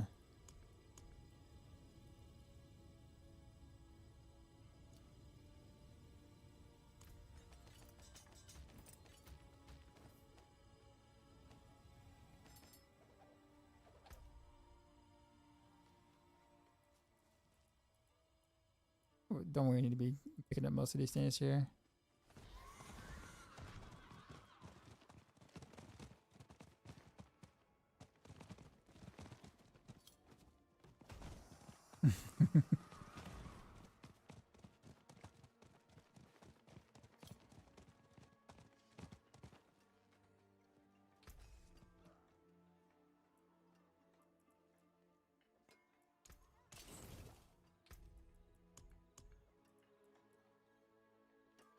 Guess I'll go ahead and salvage some of the sigils too. I just got from the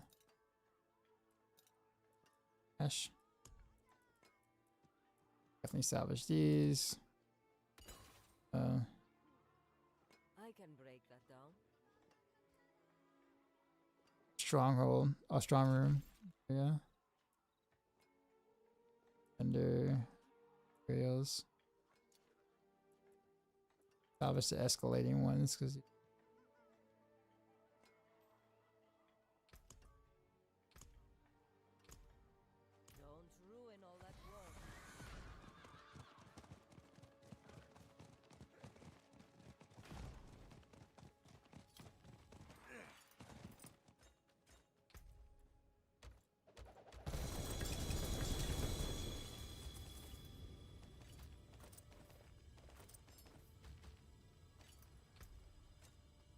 How much like stuff this the boxes drop.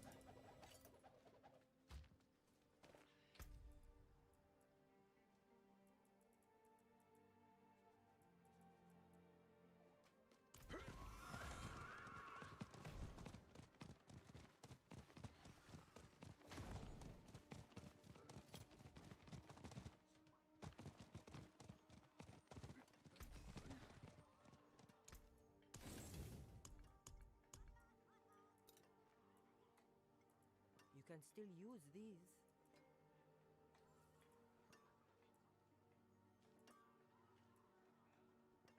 Delve.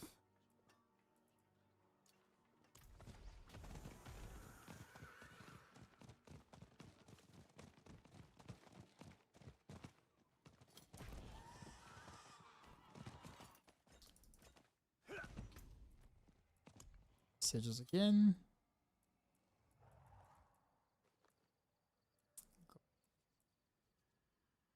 That was it? Just one?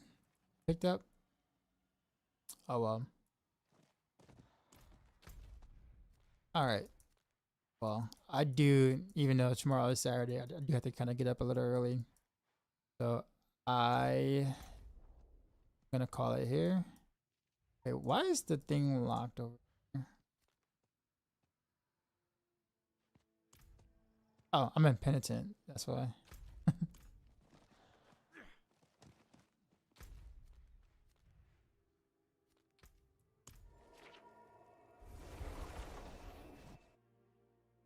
And it also says that I haven't done it. Yeah, I have a pretty long day tomorrow, but I'll be back on around a similar time because I'm gonna get back home pretty late. Where was that thing I said was that? Okay, yeah, I got that already. I was going to say, I'm pretty sure I did that. All right, so we're gonna pass my raid out too. We went to Panda yesterday.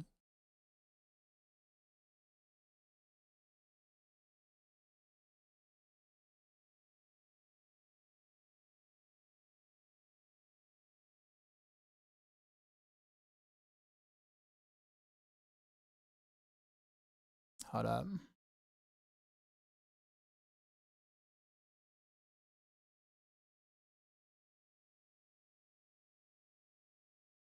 We went to Panda. Yes. I wonder if this. Oh, he's not. He usually is on our time. Hmm.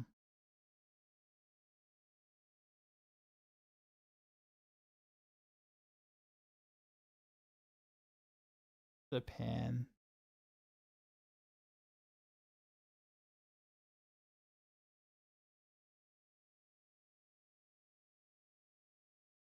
He's killing it.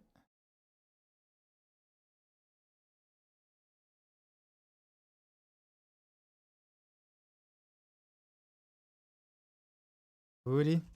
I don't like rating people who already got like a bunch of viewers already. That makes sense. That's like giving $1 to a billionaire. It's like they don't really care. They already got like $1 billion, right? But if you give $1 to someone who has like $3, then that like means a lot more.